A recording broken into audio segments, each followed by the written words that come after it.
for the record, this letter to Speaker Johnson was signed by over 100 organizations, such as Unidos US, the National Immigration Law Center, National Women's Law Center, and SEIU, in opposition to this provision that's tucked into this bill.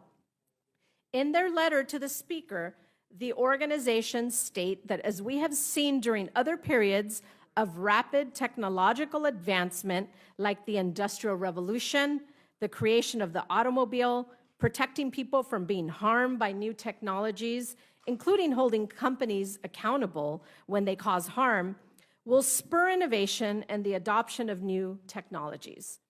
The Republican moratorium on AI will block new innovation from occurring. AI policy touches every aspect of American lives now, and most certainly will over in the next 10 years. Thank you for considering my amendment. I urge its adoption, and I look forward to answering any questions. And what was the date on the letter? May 19th, 2025. And without objection, so ordered. All right, now recognize Mr. Goldman of New York. Thank you, Mr. Chairman. I'm here to introduce two amendments, but I want to say just a couple things about the broader bill before I get to them. And most of what I'm about to say is really directed at blatantly false statements that many of my Republican colleagues have said, are saying, and likely will say about this bill. First, this bill slashes Medicaid, cuts Medicaid. More than 8 million Americans will lose their health care because of this bill. You can sugarcoat it all you want with eligibility and work requirements and any waste, fraud, and abuse, but the reality is that that's dressing up a pig, and it is cutting Medicaid. Second, the bill increases taxes for the poorest Americans and dramatically reduces taxes for the wealthiest. If you make less than $51,000 a year, your taxes will go up $700. If you make more than $4.3 million a year, which is the top 0.1% of Americans, your taxes will go down by nearly $400,000. That is reducing taxes for the wealthy and increasing taxes for the poor. Third, this bill repeals tax credits for American energy production that has resulted in hundreds of thousands of jobs created in this country and hundreds of billions of dollars of investment in American manufacturing. The vast majority of both of those are in red districts. These credits also reduce energy prices and increase our energy independence. Two things that the America First gang endlessly talk about. And yet, this bill cuts all of that progress. And finally, you will hear my Republican colleagues say that cuts to essential government programs are needed to reduce an exploding deficit. That's nonsense. This bill increases the deficit by at least $3 trillion, so much so that Moody's became the last of the three major ratings agencies to downgrade U.S. debt. Now, this deficit increase will increase annual interest payments on our debt to 9% of total GDP in 10 years. 9%. That is just unsustainable. And yet it is the Republicans who are jamming this through. Now, my amendments address two separate things. One is a very simple amendment that I was shocked did not receive unanimous support in the Judiciary Committee, Amendment 258. It simply says that no federal funding can be used to deport American citizens. Remarkably, every Republican in the Judiciary Committee voted against it, and I hope this committee does not. My second amendment, Amendment 135, addresses what is truly a cruel and cynical attempt to make America hungry again. This bill does not trim SNAP around the edges. It does not cut waste, fraud, and abuse. It cuts SNAP to its core, to the tune of approximately $250 billion, which may sound like an abstract number, but there are human lives at stake. There are children who will go hungry. There are seniors who have to choose between prescription drugs and food. There are working parents who rely on that few $100s a month to put food on their table. My amendment would strike one of the most damaging provisions of this bill, a provision that would shift 75% of the administrative costs onto the states, up from current 50% split. In my district in New York City, more than 118,000 of my constituents use SNAP to put food on the table. And across New York State, 1 in 7 residents depend on it. This bill wouldn't just cut the benefits, it would starve the program. The GOP's proposed changes to SNAP would create a new burden on New York State of over $2.1 billion. And let's be real, what happens when administrative costs shoot up like that? The states can't backfill that amount of money. It's just not feasible. So what happens, of course, is benefits are cut. It's incredibly cynical because you will hear Republicans, and New York Republicans in particular, my colleagues, who have nearly as many SNAP beneficiaries as I do, and they will say, oh, well, it's just putting it on the local officials, on the state. But make no mistake, it increases administrative costs, which is just cutting benefits by another name. This program averages $6 per person per day. And the work requirements that we hear so much about would actually cause 300,000 New Yorkers to lose some or all of their SNAP benefits. That is what this bill is doing, and my amendment would fix that. I urge the committee to support it and rule it in order. Gentleman yields back. Now recognize the gentleman from Florida, Mr. Moskowitz. For 5 minutes. Thank you, Mr. Chairman. My amendment today would prohibit the executive branch from using federal funds to eliminate FEMA, transfer its responsibilities to another agency, or reduce its staffing or funding in a way that impairs its ability to fulfill its statutory functions unless expressly authorized by Congress. In fact, my amendment today just says again what's in the Stafford Act and what's in the Homeland Security Act, which was passed after Katrina. The president was right that FEMA needs reform. Let me say this again. The president was right that FEMA needs reform, as the chairwoman knows from her experiences in North Carolina after Hurricane Helene. But the Secretary of Homeland Security is dead wrong that FEMA should be deleted.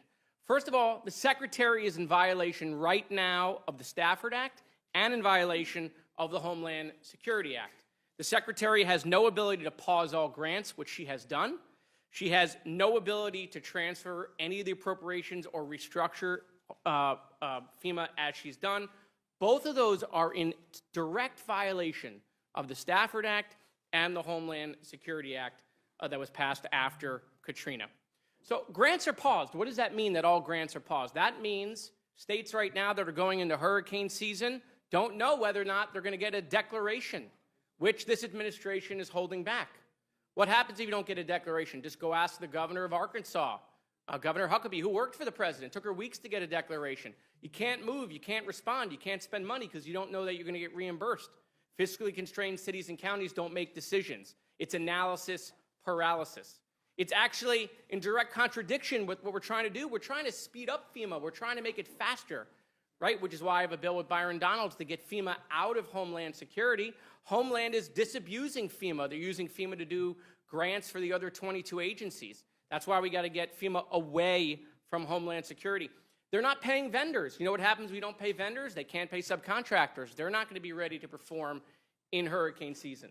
They fired 30% or got them to retire of the workforce in FEMA. Most of the senior people with that experience. You've got regional offices in FEMA now that are half empty.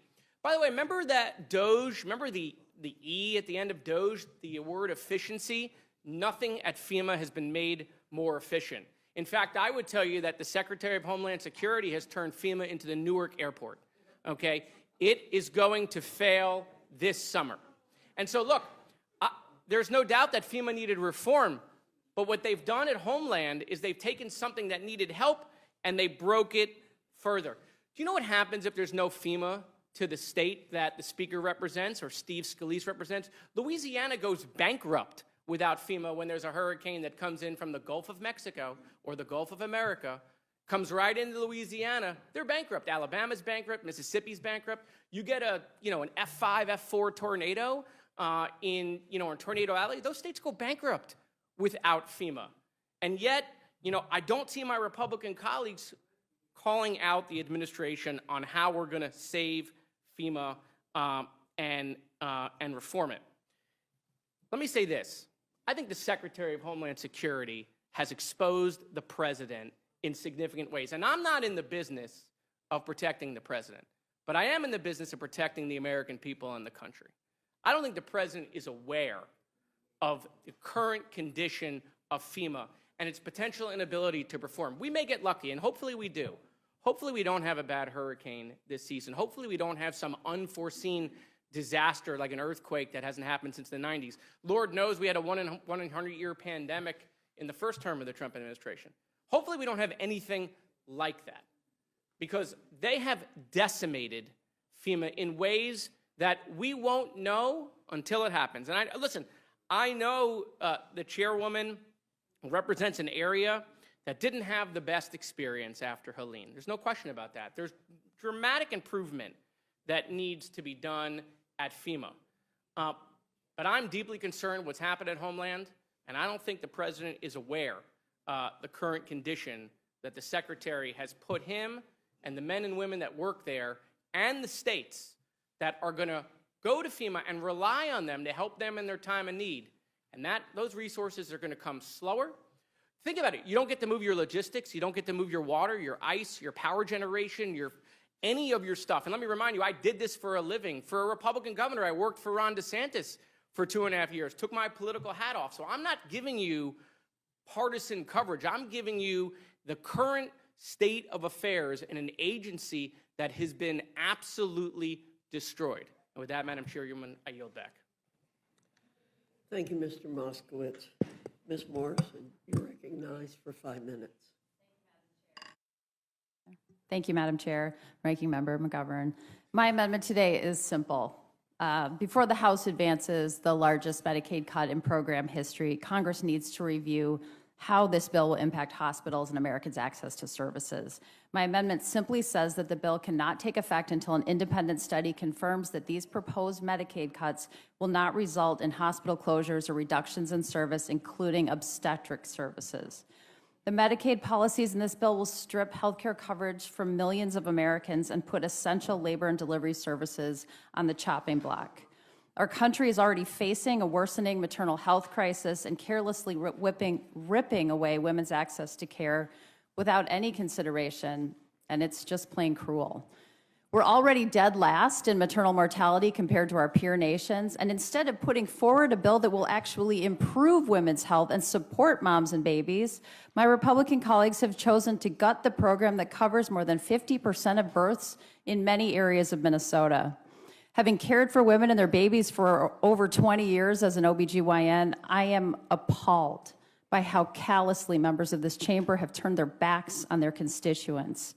In my home state of Minnesota, 1.4 million Minnesotans get health care coverage through Medicaid, and millions more depend on the hospitals and providers who have been unequivocally clear that the Medicaid cuts in this bill will decimate their ability to provide care.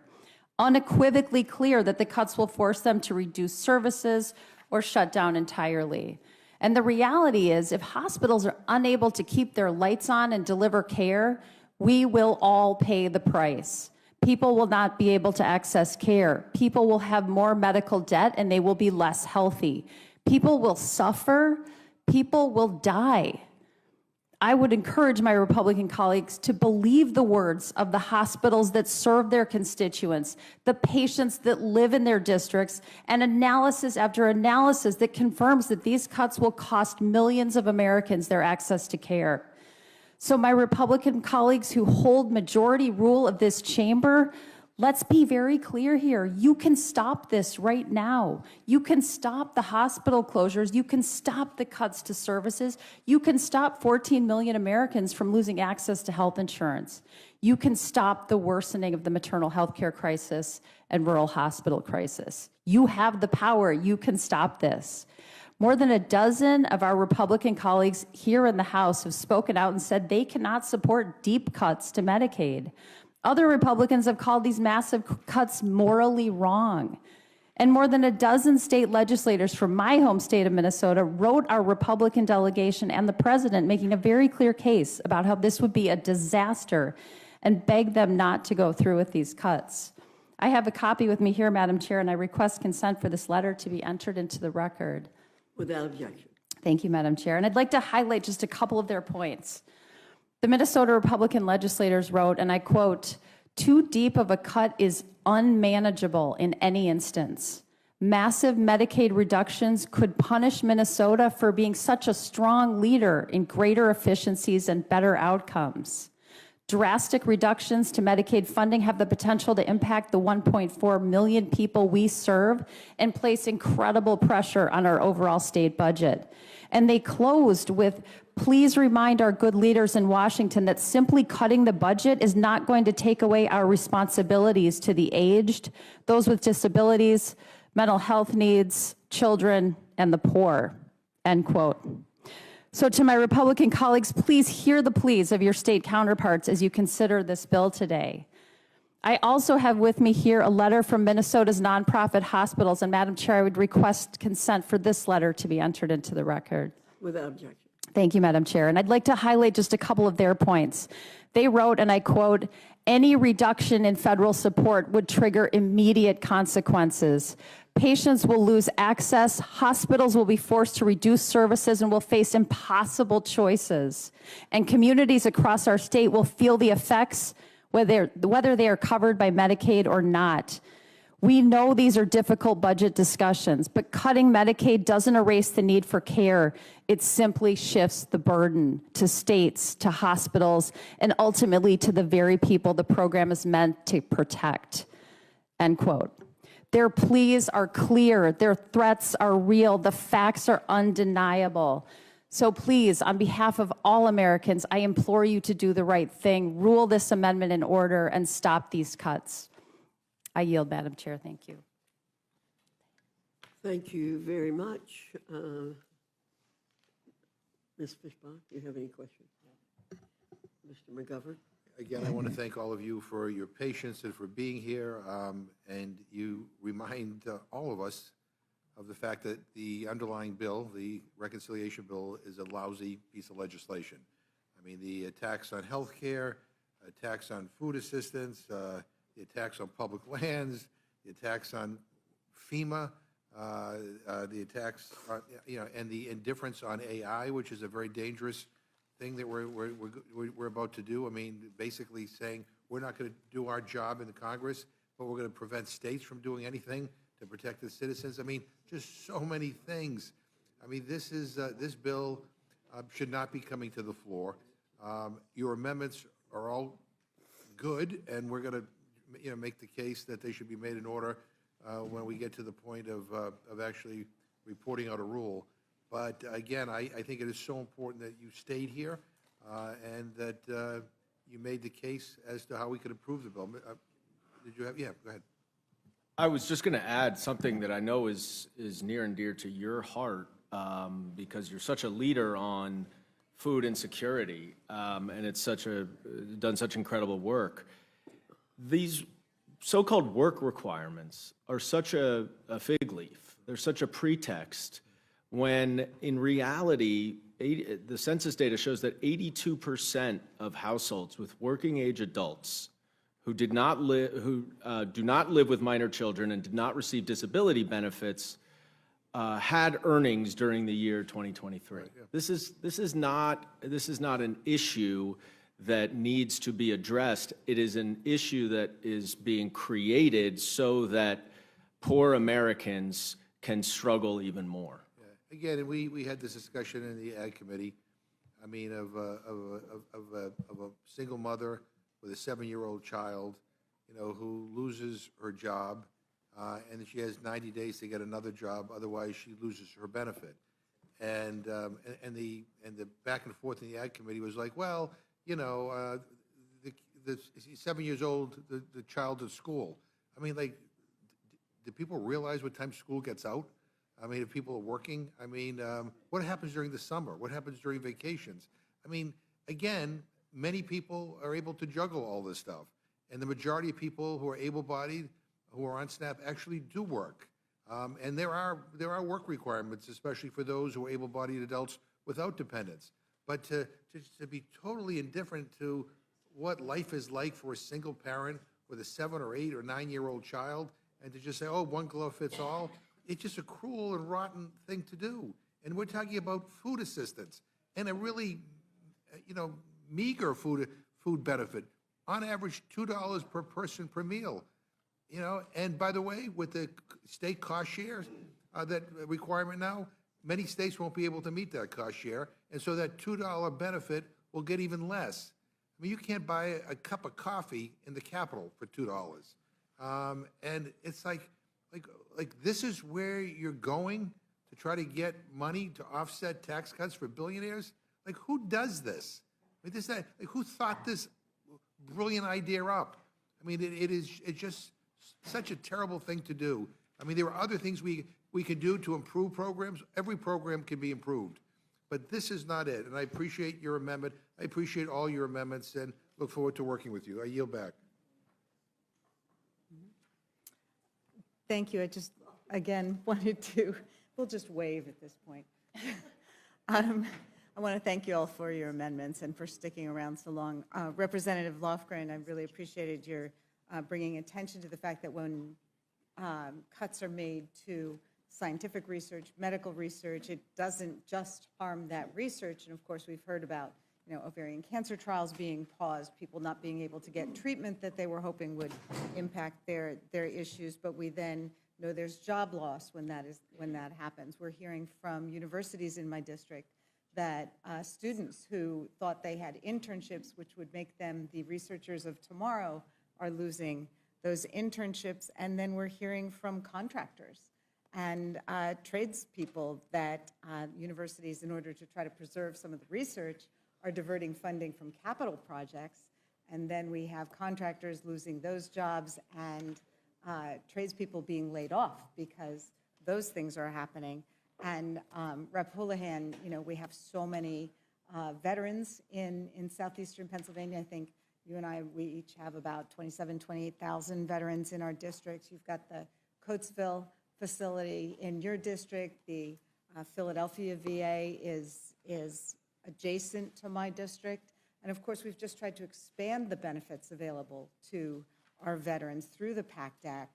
And at the same time that we're trying to expand those benefits and make sure that people actually get the treatment that they are entitled to, that they've earned through their service, we're seeing these funding cuts and the pulling back. So thank you for amendments bringing attention to all of that and everything that people have put forward. Excuse me, losing my voice. I yield back. Could I just address the science issue briefly? Because we've seen reductions in physics, in mathematics, in chemistry, in computer science, and what we've seen all across the United States is universities reducing the number of doctoral students that they are admitting because they cannot see how to pay for the research.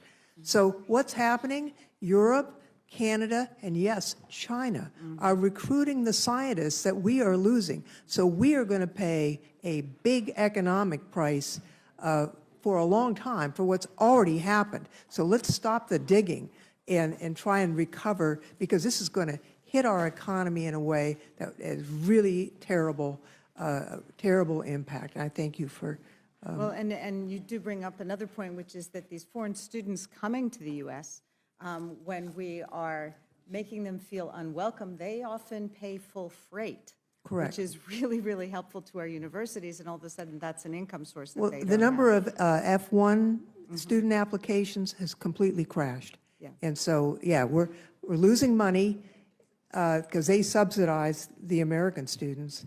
And then we're also losing, almost 50% of the Nobel Prize winners who are Americans in the sciences were Americans by choice, Americans born someplace else.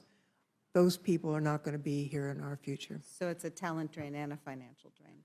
Thank you. I yield back. Thanks, Ms. Scanlon. Do my colleagues on my side have any questions?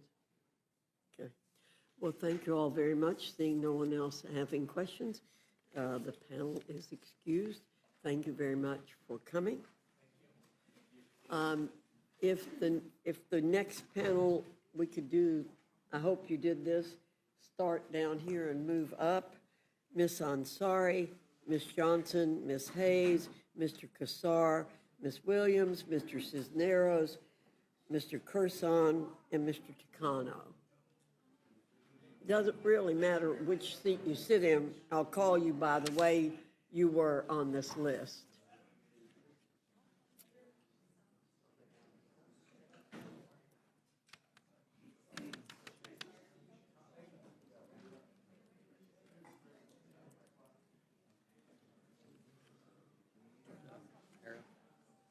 Yeah, mark them.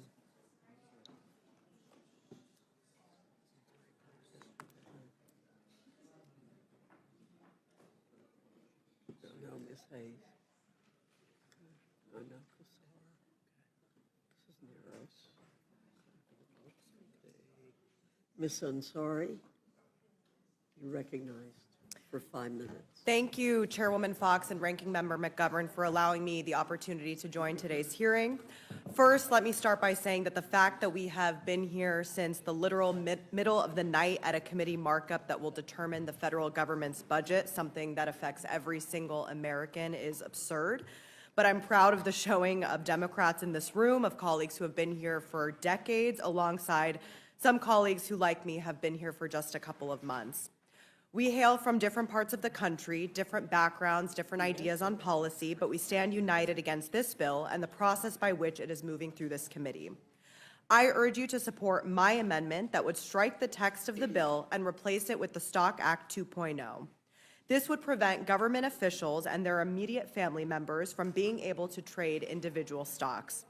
The original Stock Act barred members of Congress, the president, vice president, and high-level staff from engaging in insider trading or otherwise using non-public information for their own benefit. It also included important updates to financial transparency by requiring these high-ranking government officials to disclose financial transactions to the public. It is because of this latter provision that we discovered earlier this month that the chairman of the committee with jurisdiction over oil and gas, as well as mining lease sales, bought up to $150,000 in stock throughout the month of March. Those stocks included shares of oil companies like ExxonMobil, Chevron, BP, ConocoPhillips, Suncor, and Canadian Natural Resources. They also included mining companies like BHP, Freeport-McMoran, and Rio Tinto, for whom the largest shareholder is a Chinese state-owned corporation. These oil and mining stock trades took place while the chairman was writing a major portion of this very bill, the portion that is an unprecedented multi-billion-dollar giveaway to oil and mining companies. Now, so many of these CEOs are set to directly benefit from this partisan budget that makes draconian cuts to the programs on which my constituents and my Republican colleagues' constituents rely on. This is bigger than any one member benefiting from a stock trade.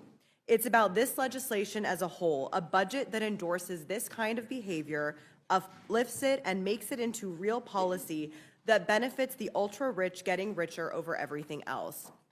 Let's be clear, this so-called big, beautiful bill is not in the interest of the American people. It includes billions of dollars in cuts from critical programs such as SNAP and Medicaid. Over 7.6 million Americans would lose their health insurance just from these cuts. And that doesn't include the millions of Americans that would lose access to health care when hospitals that rely on Medicaid are forced to shut down, all while giving trillions of dollars in handouts to mega corporations and the ultra-wealthy. And now we also know that at least one member of Congress could personally and directly enrich himself from these provisions. This is corruption, plain and simple. My amendment would strike the text of this bill and replace it with legislation that would prevent this sort of corruption from public officials. This is not a partisan issue, it is common sense. Members of Congress should not be able to use their positions of power for personal financial gain, nor should there be a perception of such.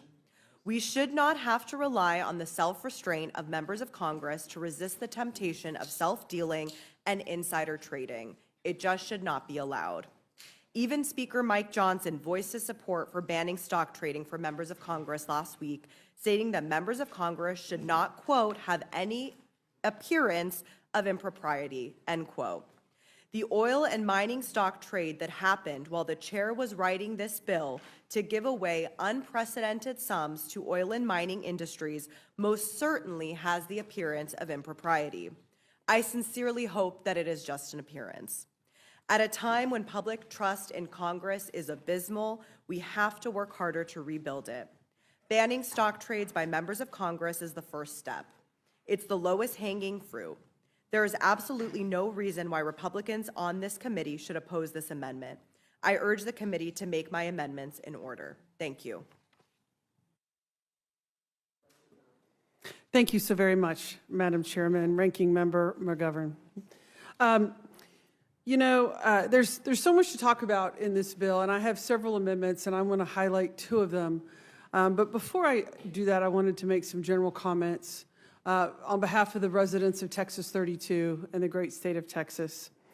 You know, our deficit is at catastrophic levels. We've had multiple committee hearings in this building that suggest we're going to be facing some very impending financial crisis. Our federal credit rating was just reduced. And this bill and the Republicans in this building are voting to add $4 trillion to the deficit in the most irresponsible way possible, on the backs of hungry children, on the backs of young mothers and families and the poor in this country to keep them from getting health care, on the backs of children and kids who want to get an education in cybersecurity, on the backs of safety of our aviation and our airports, on the backs of FEMA and states for disaster preparedness, on the backs of law enforcement officers who are being routinely terminated, on the backs of woeful areas of across this government for lack of prudent and proper investment to the health and safety and the prosperity of this country. And we're being put in a dire financial strait so that the President of the United States can reward a few of his friends with extra money in their bank account that they don't need, that they can't spend. And the Republicans in this Congress have abdicated all the values that they have campaigned on for decades in homage to this one man.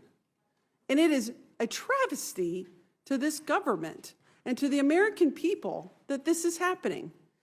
Democrats have been protesting this viciously all through the day in the weeks preceding this to have the American people wake up and say, this is harming you. This bill will hurt the American people. I have an amendment for the Affordable Care Act tax credit. Millions of people get their health care in this country because of the Affordable Care Act. Texas is one of the leading states of it. Our state and our health care system is going to be devastated. And this is a bill that is supposed to give tax cuts. But yet we are removing one of the most critical tax cuts that the American people rely on. It makes absolutely no sense.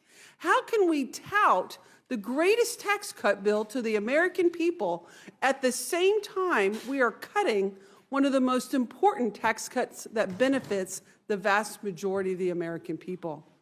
And I really would like to urge this committee to restore the tax cuts of the Affordable Care Act.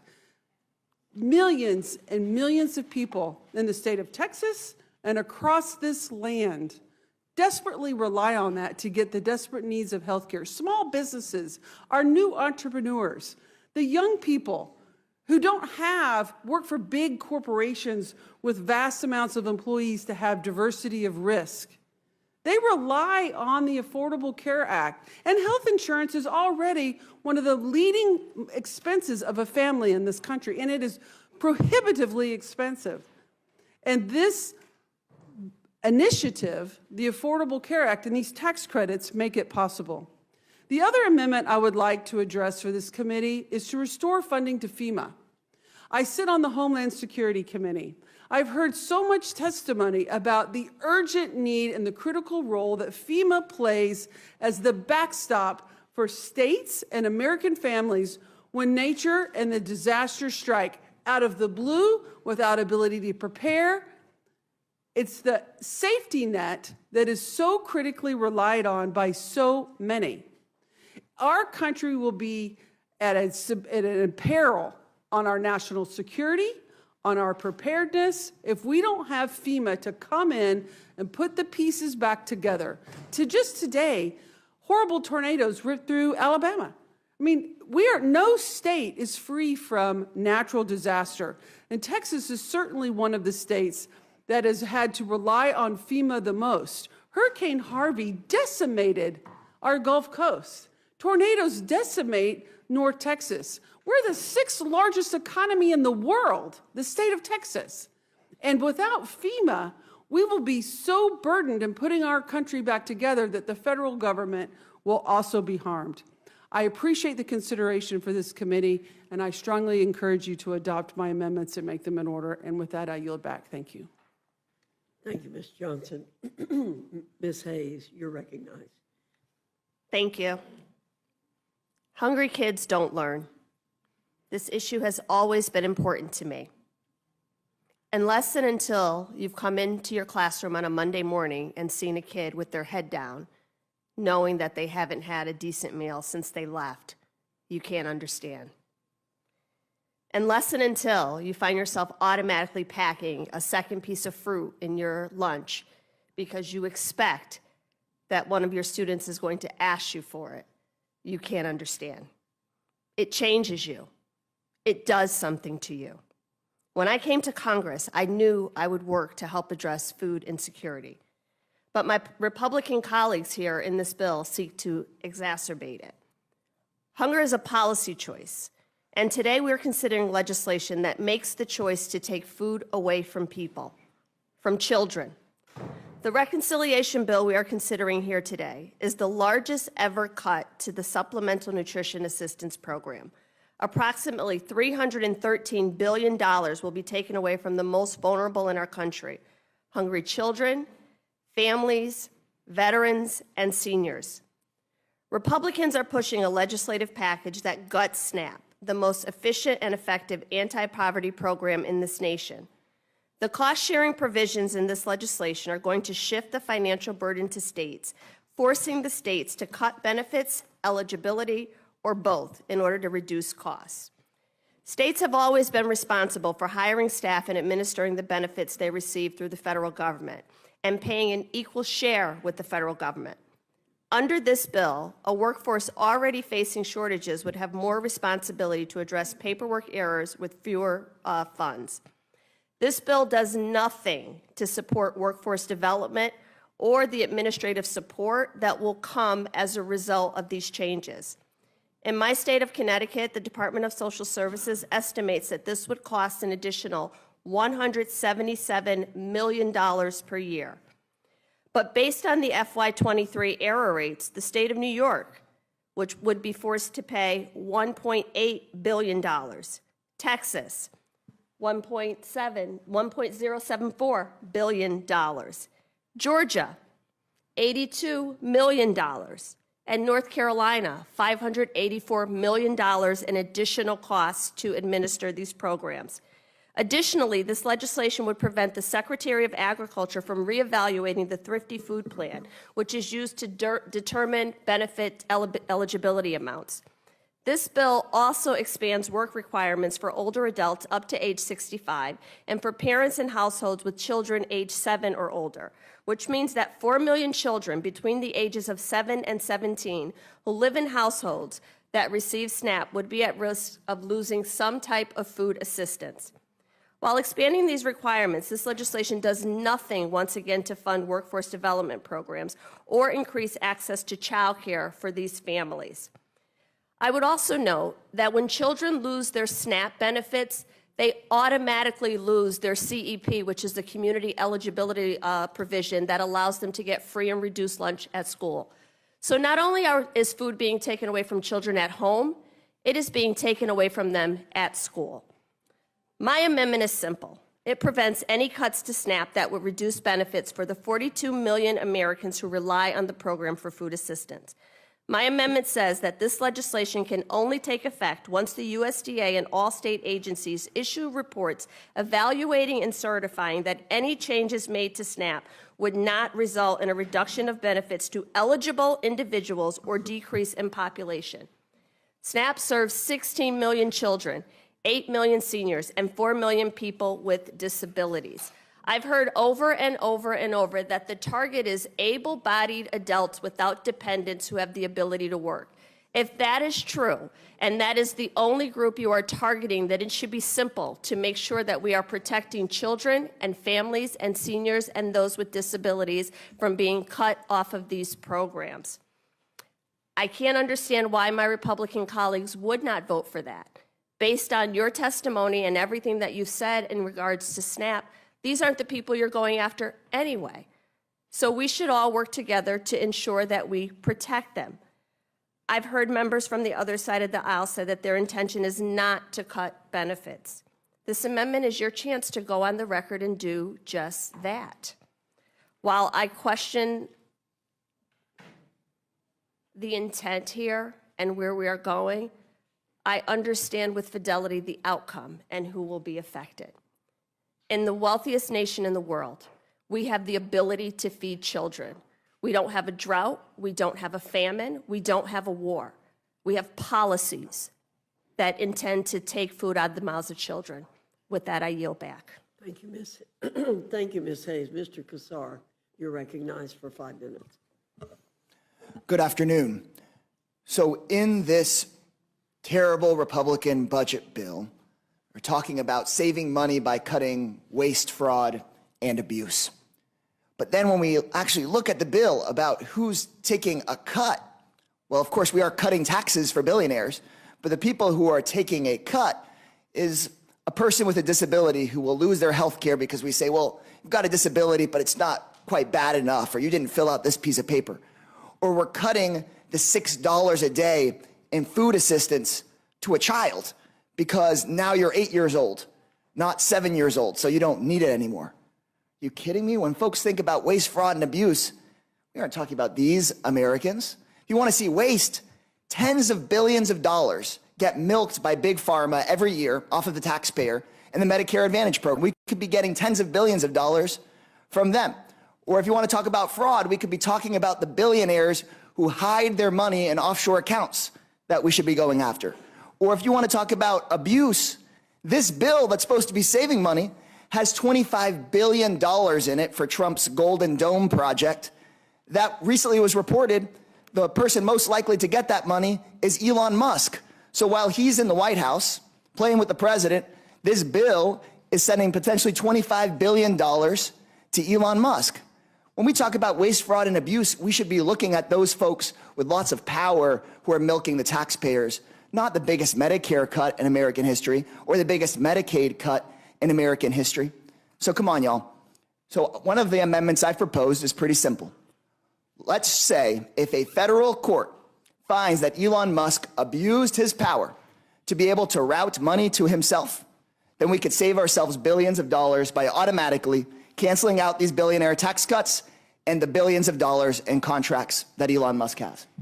If nobody on this panel thinks that Elon Musk hasn't been abusing his power, then we could just put this amendment in order and take it to a vote. If Elon Musk is found to have abused his power, we can save ourselves a whole bunch of money. And as if that isn't enough of the heart of the hypocrisy here, the Republican Party that campaigned on saving people money, one, is talking about saving billionaires money with their tax cut, and two, in this bill, they're going to jack up the premiums on health care for the people that rely on the marketplace for their health care.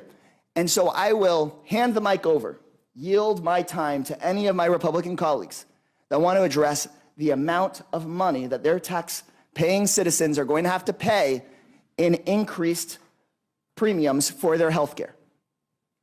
If anybody wants to mention, we have the numbers, everybody here has the numbers, how much your constituents are going to have to pay more every year in health care because of this bill. I don't know the numbers for my district. It's going to be a 50% increase, over $400 in my district. And that's actually not even close to how much in many of the Republican districts there's going to be an increase. I would yield the mic. I think we're 78% in my district. 78% in Mr. McGovern's district.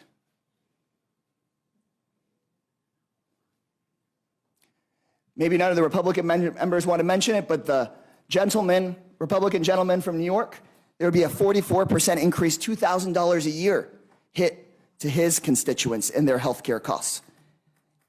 The distinguished gentleman from Virginia, his constituents would face an increase in $770 a year in their health care premiums. The distinguished Republican chairwoman of this committee, a 60% increase in health care premiums, and that's on average.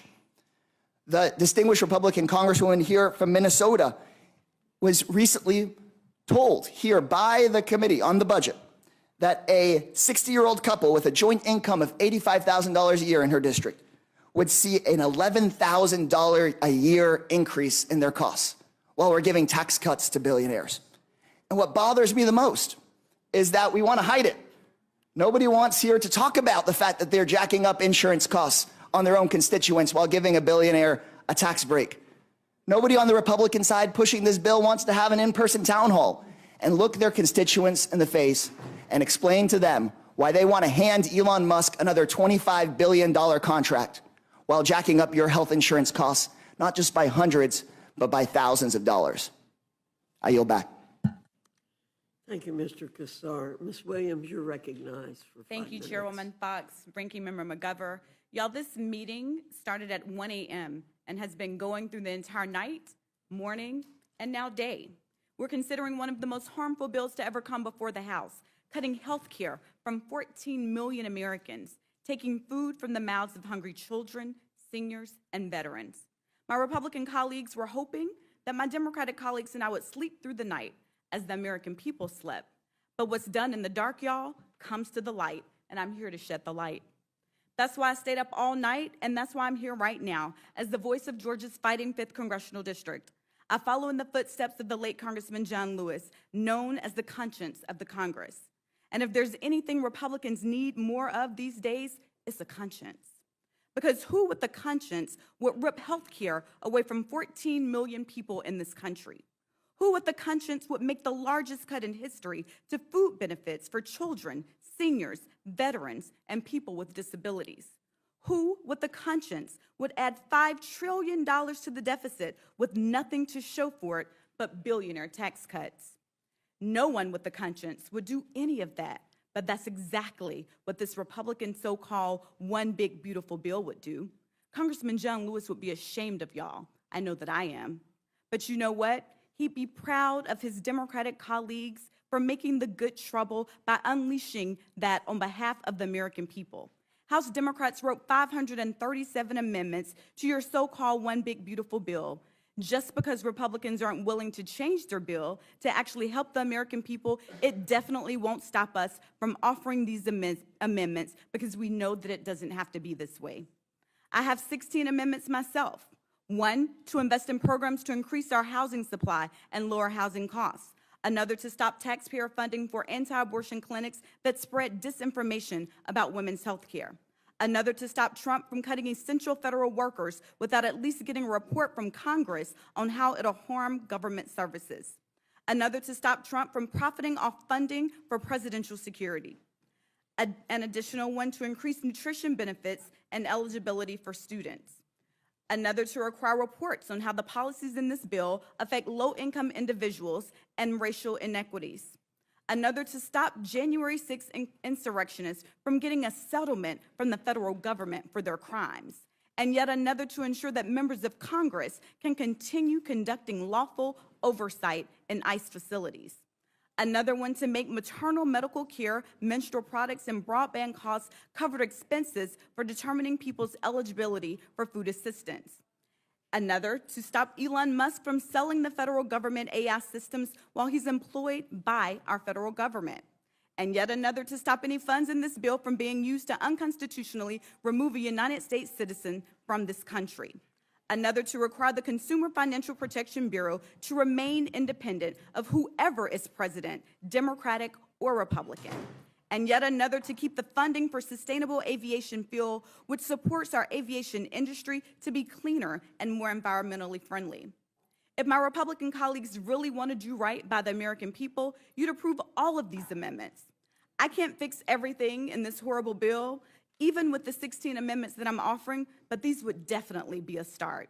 And next time, maybe open up this big, beautiful bill to some big, beautiful debate in the light of day, because it doesn't matter what your ideas are if you can't defend them in broad daylight for the American people. You must be hiding something from the American people. The children, seniors, and veterans in my district that will lose health care and SNAP benefits, y'all, they are more than a line item in a budget. They are real people simply trying to survive. So don't turn your back on them to give tax cuts to billionaires. I yield back. Thank you, Ms. Williams. Mr. Cisneros, you're recognized for 5 minutes. Thank you, Chairwoman Fox, Ranking Member McGovern, and members of the Rules Committee. I am deeply disappointed with how this hearing came about. The majority scheduled a hearing in the middle of the night to further their agenda without debate or scrutiny. But the timing of the hearing cannot hide the fact this legislation rips off the American people. It increases tax breaks for the wealthiest Americans, paid for by nearly $700 billion in cuts to Medicaid and $267 billion cuts to SNAP. I'm here to offer 4 amendments to this flawed legislation and urge the committee to make them in order. My first amendment seeks to ensure Congress is authorizing the funds needed to pay our child care workers and maintain or modernize the facilities where they work in the Department of Defense.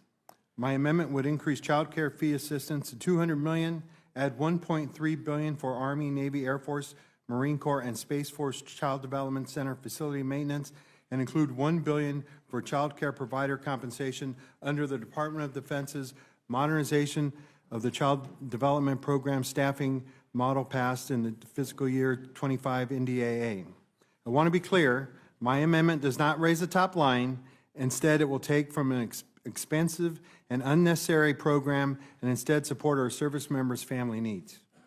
My next amendment seeks to reassert congressional oversight into the activities of the Department of Defense.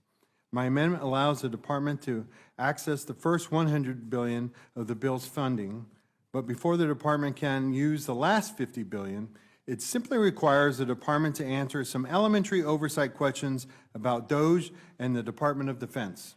I support better efficiency and program management at the Pentagon, as I know many of my colleagues do. I've been proud to support numerous efforts to that effect, and I look forward to working with my colleagues in a bipartisan way in the future, but that's not what this bill is.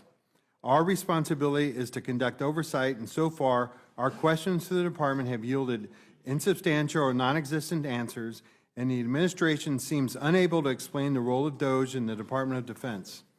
I know the DoD is capable of giving thoughtful responses. I have sat in the witness seat before and have answered questions, and I've been required to reply to congressional inquiries, which I gladly did because that was my responsibility. At the very least, we should understand what this unauthorized department is doing to one of the departments that we are supposed to be overseeing in Congress. My third amendment seeks to expand eligibility for the employer-provide child care tax credit. This amendment would define small business concern in accordance with the Small Business Act for the purpose of the employer-provided child care tax credit. This would help small businesses attract and retain employees that are working parents. My final amendment seeks to revise the short title of the bill to the One Big Billionaire Bailout Act. Raising a child, owning a small business, having access to affordable and quality health care in this economy, It's becoming more difficult with the rising cost of living. Again, this bill, instead of helping hardworking Americans nationwide, gives a government handout to billionaires and the wealthiest Americans at the expense of everyone else. The name matters because it tells the truth of what this fine print hides. I am happy to tell the American people who this bill really serves, because it is not them. Again, I urge you to make these amendments in order. Thank you, and I'm happy to take any of your questions. Thank you, Mr. Cisneros. Mr. Chicano, I'll go to you next. Well, thank you, Madam Chair. Let's begin with the obvious. This bill, the so-called budget reconciliation package, is not even finished. Republican leadership is asking members to vote on a moving target with text still changing and details still unclear. Even Republican members don't know what's in it, but they're being told to rush this to the floor before the holiday weekend so they can hand Donald Trump a political win. Trump has made his demand clear. Unite behind what is possibly the most budget-busting piece of legislation in modern U.S. history. And now, Republicans are stuck between their talking point of deficit reduction and their obligation to do whatever Donald Trump tells them to do.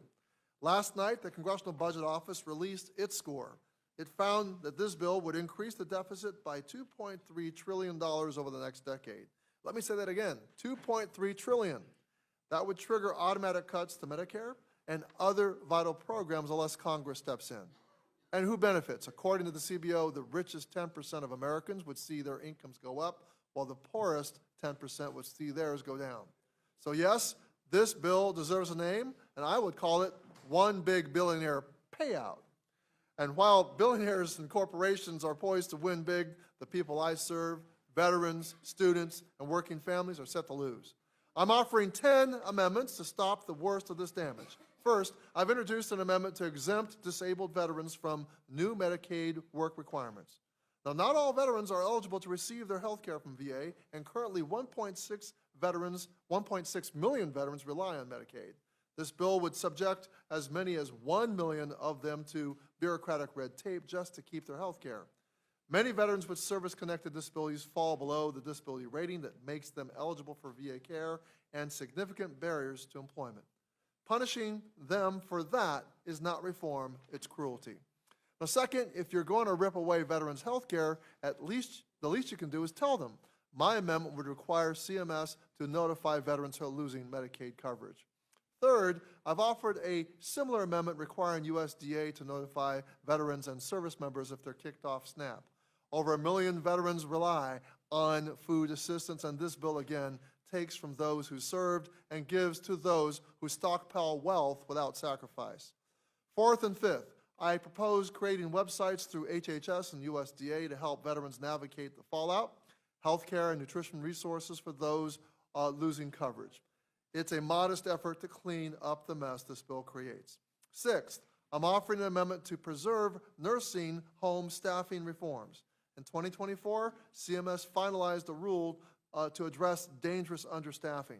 This bill delays that and could cost lives. University of Pennsylvania research estimates 13,000 lives would be saved annually under that rule. Who exactly are we protecting by delaying that?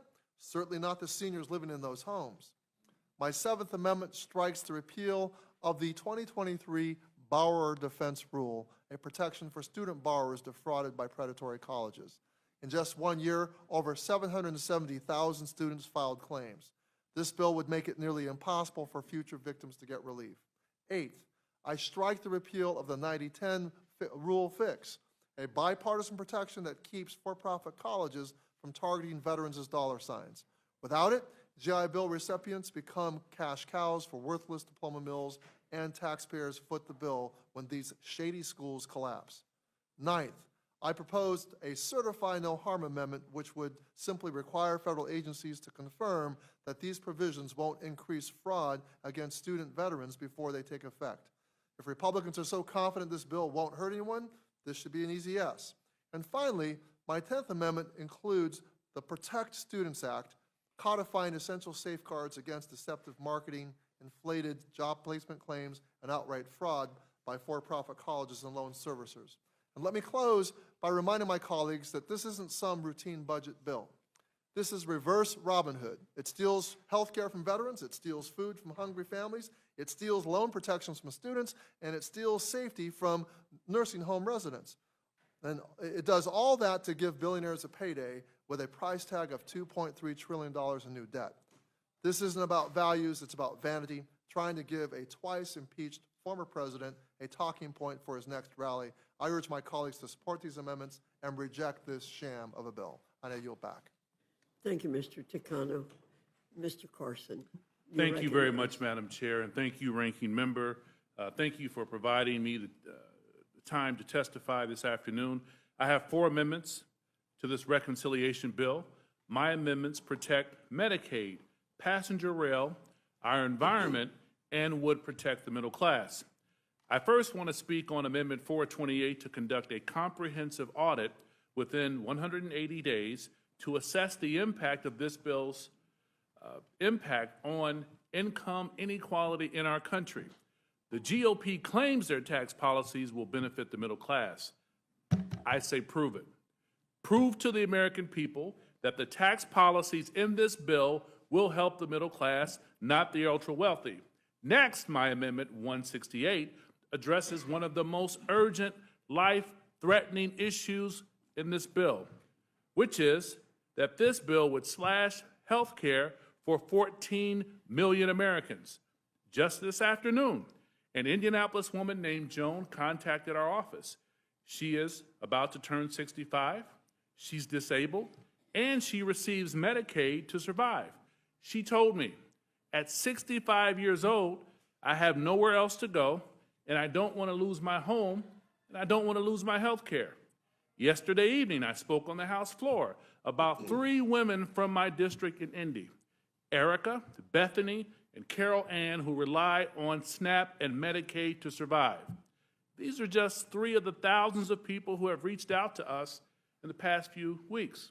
We receive messages from folks every day who are afraid for themselves, but they're also terrified for their children, other people's children, their family members, other people's family members. That's because Indianapolis is a community that cares about one another. We look out for one another. It's what we do. It's who we are. I've always been proud of my hometown, but I'm even more proud of hearing the groundswell of support, especially over the last week, from those in Indianapolis who have overwhelmingly told me we must help our neighbors and we must protect Medicaid. I'm here today to fight for the people of Indianapolis who deserve a government that stands with them, not billionaires. This past week, our country has watched members of Congress debate essentially who deserves to live and who deserves to die in our country. For 14 million Americans, health care and Medicaid cuts aren't a political discussion. They are a matter of life and death. 14 million Americans would lose health care under this current bill. That includes newborns, children, seniors, and postpartum mothers, the most vulnerable among us.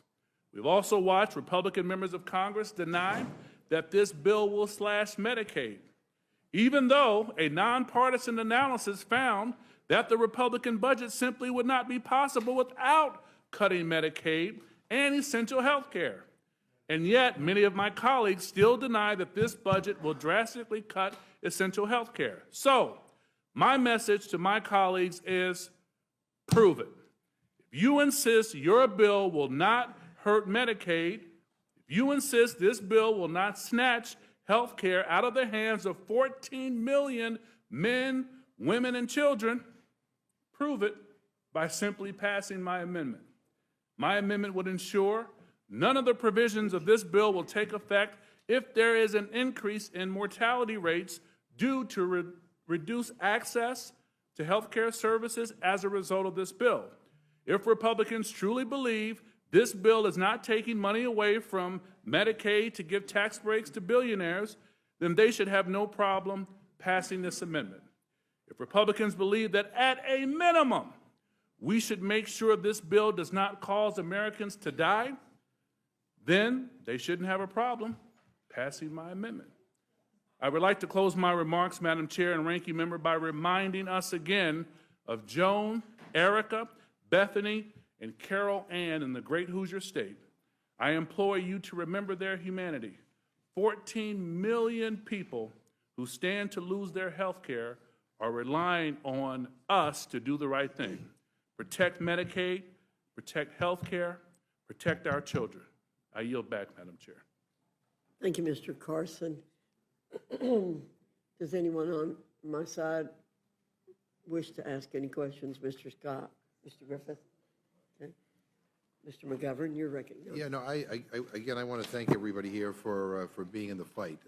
There's too much at stake. I mean, you highlighted many of the concerns that have been echoed over and over again today. Thank you. I mean, Johanna Hayes and I were on the Ag Committee when they marked up the Ag section of this reconciliation bill, and it was maddening. And not just because of the impact of the cuts on children, on vulnerable people, on senior citizens, on veterans, on people with disabilities, but this kind of indifference, like it's no big deal. And it is a big deal. It is a big deal. If you can't put food on the table for your kids, that's a huge deal. That's every parent's worst nightmare. You know, if you're a senior citizen, not being able to afford your medication and your food, that's a big deal. And you know, a lot of the issues that were raised by this panel, you know, point to the fact that it seems that the people who are going to suffer the most are the most vulnerable, and the people who are well off and well connected and have the most are going to get even more. And so, again, I thank you for staying. Some of you have been here like since 1 o'clock in the morning. I've seen you in the hallways at 2 o'clock in the morning, and you know, and so you've been around. And but I really do think it's important that people speak up. And Ms. Hayes. I just want to say that, thank you for that, but as many of you know, I spent my career as a classroom teacher, and when you're on the other side of these processes and you're in a building with children and not really understanding how these policy decisions are being made, everything from protecting them from gun violence to mental health and wraparound services to something as basic as food. You know, understanding that federal law prohibited the lunch lady from even giving students a sandwich at the end of the day, and instead she had to throw it away. It is heartbreaking. So then to get here and be faced with the realization that there are people who understand what these policies do and still support them. These are not oversights. These are not loopholes.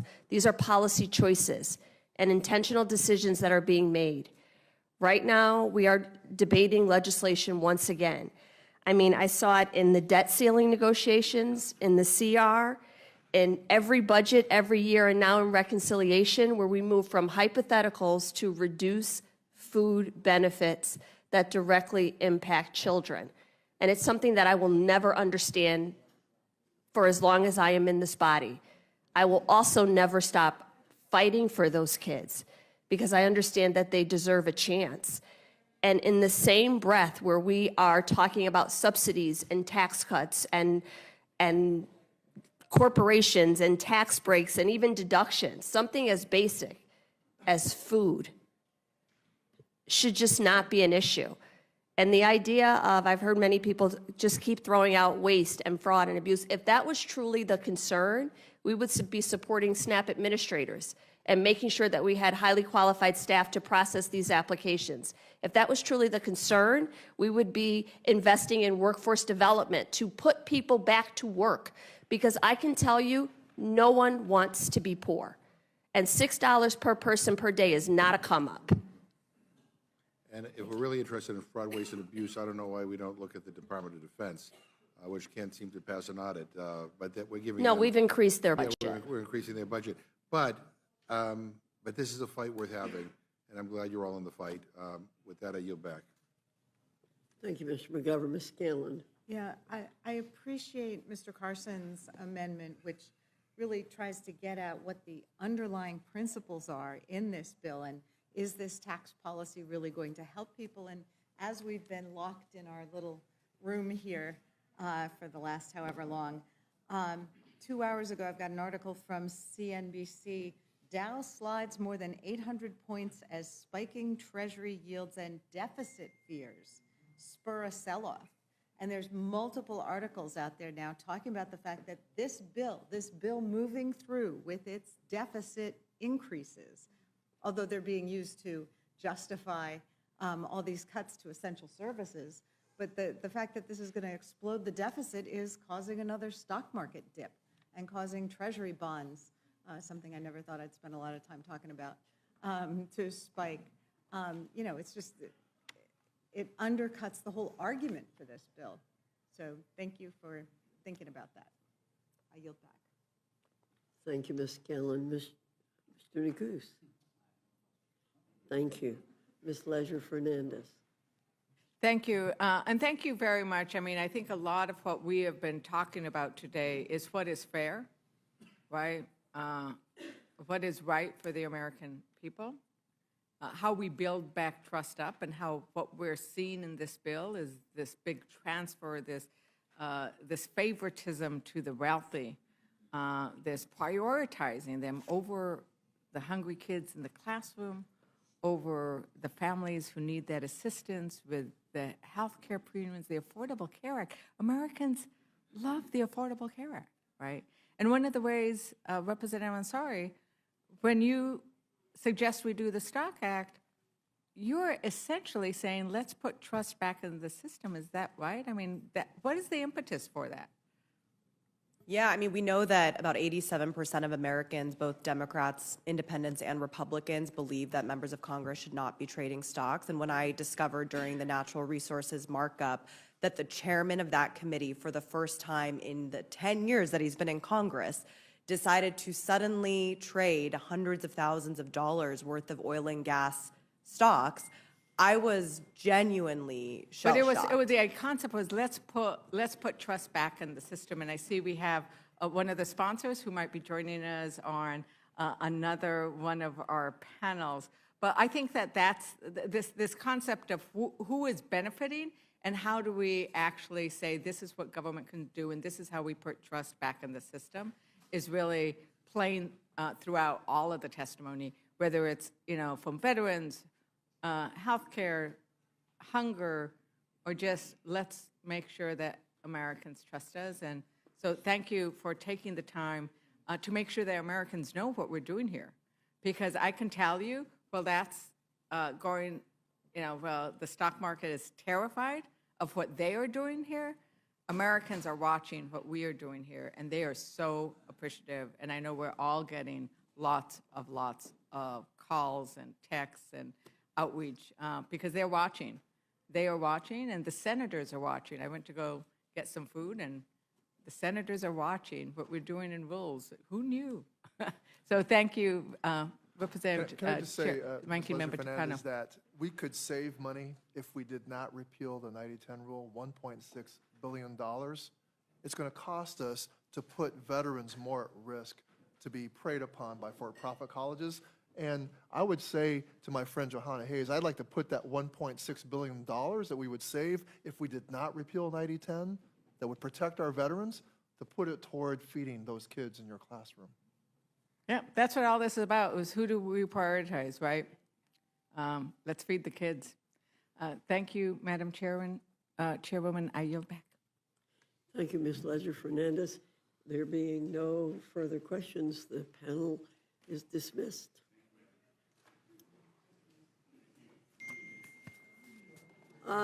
Let me announce the next panel, and if you all could go down to the end again.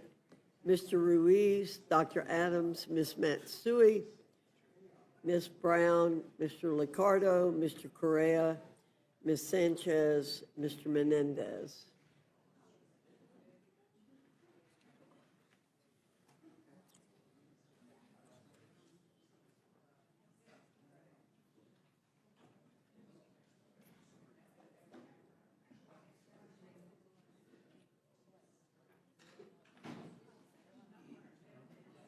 One more, yeah, there you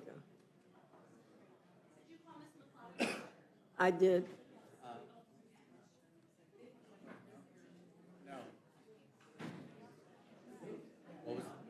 Ms. Licardo. Licardo. Licardo. Mr. Licardo, pardon me. It doesn't matter. I'll call you this morning. It's okay. You can sit either place. Thank you, Dr. Adams. I'll call you number 2, even if you're the 3rd chair.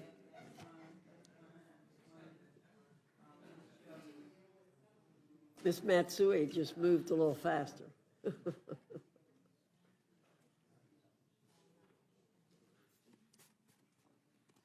Well, thank you all very much for being here this afternoon.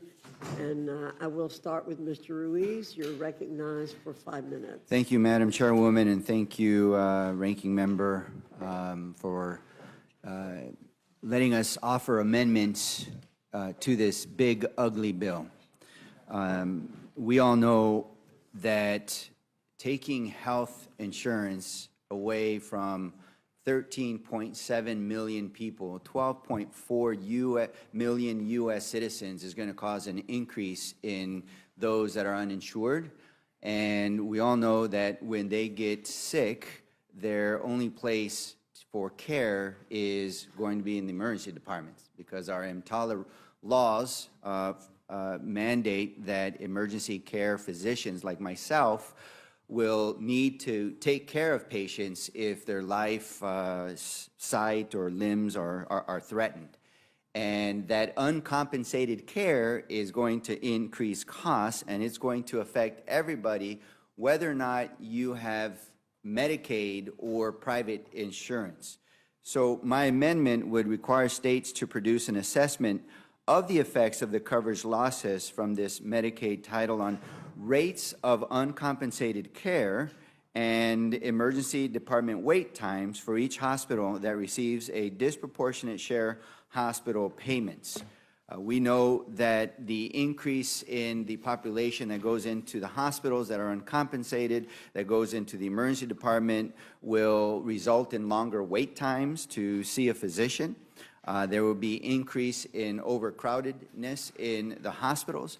The hospitals would bear a larger burden of those costs, and hospitals will do several things to make up for that. One is they will increase their own costs, and 2, they will fire healthcare providers, and 3, the other thing they will do is they will start to eliminate the services that don't bring a lot of revenue into the hospital. And those services usually are pediatrics and they're labor and delivery. So children will be affected, maternity care, women, pregnant ladies who are also covered in Medicaid will be affected because those services won't exist in the hospital. And the final thing that they would do, and there's evidence from this, the Inland Empire Health Plan that manages 90% of Medicaid patients in Riverside County and San Bernardino County in California, recently sent me a letter saying that co-signed by 8 hospital CEOs, saying that if there are significant Medicaid cuts, they would be forced to close. So think about this. If you're having an emergency, a stroke, or cardiac ischemia, or heart attack, and that hospital is no longer in your community, where are you going to go for emergency care? And this is those that are on private health insurance too. This is how cutting Medicaid is going to affect everybody. The second amendment that I co-introduced with Alexandria Ocasio-Cortez will go after fraud and reinvest in Medicaid Advantage by going after the overcoding problem that exists and take those monies that are saved and reinvest in Medicare. And the reason why we want to invest in Medicare is to help provide the resources for providers to actually pay for the cost of care. You see, providers have not had their reimbursements from Medicare commensurate increase with the cost of providing care, and therefore, since 2001 to about 2023, there's been a 26% cut in the reimbursements for providers. If this continues, providers are going to take less Medicare patients in order to make sure they're able to pay their bills. And so I know that this bill has a quasi-small, pitiful so-called doc fix, where it's only 75% of the Medicare Economic Index or the inflation rate, and then a few years after that, 10% each year. I want to insert my piece of legislation as through this amendment that would provide the full doc fix, which would tie the Medicare physician reimbursement to 100% of the Medicare Economic Index. Doing so will help protect Medicare for providers and seniors and strengthen the program so that more seniors can have access to that. So if you're really about ugly bill, and with that I yield back. Thank you, Mr. Ruiz. Dr. Adams, you're recognized.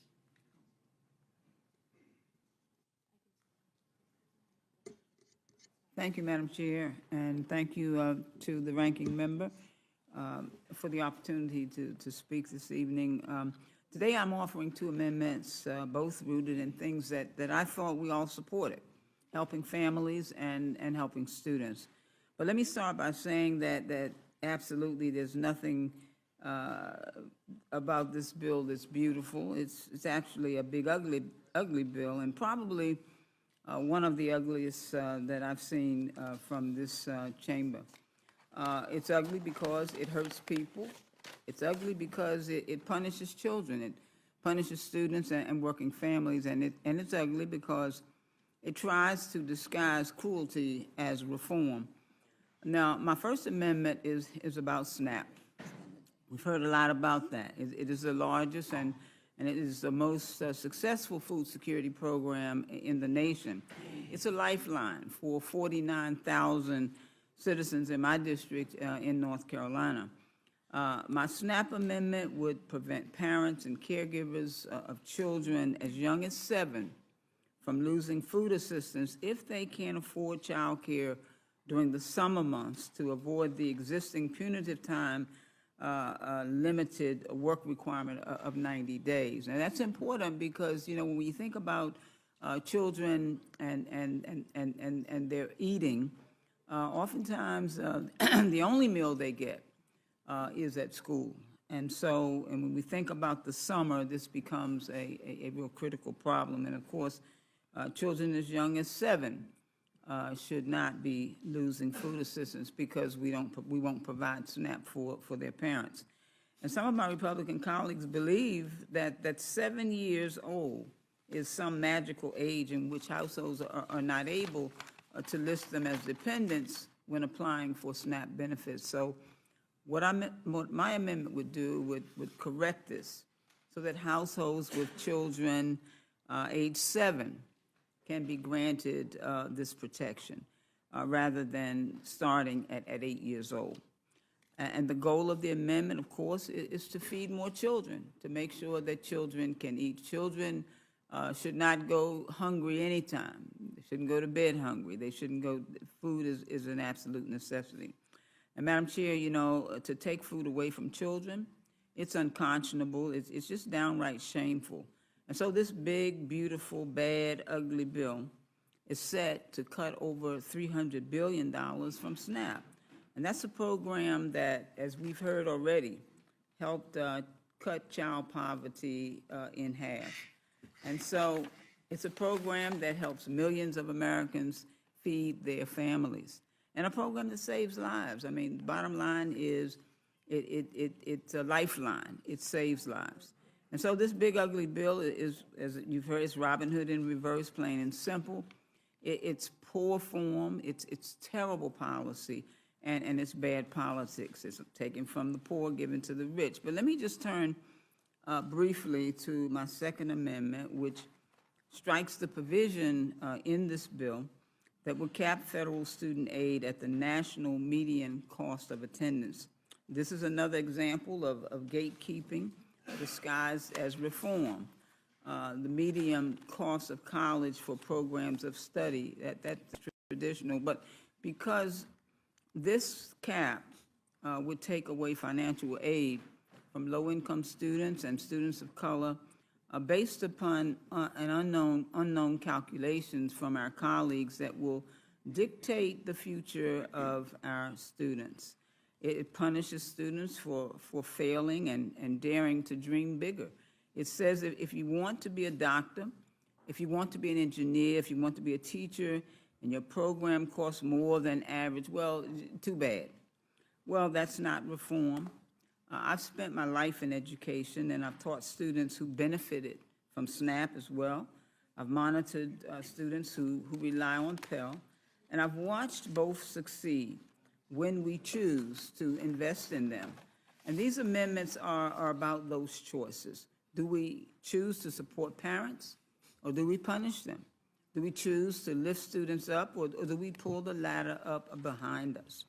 I do want to urge my colleagues to support these amendments for the sake of our Americans, for the sake of our families, for the sake of children, for the sake of students. We need to feed families, and we need to make education accessible by funding students. Thank you for this time, and Madam Chair, I yield back. Thank you, Dr. Adams. Ms. Matsui, you're recognized.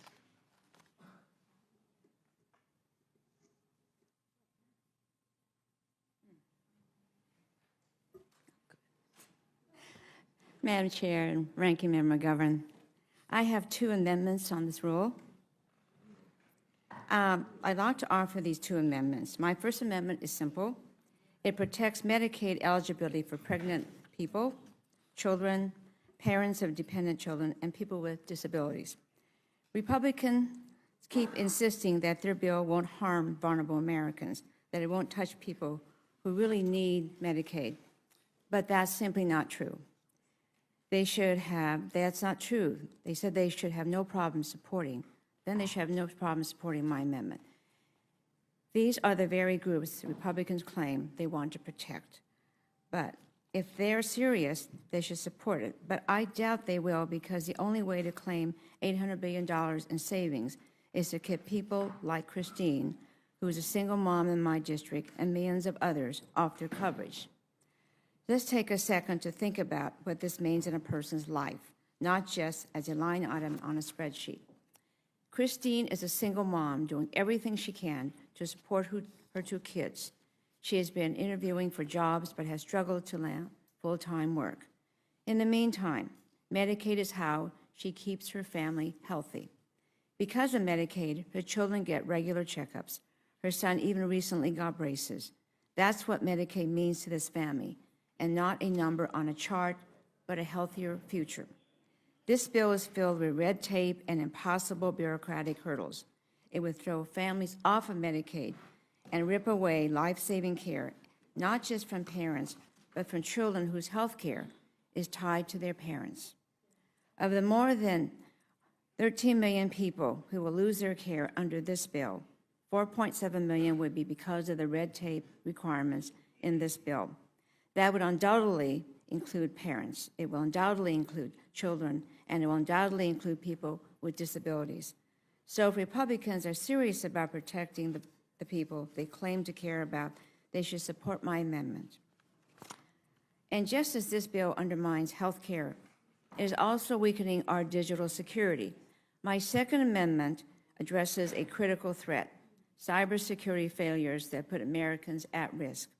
It would require cabinet-level officials to receive basic cybersecurity training before auctioning off critical spectrum. That includes following rules about secure communication, rules this administration has routinely ignored. Cyber attacks like Salt Typhoon just show how vulnerable we are, yet instead of strengthening our cyber defenses, the Trump administration is gutting them and turning a blind eye to basic security protocols. We cannot allow sensitive data, health records, or public safety systems to be compromised because this administration refuses to take cybersecurity seriously. So let's be clear. Both of my amendments protect American families. One defends their health care, the other defends their digital safety. If my Republican colleagues truly care about protecting families, they would vote yes on both. I yield the balance of my time. Thank you very much, Ms. Matsui. Ms. Brown, you're recognized. Thank you, Madam Chair, for the opportunity to speak on this amendment. My amendment would strike an especially harsh provision in this bill that is rooted in cruelty, not policy. This simple, straightforward amendment would strike the work requirement provision in this big, bad, ugly bill that lowers the age of what we call a dependent child from 18 to 7. From 18 years old to 7 years old. So I'm abundantly clear, we're saying that 8, 9, and 10-year-olds are no longer considered dependent children. Where did this come from? Why is this necessary? Since when is a first grader not a dependent child? Preventing families with children as young as 7 from losing food assistance, that is what we're debating here. This isn't about waste, fraud, or abuse, and we all know it. It's the excuse, not the reason. So I'd like to invite the Republicans on this panel to explain to me, to my colleagues, and to the American people, how exactly does taking food away from struggling families with young children make this country safer, stronger, more secure, healthier, or even great again? Because the Republicans on the Agriculture Committee couldn't answer that question. And maybe that's because they didn't even bother to speak up when asked. Well, my guess is you can't answer that question either, because the answer doesn't exist. There is no national security strategy that says that hungry families are a path to stability in this country. There is no economic model that says that kids going to bed with empty bellies will suddenly lead us to prosperity. The only reason this provision is, the only reason for this provision is to put some cash in the bank so Republicans can turn around and hand out tax cuts for the wealthiest in this country. Right now, SNAP rules allow parents and caregivers with kids under the age of 18 some flexibility. If they can't meet the 80-hour-a-month work requirement because they are raising a kid, caring for family, or stuck in a job with unpredictable hours, they don't lose access to food. This bill changes that. It pulls away basic benefits from the moment a child turns 7. 7. That is a cold, calculated cut that targets struggling families. This provision alone would make this bill reckless, but combined with the sweeping cuts to family services my Democratic colleagues have been highlighting all day and all night, it's not just irresponsible, it's cruel. This bill doesn't serve working Americans, it punishes them. If you don't own a yacht or fly on a private jet, this bill makes your life harder, not easier. It makes your life worse, not better. And it gives you a shove down, not a hand up. This is a backwards, out of touch policy that ignores the real lives of working families. These provisions ignore the daily struggles parents face as they juggle low-wage jobs, childcare gaps, and unpredictable schedules just to keep food on the table. It doesn't encourage stability or self-sufficiency. It punishes poverty. And it sends a dangerous message. If you are struggling, you are on your own. I hope you will support my amendment, and perhaps more importantly, I hope you find it in you to really take the negative impact of this entire bill into consideration and vote no. And with that, Madam Chair, I yield back. Thank you, Ms. Brown. Mr. Licardo, you're recognized for 5 minutes. Thank you.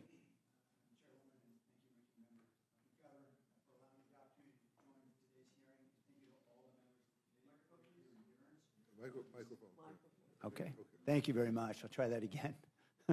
Thank you, Madam Chairwoman and Ranking Member, and thank you to all the members of this committee for your endurance over these last 17 hours. I urge the committee to make my amendments in order to take those amendments, amendments 50, 51, and 166, but rather than delving into the details of those amendments, I'd like to express a larger concern about what I call the big bloated borrowing bill. I'd like to talk about what this budget and its borrowing does to our children. In March, I visited Meadows Elementary in East San Jose, where I read a favorite book, The Giving Tree, to a group of fourth graders in a high-need neighborhood in East San Jose. And afterward, a tall girl sitting in the front asked me what it is that we do in Congress to help kids like them. And I talked to her about school lunches. I talked to her about helping her and her mom when they go to the doctor. And I talked to her about how when she has dreams to go to college, we can help her with what we call Pell Grants. No longer, not if this budget is approved. You've heard from my colleagues over the last 17 hours about what this proposed budget will do for our children. Yesterday, the Urban Institute issued a report revealing that the reconciliation bill could cause up to 18.3 million children to lose their access to free school meals. We know many of those children will rely on that meal as their only and their best source of nutrition. We also know that children comprise 40% of the estimated 9.7 to 14 million Americans who will lose their health insurance because of these cuts. Packard Foundation report just revealed that 914,000 children alone will lose their health insurance because the parents getting knocked out as a result of the work requirement, or at least not being able to complete the laborious paperwork for that. I know you've heard all of this in one form or another from my Democratic colleagues over the last 17 hours, but I want to actually talk about what you're hearing from your Republican colleagues. When I'm told you've heard from some of your colleagues quietly in caucus meetings, of course, only a few of them have spoken in public, that this is the most fiscally irresponsible budget in U.S. history. It will add, according to the CBO, $479 billion to next year's deficit, and it will add as well another $3 trillion, of course, to our debt over the next 10 years, accelerating a prodigious rate of accumulating debt. That's not just, of course, their opinion or my opinion. It's the opinion of the market, which has told us clearly. Last week, Moody's downgraded U.S. Treasuries for the first time in my lifetime based on its assessment of, quote, current fiscal proposals. Tomorrow's Wall Street Journal is already online if you'd like to check it out. The lead story in the markets, a weak auction for 20-year bonds, exacerbated worries about rising deficits, and I'm quoting, in Washington, and drove sharp declines for stocks and bonds, sending the Dow Jones down more than 800 points and the 30-year Treasury bond yield to its highest level in 2 years. This fiscal irresponsibility will bring a parade of horribles, to be sure, but among them will be the fact that it's going to cost more for Americans to invest and borrow, because as we continue to squeeze out private sector borrowing, we will see those rates rise. In this case, both Democratic and Republican critics of this bill are correct. Two things can be true. We can be bipartisan about this. This is a colossally awful budget. And we should be bipartisan about supporting our children as well, because our kids are neither Republican nor Democratic. They need all of us to get it right for them. So let me attempt to bring these two threads together in one bipartisan message. This budget will hurt our children, because not only are you cutting spending of our money for them, but you are spending their money for us. In other words, you're stealing our children's future. And there's one reason why you're inflicting so much pain, and one reason only, and that is because Donald Trump has painted himself and all of you into a corner with a promise for a $5 trillion tax cut that you don't know how to pay for, and you cannot cut enough to pay for. But the billionaires will do very well. On the other hand, history will never forgive us collectively, and our children shouldn't either. Thank you. I yield my time. Gentleman yields back, and now recognize the gentleman from California, Mr. Correa. Mr. Chairman, Ranking Member, the hour is late. You should get the Marco Polo Award, not for distance, but rather for stamina. 17 hours. I do have 5 amendments. I'm going to be brief, but these amendments are very important. These deal with a very important American issue, which is immigration. First Amendment, number 59, will deal with our men and women in uniform. Less than 1% of Americans serve in our armed forces. Imagine a situation where a soldier stationed overseas, all of a sudden he gets a phone call that his spouse has been arrested by ICE and deported because he or she is undocumented. That is not the way we want to treat our soldiers, our men and women in uniform.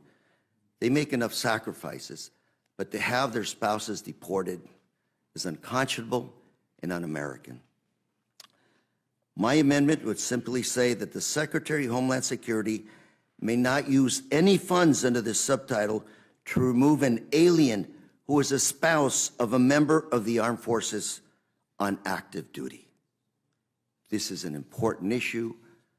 I hope this committee will look upon it as an important issue for men and women in uniform. Mr. Chairman and Ranking Member, my second amendment, number 61, deals with immigration as well. Question is, why would ICE agents go to schools, elementary schools, to enforce ICE laws to deport individuals? Why would you want to terrorize children? My amendment simply says, none of the funds made available by this title may be used to conduct an immigration enforcement action at an elementary school. Why in God's name would ICE show up to an elementary school to threaten to deport children? Mr. Chairman and Ranking Member, my third amendment, number 64, deals with those men and women who defend our country, Homeland Security officers at our borders, at our ports of entry. Well, what we ask is you respect their collective bargaining rights. My amendment says none of the funds made available by this title may be used to undermine or cancel any collective bargaining agreements covering an employee of the Department of Homeland Security. And again here, Mr. Chairman and Ranking Member, we have individuals that sometimes work 16-hour shifts because they're so short in terms of personnel. They deserve to be represented by a collective bargaining contract.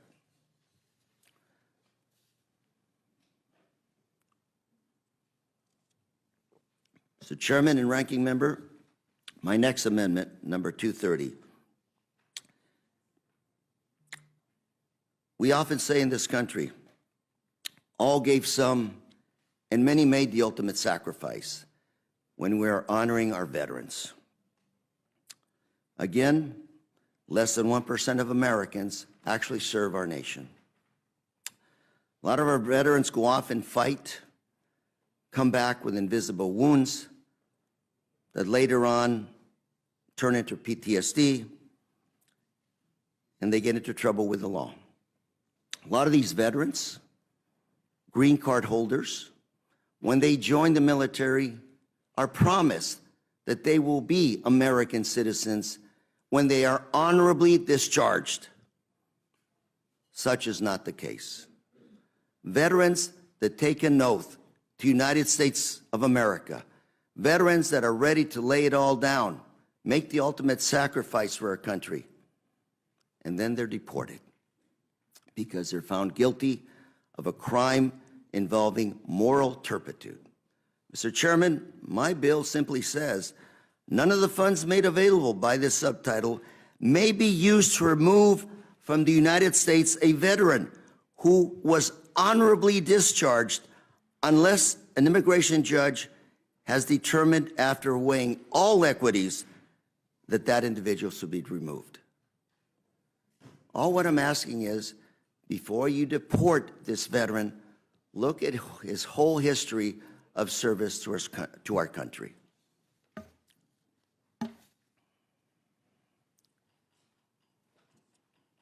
And finally, Mr. Chairman and Ranking Member, my third amendment, final amendment, I should say, essentially says that no amount of money in this subtitle should be used or can be used to deport or remove an individual to a country other than the country of that individual's nationality or last habitual residence, unless a removal order to that country is issued by immigration judge. The gentleman's time is up. Gentleman's time is up. Thank you, Mr. Chairman. Thank the gentleman.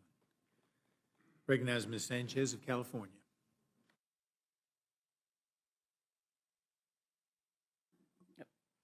I want to begin by thanking the Rules Committee for the opportunity to offer amendments to this fluid, false, and frankly offensive bill. Our tax code should create opportunity and fairness, but this bill does the exact opposite. It bottoms out the middle class and it strangles working families. It cruelly targets immigrants that are lawfully present in the United States and have been working here for years. It targets children simply because of their parents' immigration status. And this isn't just misguided, it is cruel. The first provision I want to discuss is a promise to preserve taxpayer dollars from going towards undocumented immigrants. The Joint Committee on Taxation said on the record that this bill does nothing to quote unquote remove taxpayer benefits for illegal immigrants, rendering the title of this section patently false and misleading. And that is why I submitted an amendment striking these sections. Undocumented immigrants are already ineligible for coverage under the Affordable Care Act and Medicare. What Republicans are actually doing is taking away health coverage from legally present individuals who pay taxes and work in the country legally. There's already a 5-year bar before a legally present non-citizen can purchase marketplace coverage. Purchase marketplace coverage, not given coverage. The reality is that immigrants are actually subsidizing these premium tax credits and other federal programs like Medicare for US-born people. They are paying more into the system than they are actually utilizing in health coverage due to their higher uninsured rate and lower health utilization rate. And this bill just worsens that disparity.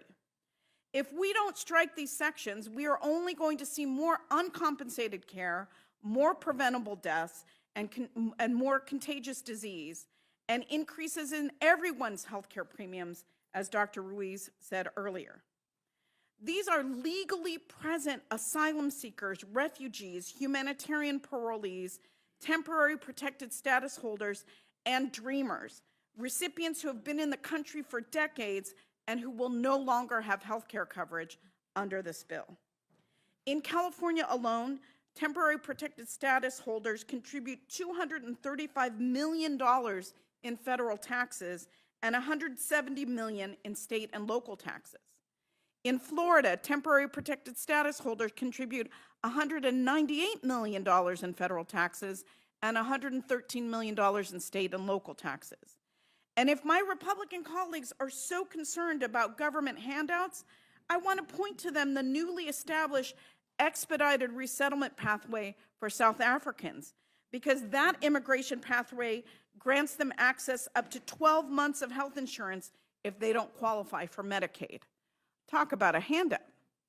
And if Republicans are going to prohibit legally present individuals who have been contributing to our economy for years and even decades from purchasing marketplace coverage, buying it with their own money out of their own pocket, and you guys are going to prohibit that.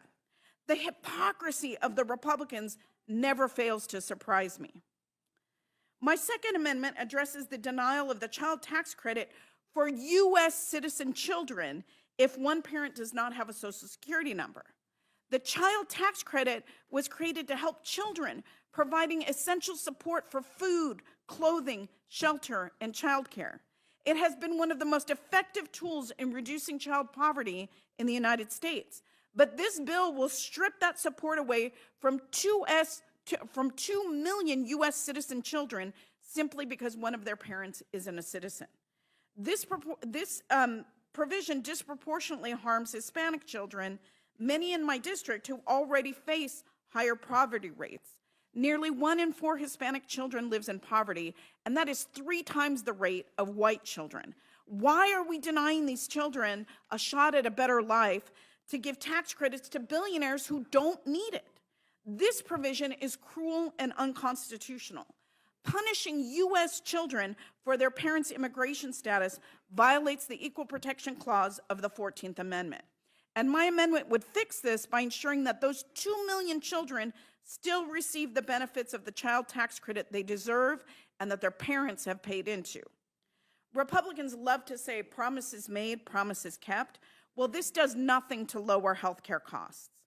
A 65-year-old mother and grandmother from Santa Fe Springs in my district is a survivor of triple-negative breast cancer.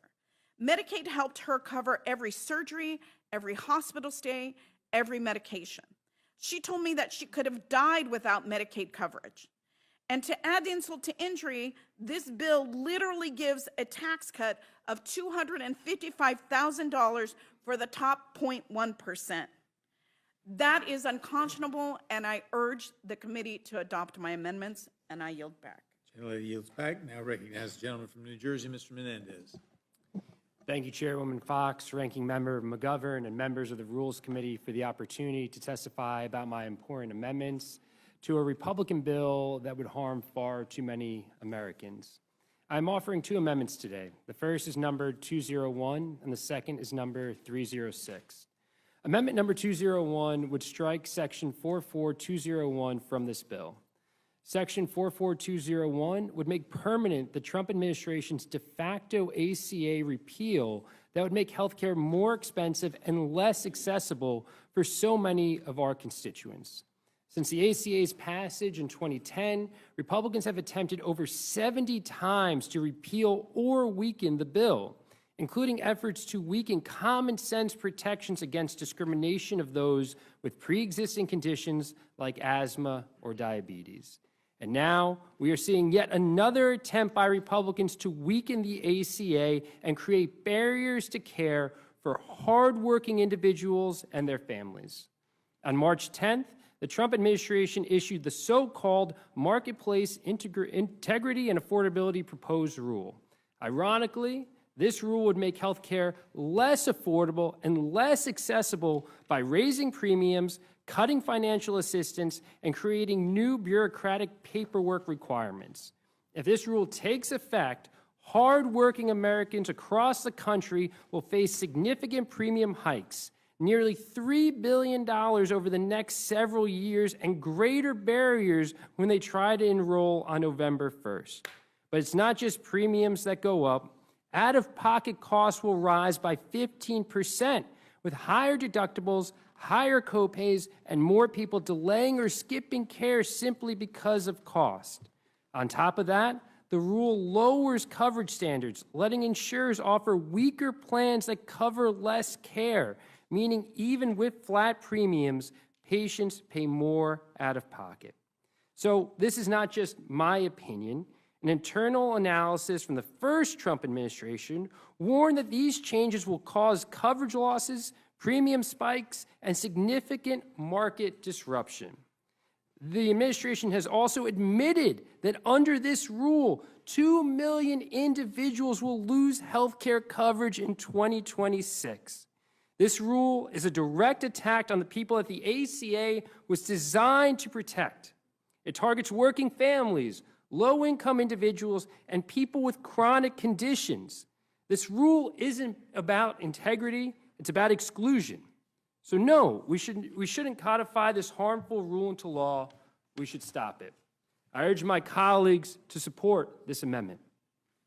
The second amendment I'd like to discuss today would strike the section of this bill that repeals and rescinds grant funding for reducing air pollution at schools. And I have to repeat this fact. My second amendment would strike the section of this bill, this Republican bill, that repeals and rescinds grant funding for reducing air pollution at schools. At schools.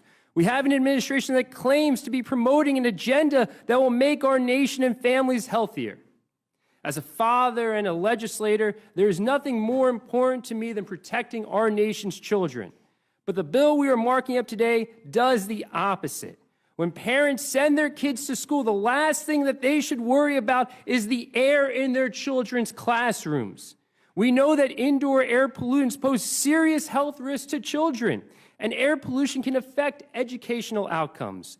According to data from Centers for Disease Control and Prevention, whose funding the Trump administration has proposed cutting in half, in a classroom of 30 children, 3 are likely to have asthma. One study found a decline in children's test scores for every increase in particulate matter in their school's air, and air quality at schools tends to be worse indoors than it is outside. So what did Democrats do? We created tools to address this challenge. The IRA authorized a grant program that provides essential funding and technical assistance to improve air quality at schools. It seems straightforward to me, even at this hour, why we need this program. Yet Republicans voted against authorizing it 3 years ago. And every Republican on the Energy and Commerce Committee voted against my amendment in our markup last week. Meanwhile, they are cutting Medicaid for nearly 14 million people, and as I mentioned earlier, dismantling critical agencies that are charged with protecting public health. So I'd like my colleagues on the other side of the aisle to explain to me and the American people, how does this bill make our children healthier? How, in cutting these programs, will our children breathe cleaner air? How does making children sick support American families? This issue should be common sense. It should be bipartisan. It should be easy to vote yes on my amendment that preserves this vital program. I appreciate you, and I yield back. Gentleman yields back. That got to do questions. Sorry, getting ahead of myself. Mr. McGovern. Eating a Swedish fish when you. I did that on purpose. I know you. It's going to cost more with tariffs to have the Swedish fish. But I just want to say to everybody, thank you for being here. Thank you for your patience. I support all your amendments. I'm proud of all of you for coming to this committee and presenting the amendments you did, because I think they represent our values. And as I said at the beginning of this hearing, the underlying bill it doesn't represent my values, doesn't represent our values. And so whatever we can do to help advance your amendments, we will do. But thank you very much. I yield back. Gentleman yields back. Ms. Scanlon? Yes, I echo the ranking member's remarks, and I wanted to particularly thank Representative Sanchez for bringing forward that amendment that is just so despicable in clawing back benefits from children based on who their parents are. It's un-American. That's all I can say. It also violates the Constitution. But that Details. doesn't seem to bother certain Yeah. members Yeah, of Congress. well, I appreciate the amendment. Thank you. I yield back. Gentlelady yields back. Now recognize Ms. Ledger-Fernandez. Thank you very much. And, I noted, Representative Licardo, that you kind of said something that we are all hearing. Right? We keep hearing from Republicans that they don't like this bill. They whisper it to us. They complain about it. But they are so terrified of Trump that they are not having the courage to actually vote no. But we'll see. We'll see. But, with regards to the amendments proposed with regards to immigration, I just wanted to seek unanimous consent to enter into the record an article in Defense One. And Defense One, as you know, is a highly regarded military publication titled "Immigrants Show Greater Willingness to Join the Military, Study Shows." Without objection, so ordered. And another article, I think that goes to Representative Sanchez's point. So there's lots of these different articles, but really the point was made by you. It's been made in some of the earlier panels, but we haven't talked enough about it. And so that's why I wanted to, I know we're trying to move on, but I wanted to take some time to acknowledge that this idea that immigrants are the reason you have to cut Medicaid for everybody because they are somehow gaming the system when they do not receive any federal dollars.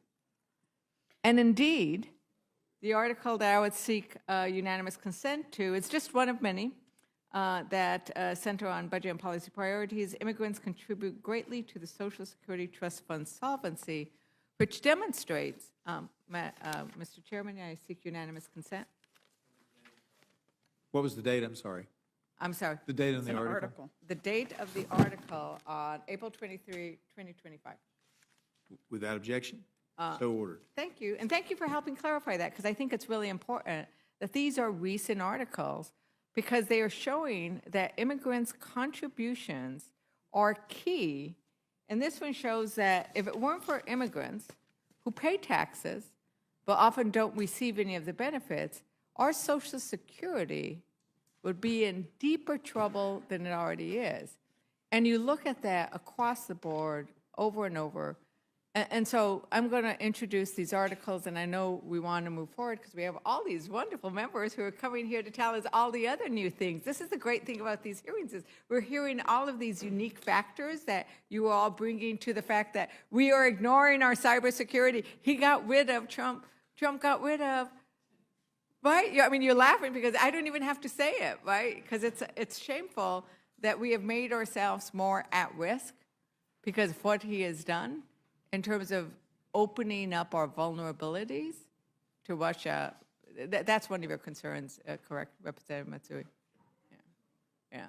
So thank you very much for raising those. I didn't know if you wanted to do anything else quickly on either of those. If I could just respond, it is the biggest lie in the world that immigrants take more from the system than they pay in. Immigrants pay into the system, they work hard, they pay taxes, they're not even eligible for those benefits. And yet other Americans are told the reason why there's waste, fraud, and abuse is because of immigrants.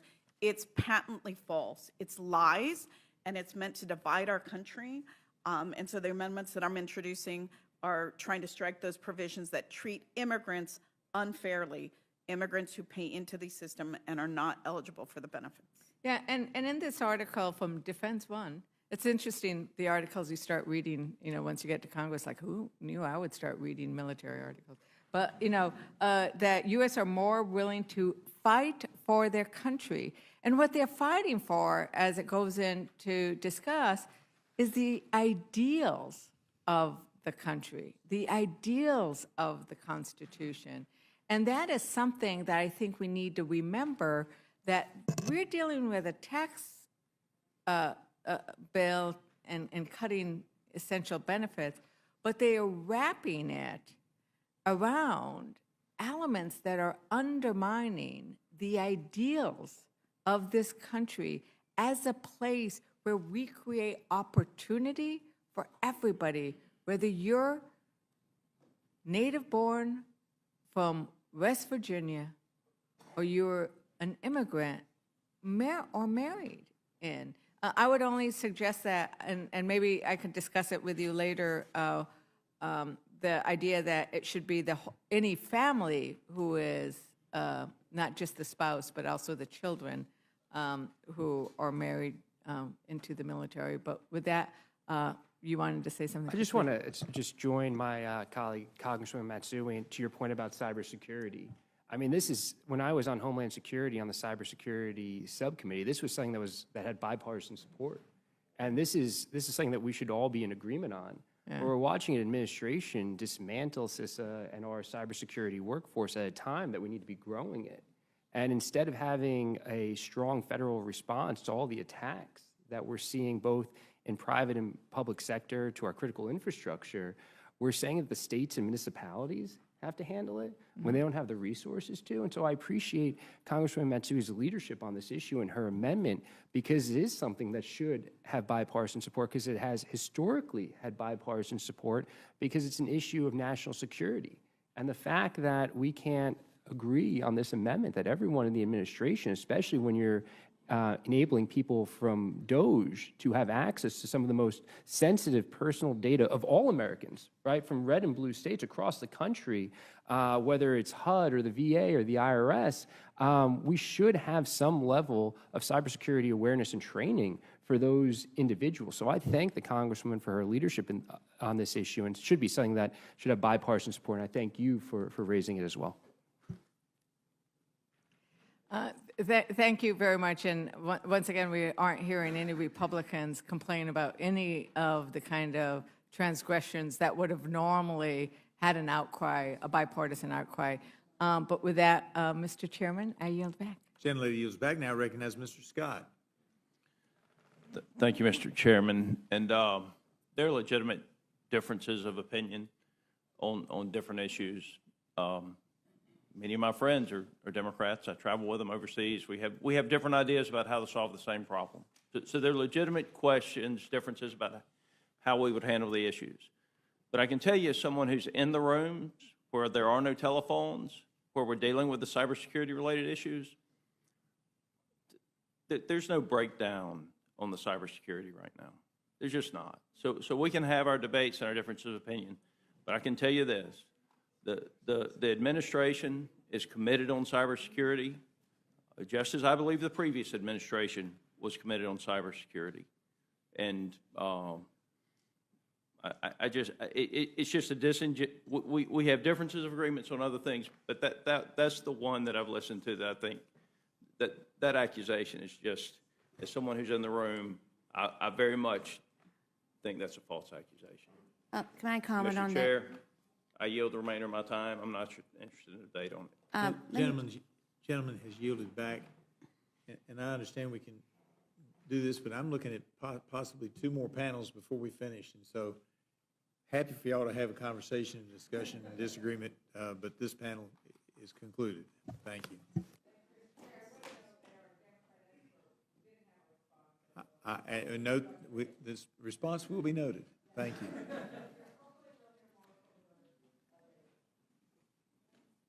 And what we've been trying to do is when I start calling off the names for the next panel, it'll be starting on this end with chair number 1, Mr. Khanna, Ms. McClellan, Mr. Courtney, Mr. Frost, Ms. Brownley, Mr. Magaziner, Mr. Garendi, and Ms. Elfrith.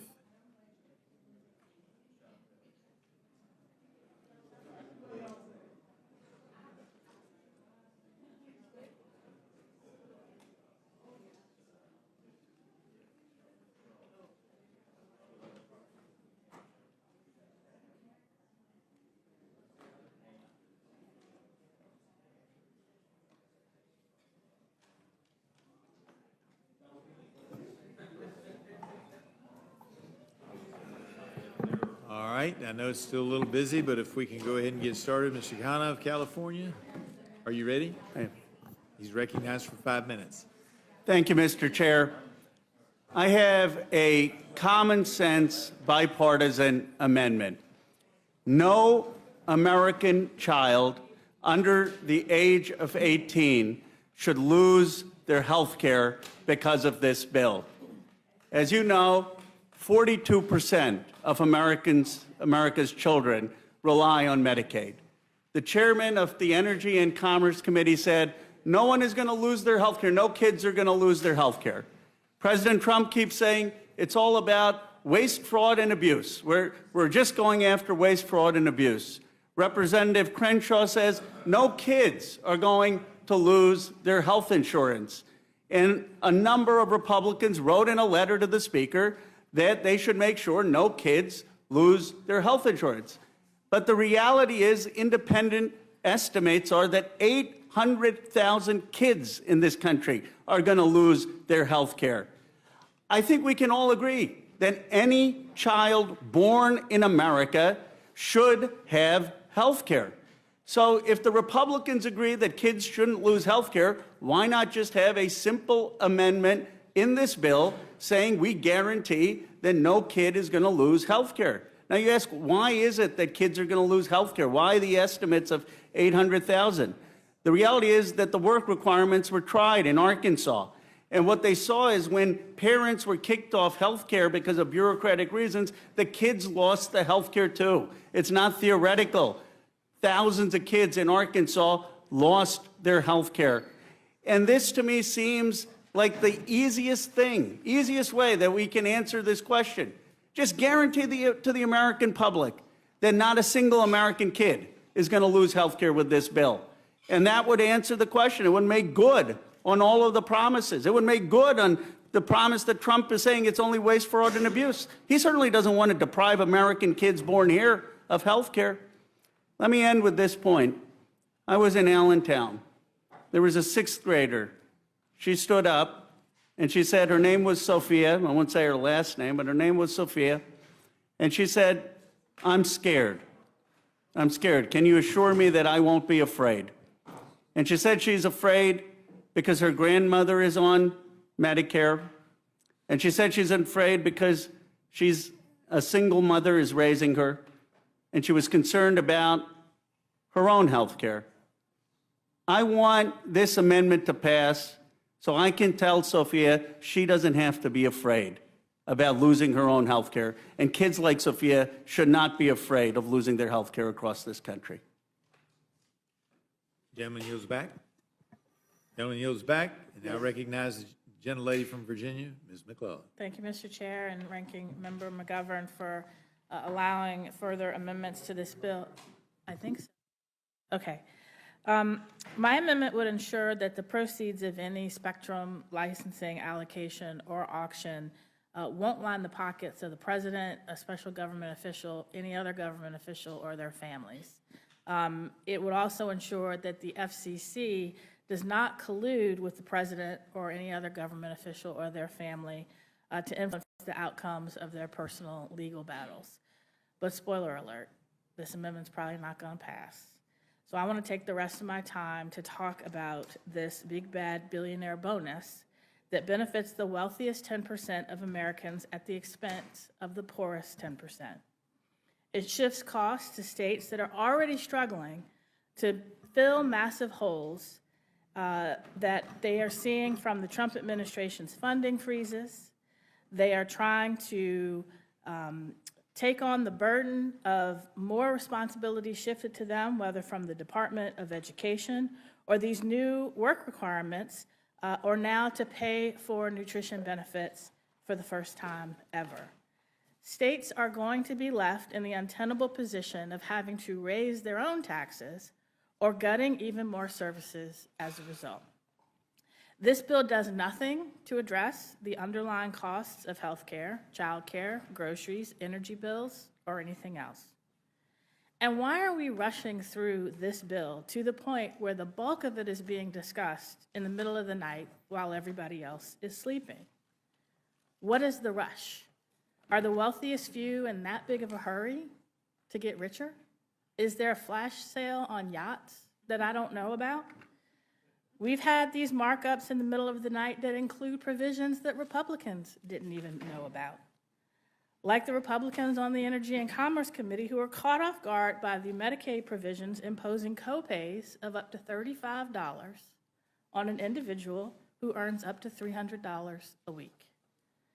They didn't know that if somebody was kicked off of Medicaid because they couldn't meet burdensome work paper requirements to prove that they're working, like the 18,000 Arkansas individuals who were kicked off when they couldn't meet work requirements even though they were working, these folks that get kicked off wouldn't be eligible for subsidies to purchase marketplace plans that they otherwise couldn't afford. And that came as a surprise to my colleagues in the E&C committee in the middle of the night. And somewhere between the E&C marathon markup and here, a provision was added that would cut the federal match for Medicaid in states that dare to provide health care to lawfully present immigrants. That means that Virginia, that covers lawfully present pregnant women and children, could face a cut in the federal match that would trigger an unwinding of Medicaid expansion that would cost hundreds of thousands of Virginians their health insurance, put our providers, especially our rural hospitals, at risk of closing their doors. Now I heard there'll be at least one manager's amendment that might fix that. But who knows?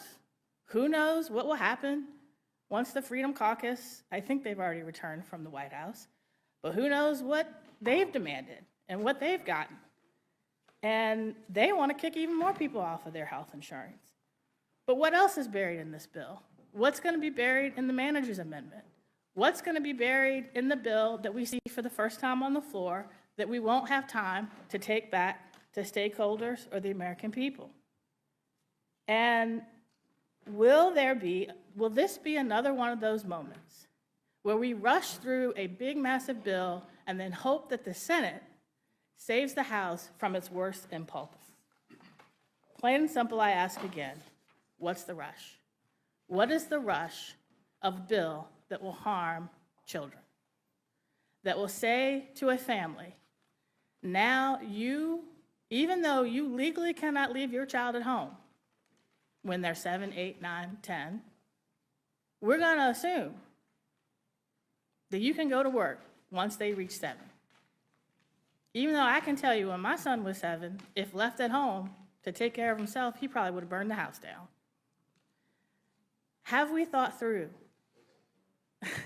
Have we thought through the unintended consequences of some of the provisions that are buried in this bill, surprising even Republicans that don't like them?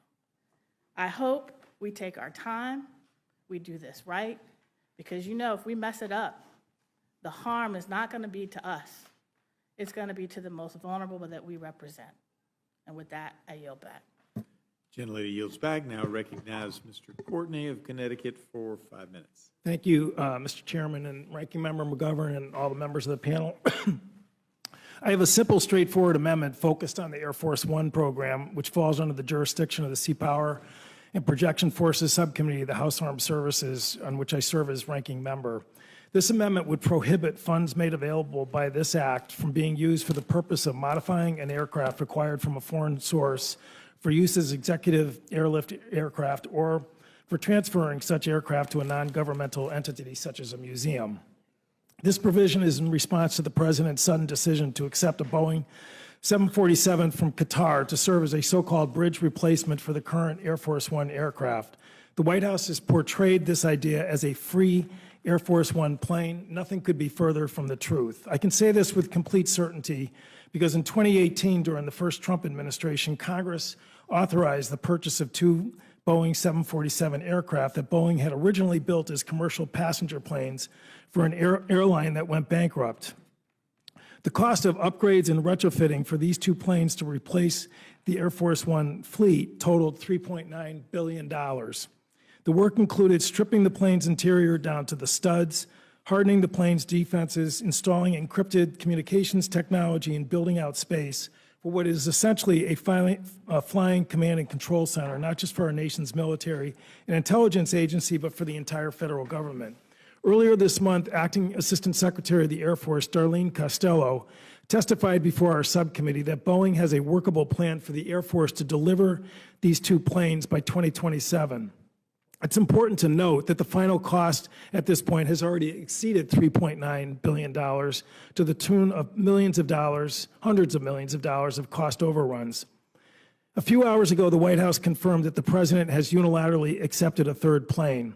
We've all seen the pictures of this aircraft that is not even close to being ready to fly as Air Force One. And clearly, it's going to require much of the same time and expense to be stripped down and upgraded as the 2 jets already under contract with the Air Force, which are on track for delivery during the President's current term. This scheme was not free, and the new scheme is not going to be free either. It's going to cost the taxpayers a lot of money.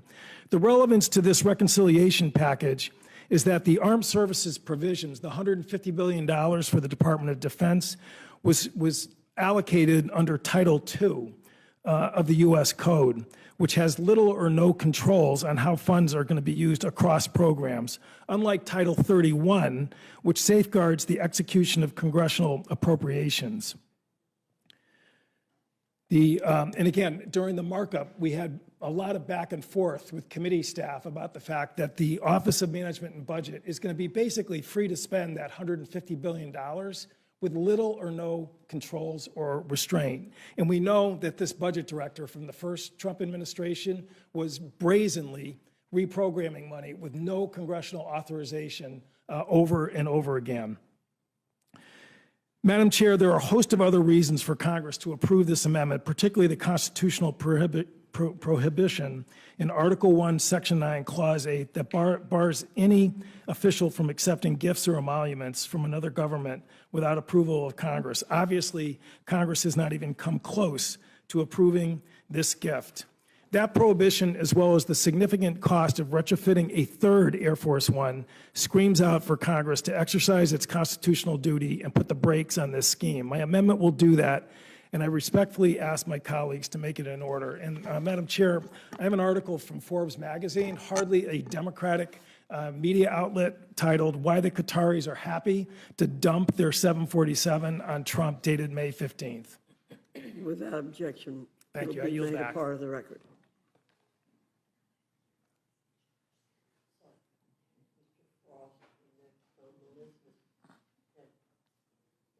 Okay, I'm just going by the list given to me, so but if you want to go in order yourself, you're fine. That's fine. Okay.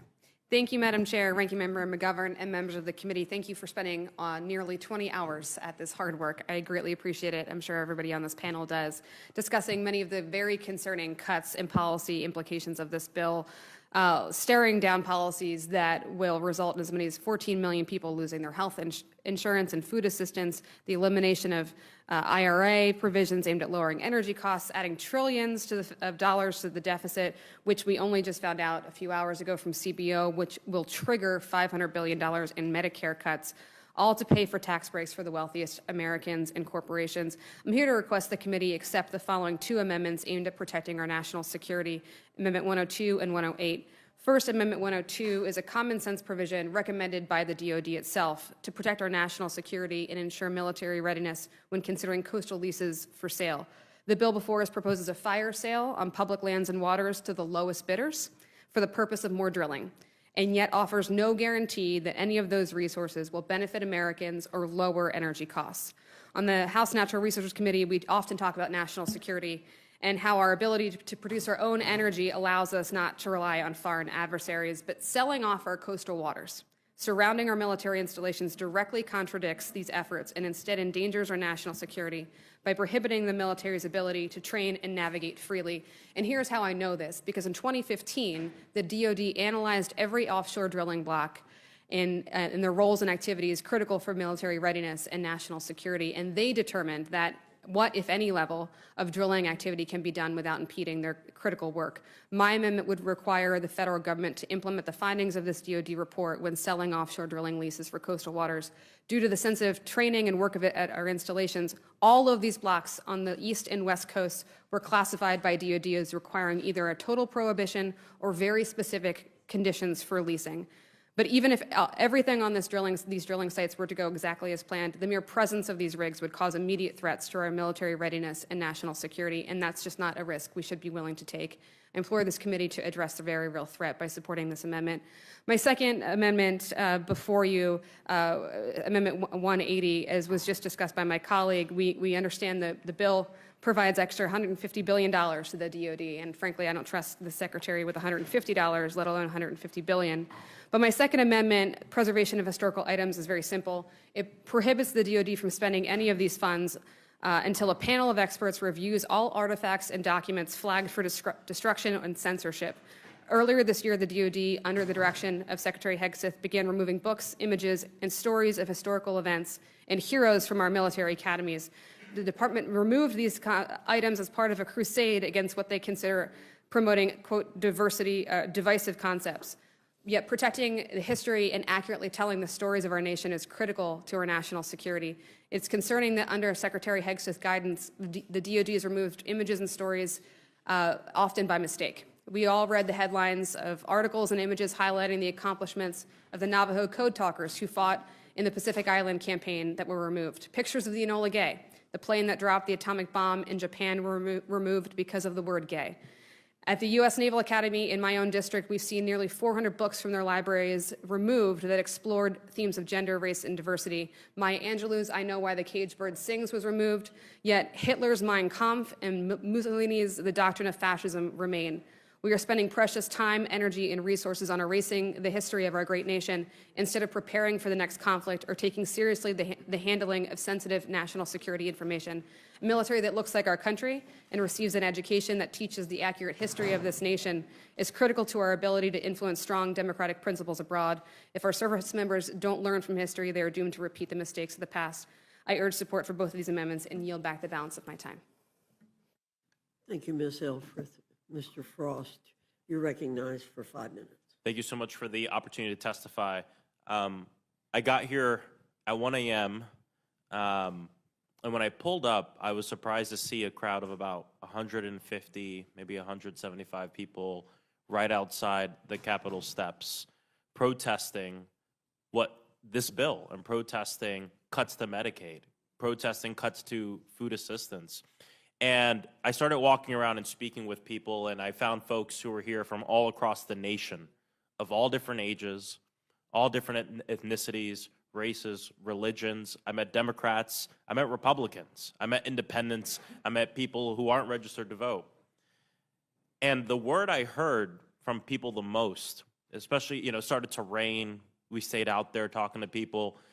The word I heard the most was betrayal. And people felt betrayed. And a lot of these folks had already planned this trip to D.C. for a long time. They didn't even know that this vote would go on. But when they found out that the Republican majority would be hosting a key hearing on this budget, which the budget shows the morals of a nation and the character of a nation, and they heard it was happening at 1 a.m. in the middle of the night, these people in the middle of their vacation, their advocacy trips on other things and all this, decided to come out in the rain with their families to say, we don't want to be betrayed. We want our health care. We want the nutritional assistance. We want a budget that reflects the values of this country. And we don't want a bill that will facilitate the single largest transfer of wealth from the working poor and the working class to the ultra wealthy in the history of our nation. It's dark and twisted that many Republican politicians want to take away health care, make food more expensive, restrict the child tax credit, all to enrich billionaires and mega corporations. If this bill passes, kids will go hungry. If this bill passes, people will die. And I heard this directly from people that were out there protesting, talking about the impacts that these cuts to Medicaid would have on their lives and their children. I also know this bill's unpopular because I've been traveling this country, going to Republican districts and speaking with constituents who have a Republican representative who refuses to host the town hall. I was actually in Michigan because in Representative John James' districts, one of his constituents shared, quote, "My daughter's a young woman who was born with cerebral palsy, mild cognitive impairments, and autism. She depends on Medicaid services for her health, safety, and well-being. She's unable to work or take care of herself. Without Medicaid, she is totally at risk. Cutting Medicaid to give tax cuts to wealthy billionaires is not only cruel and unethical, but it puts vulnerable people like my daughter at risk of severe mental and physical health problems." I'm in this hearing to offer support for Democratic amendments that would reverse the damage of this horrible bill that's a scam, and I personally have two amendments that I would like you to consider. One of them, the first prevents the Committee on Oversight and Government Reform portion of this bill from taking effect if Donald Trump violates a Supreme Court order. The rule of law is fundamental to any functioning country, and the only thing that can guarantee people's safety and security. Without the rule of law, there's chaos, corruption, anarchy. And the president loves to talk about the rule of law, but then he goes on to completely ignore and defy Supreme Court orders that are telling him to do stuff. If any working person at home were to ignore a judge, what would happen to them? No politician is above the law, including Donald Trump. Our democracy and our rights are hanging literally by a thread, in part because Trump has lost over and over again in court because his illegal acts are prohibited by federal judges and by law. And these have been decisions coming from federal judges appointed by both Democrats and Republicans. My other amendment overturns a portion of the bill that eliminates a tax on silencers that has existed since 1934. Republicans want to make it cheaper and easier for the next mass shooter to carry out their plans and kill innocent people. Silencers make it harder for law enforcement to quickly and effectively respond to active shooter situations, since it makes it more difficult to recognize the sound of gunfire and locate the source of the gunshots. This bill is a giveaway to billionaire donors and apparently also wants to continue to enrich gun manufacturers who want to make even more money and profit even more off of the death of our children and our people. I yield back. Thank you, Mr. Frost. Mr. Magaziner. Thank you, Madam Chair. I am here tonight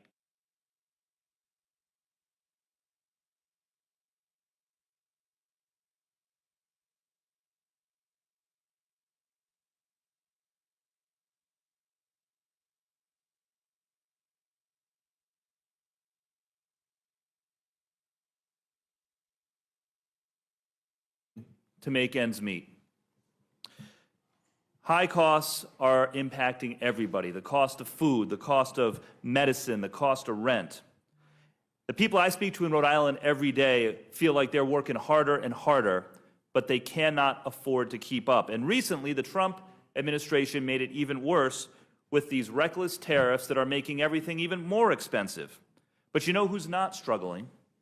The billionaires, the people at the very top, are doing quite well for themselves. Yet, this Republican tax bill will make it even worse. Under this plan, and listen to this, this is from the nonpartisan CBO. Under this bill, people who make more than $5 million a year will get an extra $100,000 plus on their income every year. But a middle-class household, if your family makes $70,000, $80,000, $90,000 a year, you will see on average $45 a year. So we're giving millionaires over $100,000 a year more money. The middle class gets $45 on average. How is that fair? And if you are a family that's trying to work your way into the middle class, you're making $30,000, $40,000, according to the CBO, you will lose more than $1,000 a year once the cuts to Medicaid and SNAP are factored in. So this Republican tax bill is literally taking thousands of dollars per family from working people and transferring it to the super rich. My first amendment will reverse this. Under my amendment, families who earn less than $500,000 a year, the majority of Americans, most Americans, will get a tax break. We would lower your tax bracket 2%. If you're at 22%, we make it 20. If you're at 12%, we make it 10. And we would pay for it by adopting Donald Trump's suggestion to put a new tax bracket for people making more than $2.5 million a year at the 39.6% tax level. This is a matter of basic fairness. Let's ask the people making millions of dollars a year to pay their fair share so that the middle class can get a tax break. And I find it very interesting that my Republican colleagues can't summon the courage to stand up to Donald Trump on almost anything. When Donald Trump says, oh no, I really won the 2020 election, we should overturn the election results, over 100 of our Republican colleagues said, yes, sir, we'll try to overturn the election for you. When he enacted these massive tariffs, which are a huge tax on the middle class, our Republican colleagues were either silent or submissive. When he cozies up to dictators like Vladimir Putin and throws our allies under the bus, crickets from our Republican colleagues. But when he suggested, hey, let's increase taxes on the millionaires to help pay for this bill, well, that was too much for our Republican colleagues. That was the first time that they said, oh no, Mr. President, you've gone too far. Really? So look, I'm going to agree with the president on this one. Let's put that tax bracket, that higher tax bracket on people making more than $2.5 million a year, and instead give real tax relief to the middle class. My second amendment addresses another unfairness in this bill. Understand this. This bill is an across-the-board cut to SNAP benefits, to food aid. Our Republican colleagues like to say it's just waste and fraud, or it's just going after people who are bilking the system. False. There is a 5% cut across the board for every state, regardless of error rate. My second amendment would eliminate that across-the-board 5% cut for every state and pay for that by eliminating the provision that gives an exemption on inheritances over up to $30 million on the inheritance tax. How about, instead of cutting food for hungry families, for working people, we say to the children of millionaires, you know what?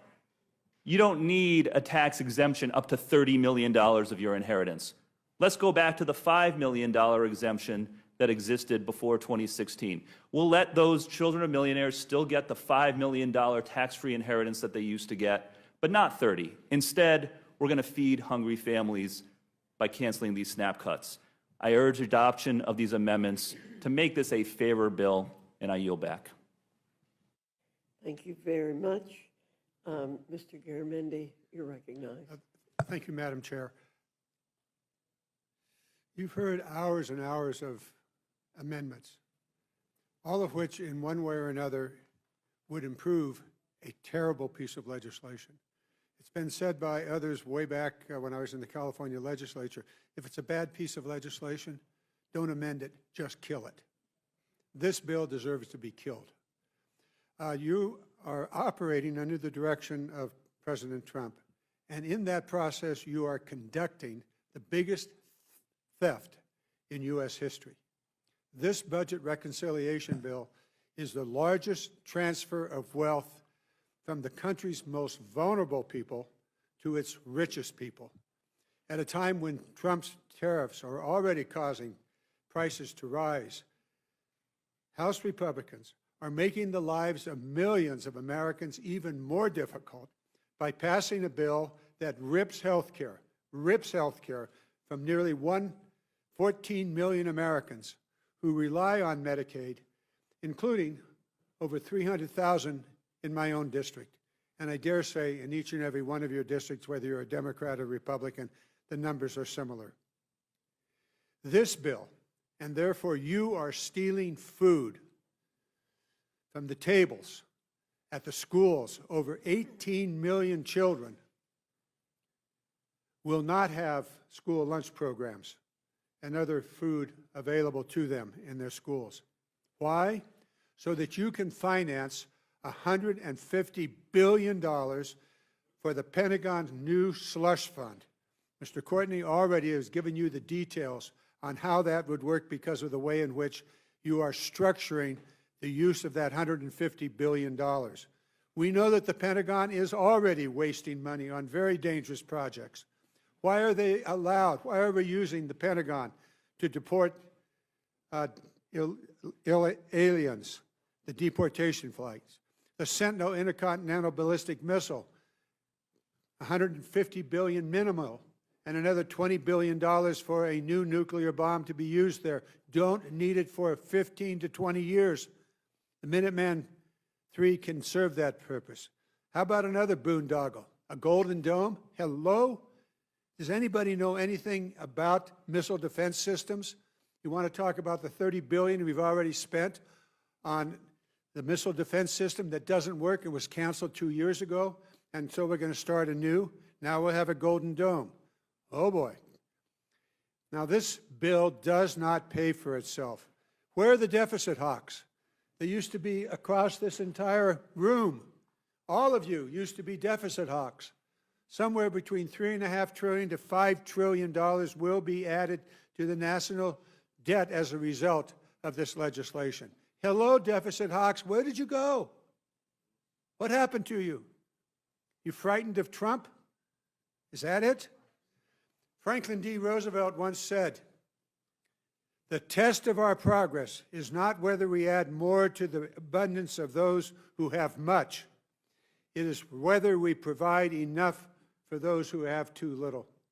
This piece of legislation goes exactly the other direction. It adds to the wealth of those who have much, and it literally and actually takes away from those who have little. The Congressional Budget Office yesterday confirmed that the bill will raise the incomes, will increase the wealth, the incomes for the wealthiest 10% of Americans, while simultaneously cutting the incomes for the poorest 10%.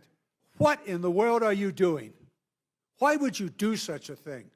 Why would you increase the wealth of those who already have much while simultaneously taking away from those who have too little? How do you do it? You gut Medicare. You heard from my colleagues. The SNAP program used to call it food stamps. That's real food. And there are already real regulations on what those SNAP programs can be used for. Head Start. It goes on, and it is a disgrace. It is a disgrace. And let's recognize what it is you are doing. The facts, people are struggling, already struggling. You pass this legislation and the struggle will be worse for those who are in the bottom of our economic system. The fact that so many Republicans have voted actively to harm your own constituents just to curry the favor of Donald Trump, it is shameful. There's no other word to describe it. How could you possibly face yourself when you look in the mirror and recognize what you're actually doing to Americans, millions of Americans? It is a disgrace. The Democrats are doing everything we can to stop this disgraceful piece of legislation. I'm proud to stand with my Democratic colleagues. I'm proud that they are taking their time and your time. And I do have amendments, but I won't have the time to offer them. They're in the record. Yeah, you're long past your time, John. Julia, I'll let you get by with a little too much. Ms. Brownley. Yeah, thank you, Madam Chair and Ranking Member McGovern. Before addressing my amendment, I wanted to really echo all of the arguments made by my colleagues in strong opposition to this big, bad billionaire bill. This bill serves as a Trojan horse to jam through hundreds of billions of dollars in Medicaid cuts that will devastate 265,000 Ventura County residents in my district and 14 million Californians who depend on Medicaid to access their health care. These cuts will harm children, disabled adults, low-income seniors, and they will result in hospital closures across our country. And there are many other egregious sections of this bill that will have devastating impacts to the American people for many, many years. My amendment today would redirect $1 billion from this bill to fund climate monitoring, weather forecasting, and disaster preparedness programs at NOAA. I would challenge my Republican colleagues to find constituents in their districts who want to lose access to accurate weather monitoring, particularly as we head into the busiest time for severe storm predictions like tornadoes and hurricanes. Just this past weekend, deadly tornadoes tore through states from Kansas to Kentucky. The same weekend when reports came out that for the first time in the past 50 years, local National Weather Service offices would no longer have the capacity to monitor weather around the clock in parts of the country due to reckless DOGE cuts. I have got a map right here that shows the places in the United States that no longer have access to 24/7 weather monitoring. This is not some partisan talking point. It's a matter of life and death. Programs like the National Weather Service are what we promise to the American people in exchange for their hard-earned dollars, not tax cuts to the wealthiest 1%, while the president tanks our economy to help his billionaire friends scam the system and profit off the American public. The mindless destruction of America's critical government programs only makes our country weaker, it makes it less safe and less prosperous. It's just plain irresponsible, and it cannot stand. I'm offering this amendment as a necessary course correction to invest back into communities and to our public safety. The forecasts NOAA produces are critical across almost all sectors of America's economy, from safe air travel, managing our water supplies, supporting the outdoor recreation industry, to seasonal forecasts that help farmers decide when to plant and when to harvest their crops. And perhaps most importantly, NOAA uses these forecasts to issue all the tornado, hurricane, flood, and extreme wildfire condition warnings during extreme weather events. Extreme weather events that are only going to get worse. The growers in my district certainly know this. They are the ones on the front line responding to the climate impacts that cause shifting production seasons, the reduction of available water, and creates more intense and frequent natural disasters. The Republicans' proposals will exacerbate the climate crisis while taking away funding for vulnerable communities to prepare for natural disasters. In the face of this Trump tax scam that threatens our clean air, safe water, public health, and economic prosperity, I am proposing we instead invest in programs that will keep our communities safer and ready to respond to extreme weather. With that, Madam Chair, I urge this committee to adopt my amendment, and I yield back. Thank you very much. I thank our witnesses for being here, our panel for being here. Anybody else? Does anyone on our side of the aisle wish to ask a question? No. Mr. McGovern, you're recognized. Again, I just thank this panel. I appreciate you being here, and I know some of you were here at 1 in the morning. I remember seeing you, and I would just want to again say what I've said to previous panels. Thanks for sticking it out. I think it matters. I think people are paying attention. I think it's important that we're fighting back, especially against the bill that we find so egregious. And so we will support the amendments. We will have your back. But I want to say thank you. And Madam Chair, before I yield back, I don't know whether you have any updates on schedule. I've been trying to read news reports as to whether or not Republicans have come to an agreement on a manager's amendment, and I don't know if you have or not, and whether we might be, what you anticipate the schedule for the evening to be.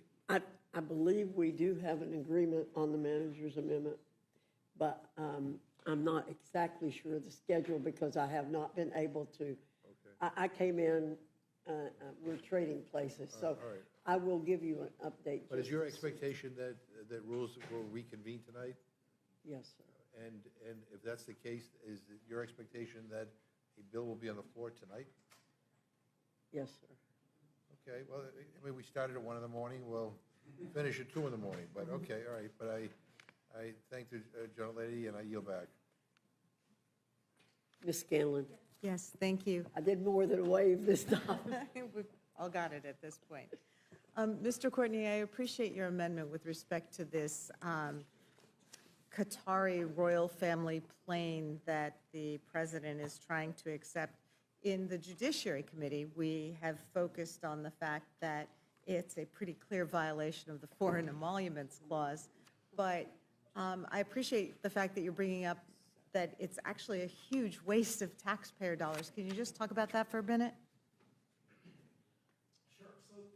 There probably is no worse way to build an Air Force One than to take a plane that's already been fitted out and then have to strip it down and then just sort of create all the special characteristics of Air Force One. And we know this because that's what we've done with the 2 planes that are in process. And by the way, it looked like they'll be delivered while President Trump is still president, so there's no need for a bridge plane. He's going to get his planes in 2027. So yeah, just building a 3rd Air Force One is a complete waste of money.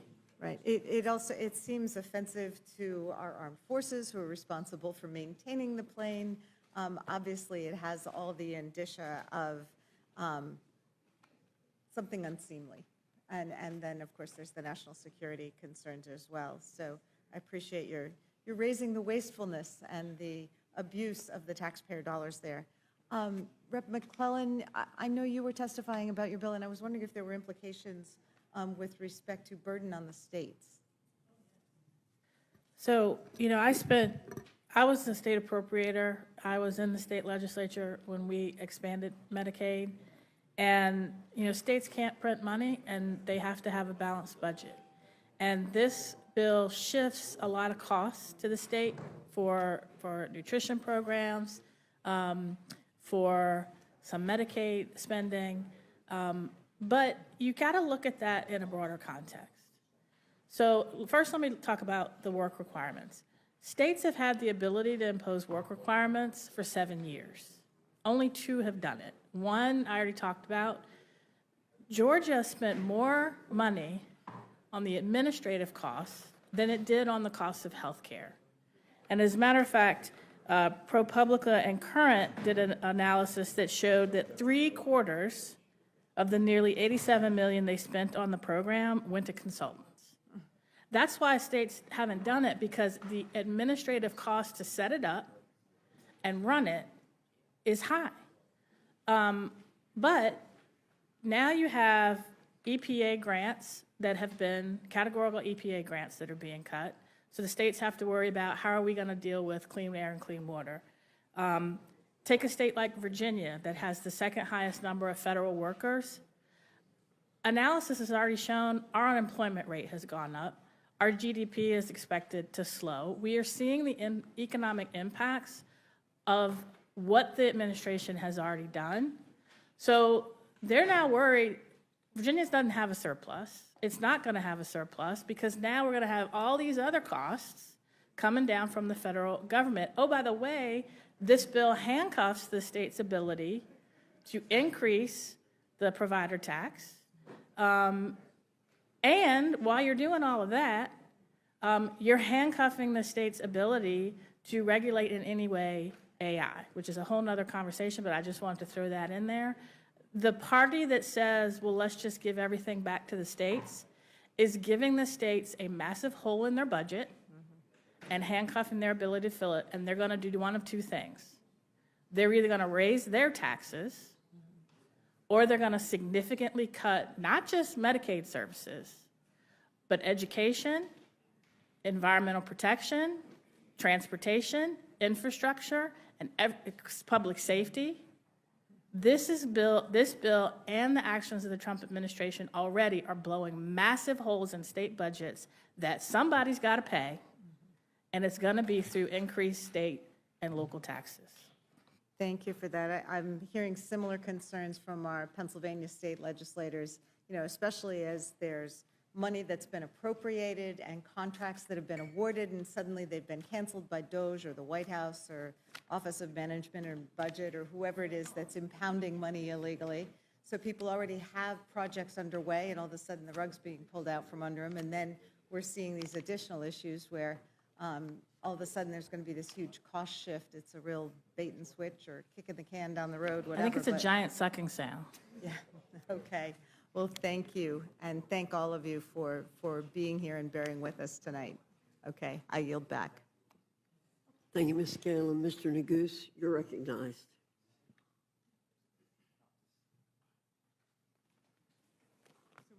Sorry, a lot of paperwork over here, Madam Chair. Great idea. It's been a long day. I have no questions. Thank you all for your testimony and your amendments, and of course, I support the amendments. I just want to follow up on a point that the ranking member mentioned. We've been here now for 19 hours, I guess, close to 24 hours straight. Started at 1 a.m., and as the ranking member said, it sounds like we may very well end at 1 a.m. or 2 a.m. with a vote in the dead of night on the floor on a 1,000-page bill that would have dramatic negative consequences for the American people. But I don't know that I could say it any better than one of your colleagues, Madam Chair, and that's Representative Massey, who posted on social media just a little while ago, I'll quote, "Major provisions of the big, beautiful bill are still being negotiated and written, yet we are being told we will all vote on it today. Shouldn't we take more than a few hours to read a bill this big and this consequential?" Now, what's interesting is a commentator responded to that tweet and said, wasn't that a promise, too, that y'all would get 48 hours to read new bills before voting? And Mr. Massey's response, yes, it is in our rules that we will have 72 hours to read every bill, yet it's been circumvented this week by a manager's amendment, which substantially changes the bill, but should only contain technical clarifications. And a rule called same-day rule has also been suspended, which of course we know was done yesterday. Here's the point. We've seen this movie before. We, I suppose, will wait here with bated breath for the manager's amendment to be submitted to this committee. I suspect that that manager's amendment is not going to have technical corrections and changes to the rule print, but instead will be fundamental changes to this bill. And we, House Democrats, and ultimately the American public, will be compelled to reckon with and try to discern what those changes are and the impact the changes will have on our constituents in the dead of night. And so I would encourage the majority to reconsider, and I would hope we weren't able to convince the Speaker to hold this hearing at a regular hour, the way that all the other markups were. We failed in that effort. Perhaps we'd be more successful in persuading the Speaker to put the bill on the floor in the morning so that the American people can actually have a chance to listen to the debate that unfolds on the House floor. With that, I'll yield back the balance of my time. Thank you. Ms. Leisure-Fernandez, you're recognized. Thank you. And once again, I think we heard from this panel a range of ideas that only through showing up and testifying and actually speaking, we had very little Republican participation. Because, you know, as we noticed this morning, they don't even want to read out loud their own bill. They are so ashamed of what is in the bill that they refuse to read out loud their bill. But what you all have done is come to us with provisions so that we cannot have the kind of corruption from Qatar that we are seeing, so that we can protect states' rights and states' budgets and some kind of respect for the relationship they have and the obligation the federal government has. And oh my God, the silencer thing, thank you so very much for bringing that up today. And yes, there are ways of addressing the deficit and actually protecting the middle class that we could get to, but they don't really want to get to because, as you have pointed out, it's all about the wealthy. Everything they do is about the wealthy. There's all kinds of other stuff. And do they have their heads on the sand or what? Like, not in the sand, they were like ignoring the danger around us for money, right? So the risks that they are imposing on the American people is just astounding. And, you know, we came in at night. I don't know if there was a moon or there wasn't a moon, and then there was a sun or maybe not a sun, and now there's maybe not a moon or not a moon. But what it is definitely, even the Republicans are in the dark because, as we can see from these tweets, they haven't seen any final language. They think this is in there. They think that's not there. And I heard that maybe they all want to go to some meeting and they all have to leave to go do something better than stand up for their constituents. So that's why we're watching this, because they all have Memorial Day plans. Really, it's disgusting what they're doing. With that, I yield back. Thank you, Ms. Leisure-Fernandez. I thank the panel for being here.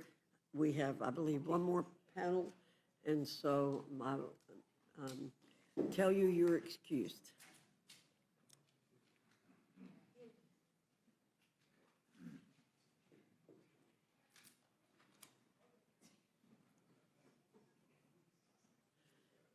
If I could ask you all to do the same thing the last panel did, we have 7, I believe, not counting Mr. McGovern, or he's going to stay here.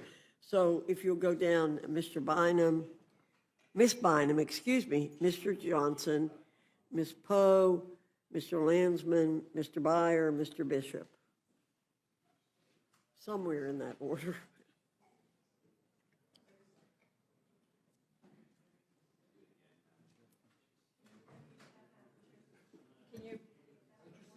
It's okay. It's okay. It's okay. We were just, before, people would bunch up here, and folks couldn't get down that way. And so we were just trying to get people balanced down just a little bit. Okay. Madam Chair and Mr. Ranking Member and members of the committee, I want to start off by saying just how laughable it is to be calling this bill beautiful. And I'd like to replace that word with trash. It's a trash bill, and here's why.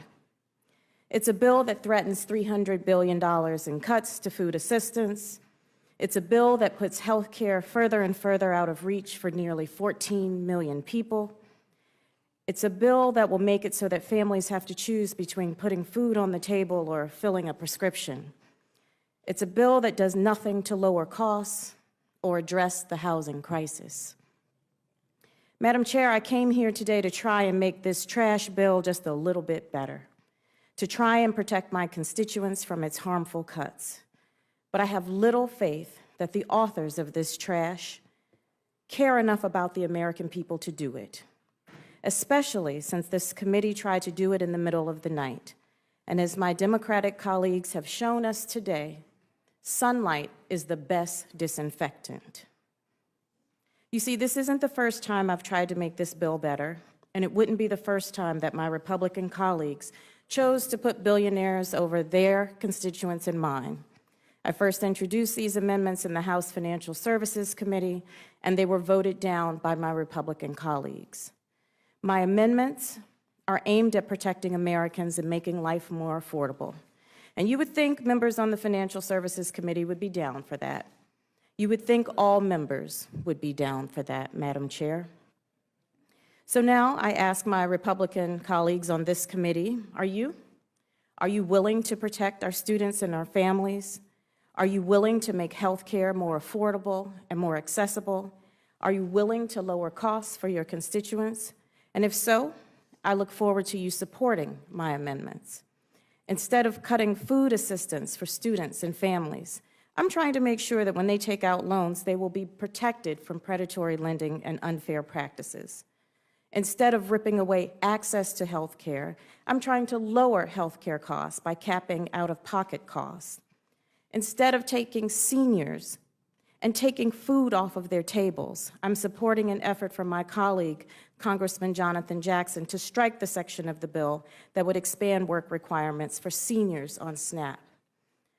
And instead of increasing costs on those struggling the most in an effort to make the rich richer, I'm fighting to lower costs for my constituents and all Americans. Madam Chair, I brought the data. Let me tell you what the numbers look like. In your district, 201,000 people will lose health care because of this bill. That's 27% of your constituents. In Rep. Fishbach's district, it's over 165. Rep. Norman, 148,000 people will lose health care in his district. Rep. Roy, 56,000 people use SNAP to feed their families. And in Rep. Houchin, it's 54,000. Over 83,000 kids get health care through Medicaid in Rep. Langworthy's district. In Rep. Scott, it's 124,000 kids. In Rep. Jacks, it's 88,000 kids. And in Rep. Griffiths, it's nearly 107,000. I know where my priorities are. It's with my constituents. And I'll be voting against this trash bill because I stand with America's children and America's families. Madam Chair, I respectfully urge you to do the same and get your colleagues focused on serving the American people.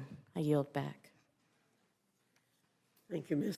Madam Chair, Ranking Member, I know that meteorologically speaking, we are in springtime, but legislatively speaking, a dark, ice-cold winter has descended upon America.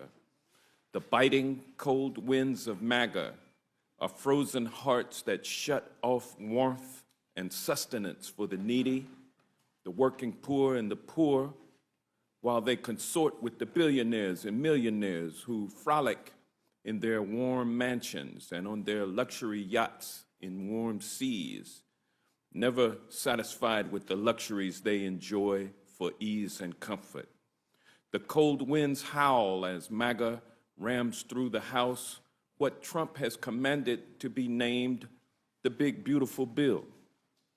It's the big, ugly GOP tax scam, which rips away health care from 14 million Americans, takes food away from 3 million people every month, and drives up the cost of everyday essentials with its tariffs, which is a tax paid by those same folks who are losing their health care and food stamps, all to hand massive tax breaks to billionaires like Elon Musk.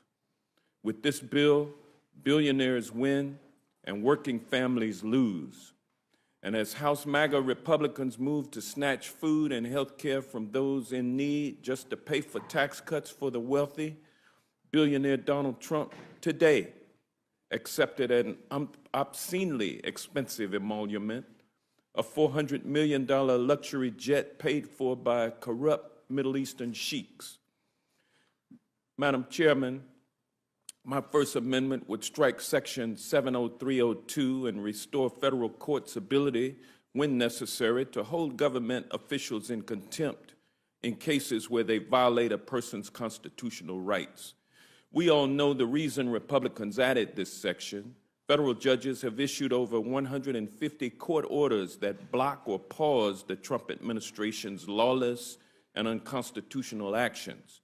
Trump keeps losing in court, so Republicans want to rig the system so that Trump can ignore judges' orders against him. Without my amendment, this bill prohibits a court from enforcing the orders that it issues, turning courts into paper tigers. This bill says that unless you hand over a lot of money when Donald Trump and his administration violate your rights, they can just keep on violating them. It's one more way Republicans and the Trump administration want to trample on the rights of ordinary people who are not wealthy and do so with impunity. This country is built on the rule of law. The judicial branch is essential to ensuring that the violation of one's constitutional rights can be vindicated by the courts. That is why we need my amendment, so that any time Trump or a future president violates the law, Americans can go to court and stop it before any more harm is done. Because this country is about we the people, not about Donald Trump the king. And I also offer a second amendment which would allow funds to be used to provide lawyers for unaccompanied immigrant children. Picture this: a 2-year-old sucking her thumb while clutching a teddy bear, standing in front of the immigration judge, sitting high and looking down from the bench, while a seasoned lawyer working for the government argues that the unaccompanied child should be sent back to El Salvador, where the dictator holds her parents in a hellhole prison for being politically incorrect. This amendment just makes sense. It would allow legal representation for unaccompanied children. We do not allow children to represent themselves in any other legal proceedings, and immigration court should be no different. On cases and advocate for themselves during adversarial hearings. Do we expect that toddler sucking her thumb and clutching her worn and tattered teddy bear to represent herself? Really? There have been long-standing bipartisan support efforts to provide counsel to unaccompanied children, because Congress has realized for years that legal representation is essential to ensure that children have meaningful access to asylum and other protections. And with that, Madam Chair and Mr. Ranking Member, I yield back. Thank you, Mr. Johnson. Ms. Poe, you're recognized. Thank you, Madam Chair and Ranking Member McGovern. I want to thank all my colleagues who have spoken over the past 19 hours, providing amendments to improve this big, bad, ugly bill. I come before you today to discuss my deep concerns with the legislation the committee is considering today and the amendments I have offered try to improve it. This bill is heavily skewed to give huge tax breaks to the wealthiest 1/10 of the 1% of Americans. Any tax cuts that Congress provide should favor the middle class and all other hardworking Americans, and this bill does not do that at all. This bill will cause New Jersey families to go hungry. Around 83,000 people in my district, the 9th district, including children, working parents, seniors, and veterans, buy food with SNAP. The SNAP cuts here will mean thousands of our neighbors won't be able to feed their families. The price tag in this bill is enormous, costing taxpayers $4 trillion. But instead of lowering costs and supporting families, it will make their day-to-day lives harder. This legislation includes massive cuts to Medicaid, which covers more than 1.7 million New Jerseyans, including over 1/3 of all children in the state. This bill could lead to 1 in 5 New Jerseyans on Medicaid losing their coverage. This means losing checkups, treatments for chronic diseases like diabetes, access to life-saving medication. Cuts to Medicaid will hit particularly hard mothers and families in our poorest communities. That is why I've offered an amendment to require states to provide 12 months of continuous health care coverage for pregnant and postpartum women who qualify for Medicaid and CHIP. My state, New Jersey, already provides this coverage. 2 out of 3 maternal deaths in America happens in the days following childbirth. Health care at this time means the difference between life and death. My amendment number 84 builds on the work of my colleagues, including Representative Robin Kelly and the Black Maternal Health Caucus. I am grateful for their leadership. This is a common sense provision. If you support women and working families, there is no reason to oppose this. I have offered 5 additional amendments to this legislation that will make air traffic safer and more reliable by preventing mass layoffs at FAA and NTSB, reduce flooding by increasing funding for clean water grants, ensure transportation improvements continue progressing by preventing funding cuts, improve public safety by making sure that FEMA grants continue without delays and unnecessary red tape.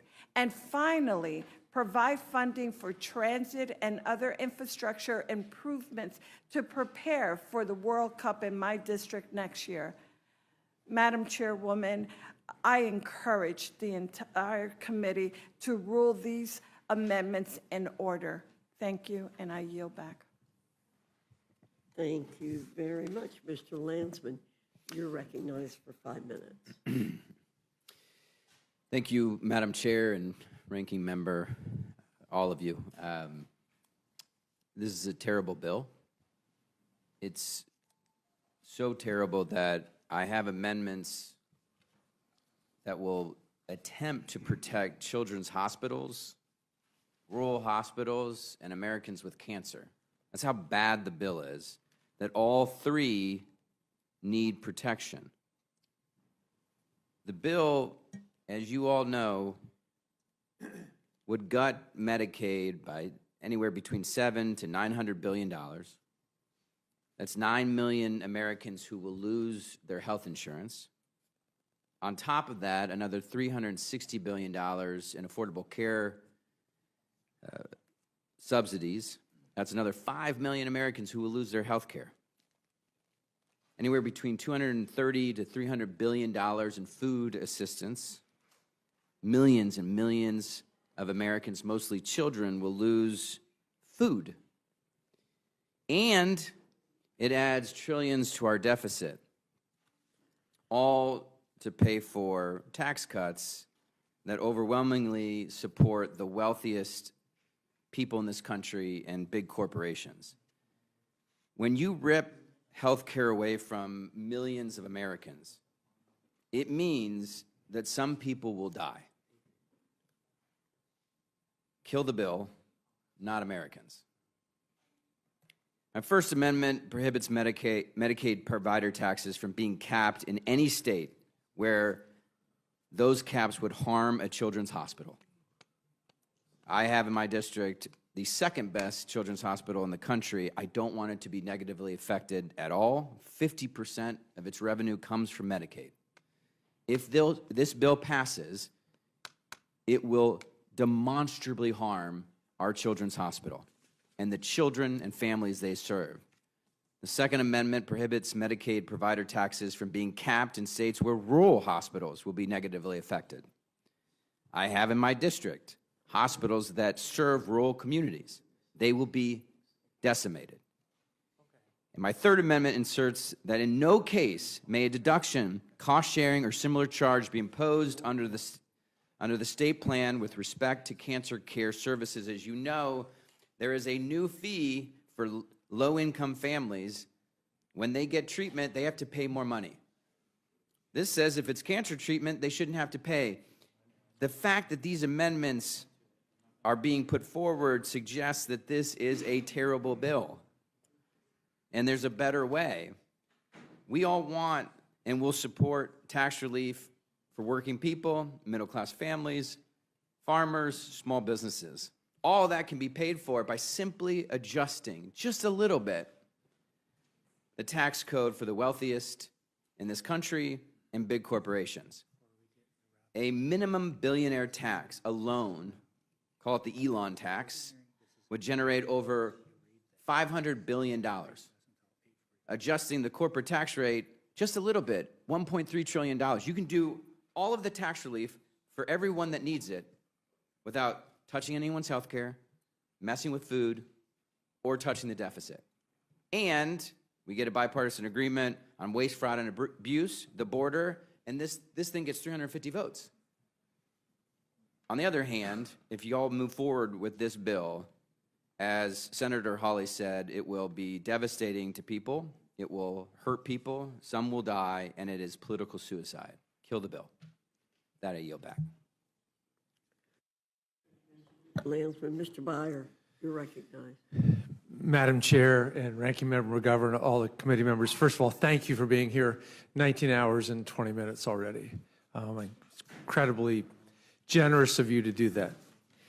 Madam Chair, I'm testifying on 4 energy amendments, which really are classically Republican amendments that I think any of my friends, Republican colleagues on Ways and Means could be introducing, because this bill is not just catastrophic for the future livability planet, but it's catastrophic for energy dominance, for economic growth, and for the stated Republican energy agenda.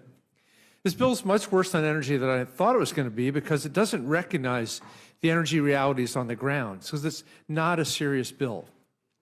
My first amendment is to protect the consumer energy tax credits. These are the tax credits for 3 million American families took advantage of in 2023.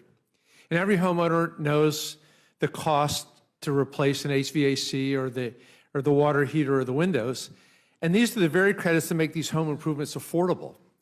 Well, many Americans are struggling with the cost of living. I think one of the big reasons why Donald Trump won in November. This bill actually steals away the very credits that make the things more affordable, all for tax cuts for billionaires who won't even notice the change to their balance sheets. My second amendment restores the energy investment tax credit and the production tax credits, the ITC and the PTC.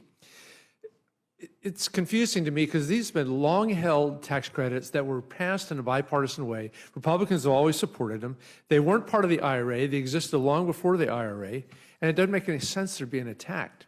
And the average American residential consumer is going to see their electricity bill by way more than $100 next year. And then the business community is a lot higher increases, all the small businesses. Not only did these tax credits help keep the energy prices low, but they also increased the capacity of the energy grid. So they estimate that between now and 2035, our energy capacity will shrink the potential by as much as 72%. I co-chair the bipartisan AI caucus with Mike McCall, Jay Obernolte, and eliminating the ITC and the PTC is going to be the biggest threat to AI growth. We all know in all the AI meetings we have right now that the big thing that holds it back right now is the energy needed to drive all those data centers. But it's just basic math. The energy capacity is not going to be there unless we have the ITC and the PTC. All the other things, the renewables, they're bringing LNG online, that's not going to do it in time. My third amendment prevents the nuclear, hydrogen, and domestic manufacturing tax credits from being eliminated.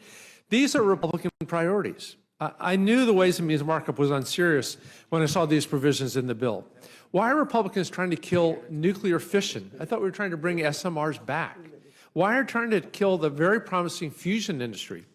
Again, we have a huge bipartisan fusion caucus led by Chuck Fleischman and Jay Obernolte, and this will kill that.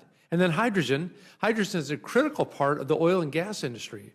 And then finally, why do Republicans want to kill domestic manufacturing? I know this is what President Trump says he wants, to bring the manufacturing jobs back. But between tariffs and this reconciliation bill, 50,000 energy jobs have already been lost, or delayed, or canceled, and $56 billion of energy investments have been stalled or canceled. At the end of 2024, we had annual investment in American factories hit nearly $150 billion. But when we try to kill these energy jobs and this manufacturing, why do we do this when the president says it's his priority? And by the way, most of these are in Republican congressional districts. They're helping the people who voted for Donald Trump. It doesn't make any sense. Instead, these actions are going to kill hundreds of thousands of good-paying jobs. They're going to send U.S. manufacturing overseas by eliminating the landscape that made domestic investment attractive. And not to mention the 45X tax credit, which is the bill that kills, that has been so supportive of the mining industry. And again, I can't understand why Republican friends are attacking the mining industry. Finally, my last amendment is to protect traditional Republican priorities that my friends on Ways and Means couldn't do behind the scenes, but I know that they were offering it. The first was to restore the transferability provisions. That was a Republican-led priority. The second is changing placed in service to the beginning of construction. Again, very business-friendly. Republicans tried to do it. And the third was to use an existing Republican proposal to amend the FEOC to make it more workable. All told, this bill is a disaster for energy dominance, which I understand the president said is his priority. The GOP is ripping away these energy credits from American families and stifling economic growth while blowing a $5 trillion hole in the budget, all to give it tax cuts for billionaires. It hurts most American families, especially those who voted for Donald Trump. And I encourage the Rules Committee to make these 4 amendments in order, and I yield back.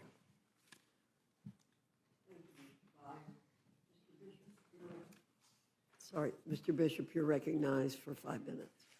Thank you, Chairwoman Fox, Ranking Member McGovern, members of the committee. This is not a big, beautiful bill. It's a big, fat, ugly bill. It has wrinkles, warts, festering sores, and scars. And while Republicans are trying to put makeup and lipstick on this ugly creature to enhance its appearance, it's still ugly. And I'm here this evening to try and remove just a couple of warts with 2 amendments. The first is an amendment that addresses food insecurity experienced by military families by removing the barriers they face in applying for SNAP benefits. According to the most recent estimates by the Department of Defense, 28%, or nearly 1 in 3 of U.S. military families face food insecurity. Junior enlisted and military families of color struggle to put food on the table. This phenomenon even affects double military families, young couples just starting out where both spouses are enlisted. Experts believe that many families suffer in silence due to the stigma surrounding hunger and receiving nutrition benefits. Meanwhile, food pantries and food banks operate on or near every single military base in the United States. Military spouse unemployment is 7 times the national average as well. Frequent moves associated with the military lifestyle and the lack of affordable child care also strain household finances for low-ranking, low-pay military families. My amendment would address food insecurity among active duty service members by excluding the basic allowance for housing from SNAP income eligibility. These men and women of the armed forces cannot use the basic allowance for housing to feed themselves or their families. It can only be used for housing. Makes no sense that we're including the BAH as proof that junior service members make too much. They were making minimum wage before this latest NDAA raised their pay. Even with the recent pay increase, our troops are using that increase for the exorbitant cost of child care, not for food. It's a tragedy that many of our nation's military can't afford to put food on the table and face serious barriers to assistance. Those who fight for our freedom should not have to fight for food. My second amendment will right a wrong that the Republican leadership in the House of Representatives has been dragging its feet to correct.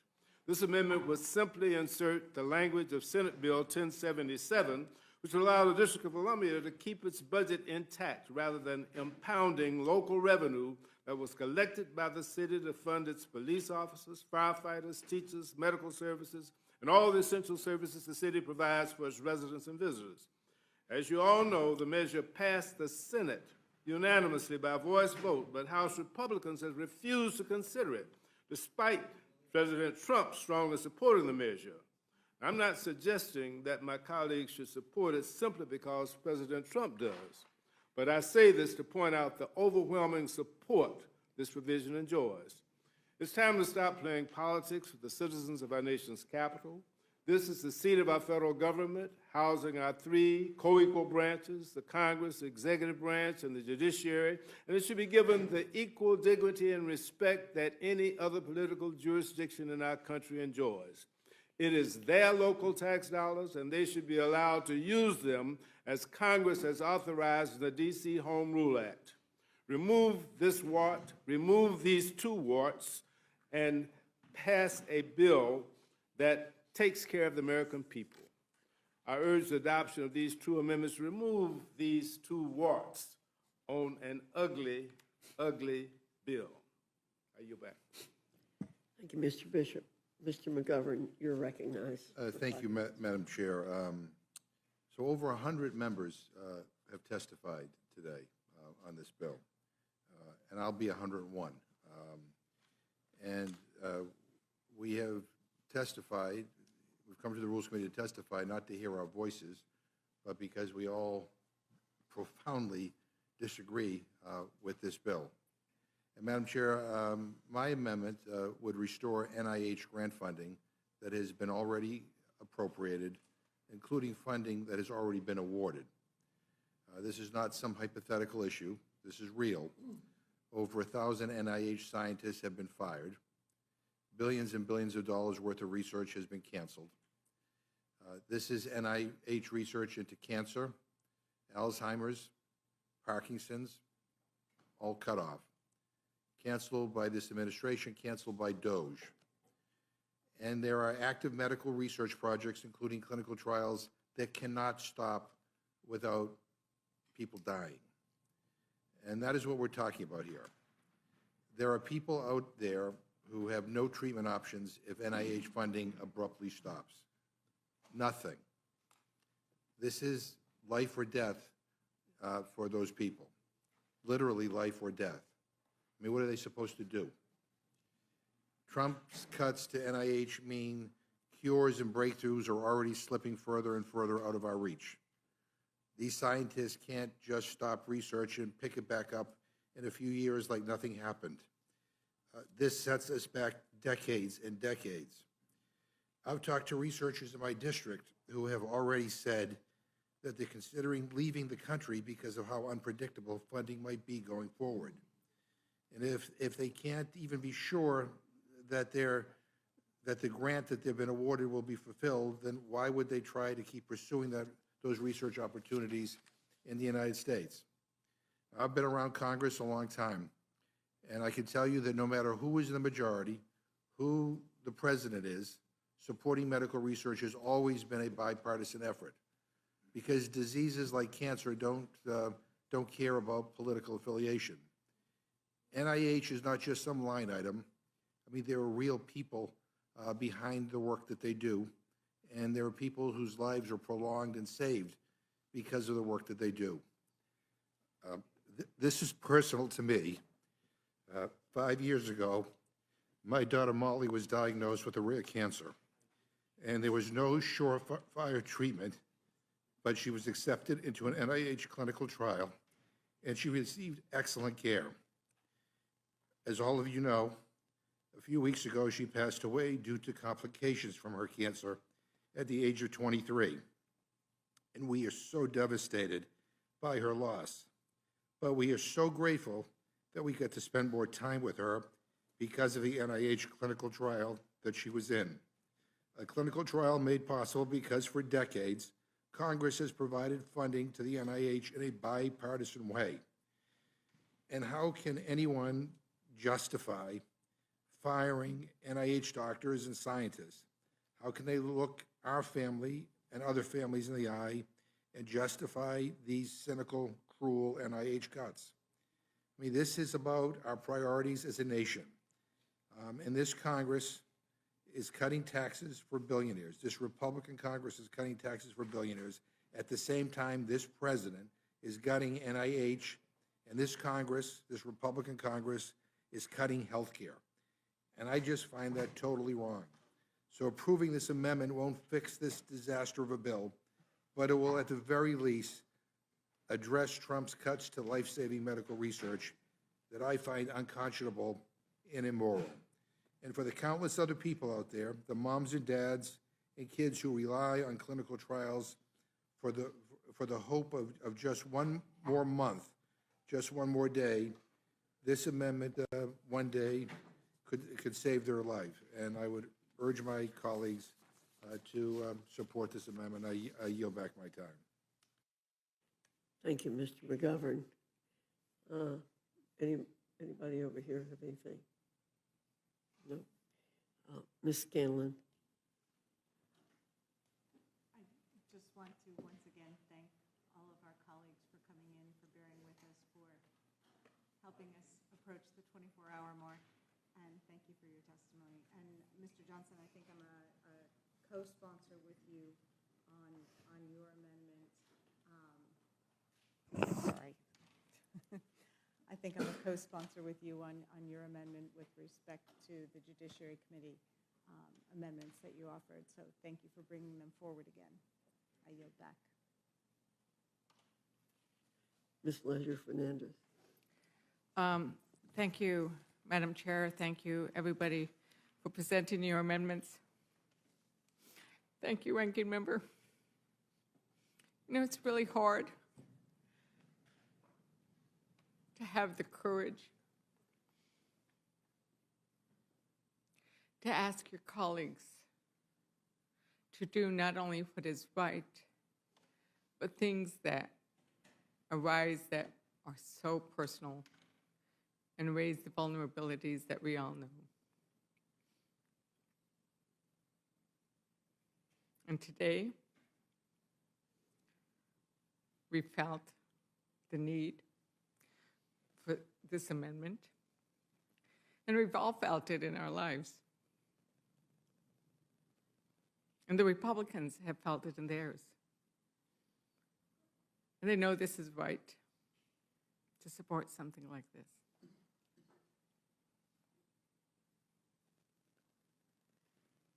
Thank you, Ranking Member. And I yield back. Thank you, Ms. Leisure-Fernandez. Well, I'm going to make a couple of comments. First, Mr. McGovern, one of my first jobs was working in Chapel Hill in the pathology department, where I learned where the clotting factor for hemophilia was found. And much of the money for that research came from the NIH, along with foundations. And so I'm very, very supportive of funding for the NIH and the work that it does. And I know that it does life-saving things. And I'm very glad that the work there extended Molly's time with you. I think that's very important. However, I am concerned about what has been said about this bill and what it's going to do, the extreme comments that have been made about it, and how I believe that it is scaring people out there in the country unnecessarily. The words I've heard, particularly today, are cut, rip, gut, kill, cruel, stealing food, losing coverage, jammed through, biggest transfer of wealth from vulnerable to wealthy people, irresponsible. That's not the way we ought to be talking about this bill. And I want to remind you of some words that were used in 2017 by our colleagues, and I think it's important. Words used about the Tax Cut and Jobs Act. Then House Minority Leader Nancy Pelosi infamously predicted Armageddon for America. Former Clinton Treasury Secretary Larry Summers described pro-growth forecasts as tooth fairies and predicted a long recession. He was joined by discredited New York Times columnist Paul Krugman, who guaranteed a global recession with no end in sight. They were wrong. Instead, we got one of the greatest economic expansions in history. In the 2 years immediately after the passage of the TCJA, wages increased 4.9%, the fastest 2-year growth in real wages in 20 years. The Washington Post gave Speaker Pelosi 2 Pinocchios for falsely claiming that 86 million middle-class families will see a tax increase. I can go on and on about the comments that were made then that did not come true. I really wish we could have been a little more temperate about this, because even people in my district that I know very well were scared very much about this bill. And I don't think the bill is going to do the dire things that we have heard. So I think there's been a concentrated effort to mislead people about what's happening here. And I'm going to ask my colleagues to work with us. I believe this bill will pass in fashion close to what it is now, but we'll continue to work on it, and we'll continue to work together throughout this entire session to make sure that if there are things that have gone wrong in here, that we make sure we don't have the cataclysms and the Armageddon that has been described here, which really, really trouble me, because they help divide our country more and more. And we don't need that. We don't need to divide ourselves, and we don't need to divide the country any more than it already is. So with that, I yield back my time.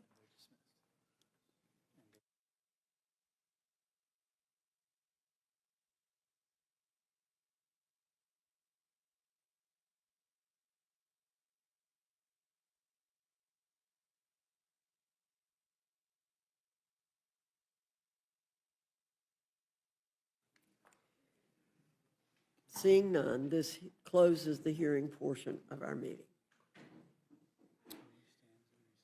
And our panel is relieved. The chair, the committee stands in recess until 8:50 p.m.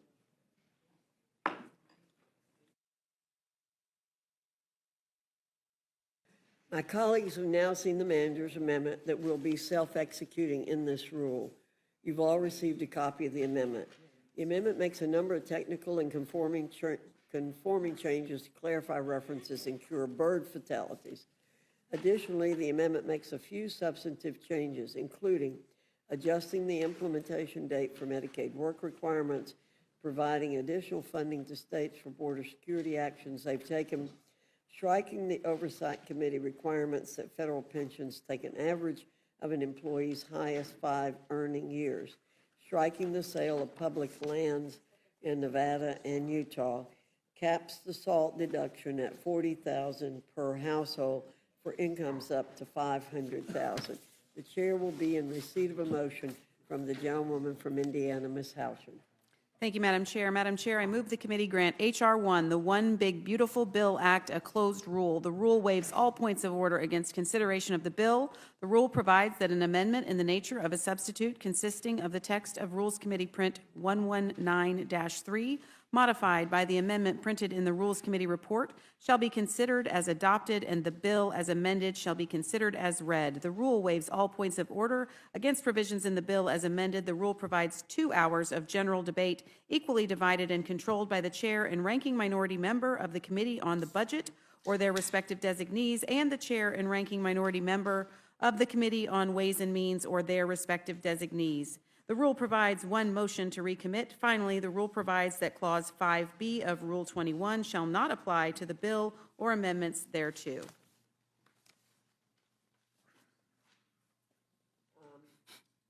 Thank you very much, Ms. Houchin. You've now heard the motion. Is there any discussion or amendment to the rule? Yes, Madam Chair. Mr. McGovern. Yeah, so, again, we spent 20 hours debating this bill, and many of the 500 amendments submitted to it as well. We began at 1 a.m. We have been fully transparent about our views. Over 100 Democrats testified before this committee, expressing our profound opposition to this bill and our deep disappointment in the process. On the other hand, Republicans went off and debated with themselves in some secret back room. Now we're back here in the dead of night, and they want the only amendment to move forward. They want the only amendment to move forward to be the one that they wrote in secret. It's a 40-page manager's amendment. I have no idea what the implications are of the changes that are being made. We're not going to get a CBO score on the changes before we vote.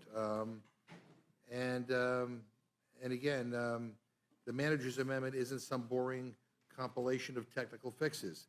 It makes huge changes to key portions of the bill. And how in the world are members supposed to understand what they're about to vote on? I mean, are you going to explain every provision of this? Our old colleague, Mr. Massey, understands it. I mean, Mr. Neguse quoted him earlier. He said, shouldn't we take more than a few hours to read a bill this big and this consequential, end quote. You know, Congressman Massey's right. We have had only minutes to review this amendment before voting on it, without even a comparative print. We don't even have a comparative print to show what is changing. I mean, CBO spent days and days carefully putting together data about what the previous version of this bill would do. I know it didn't show what you were hoping it would show, but it seems vital for us to get updated data on a bill that is set to rob the middle class in order to pay off the rich. So there is no pressing deadline here. That's what is so puzzling to us. I mean, just your own made-up deadline to pass this bill before Memorial Day. We could do this bill tomorrow or the next day. We could do it when we come back from Memorial Day.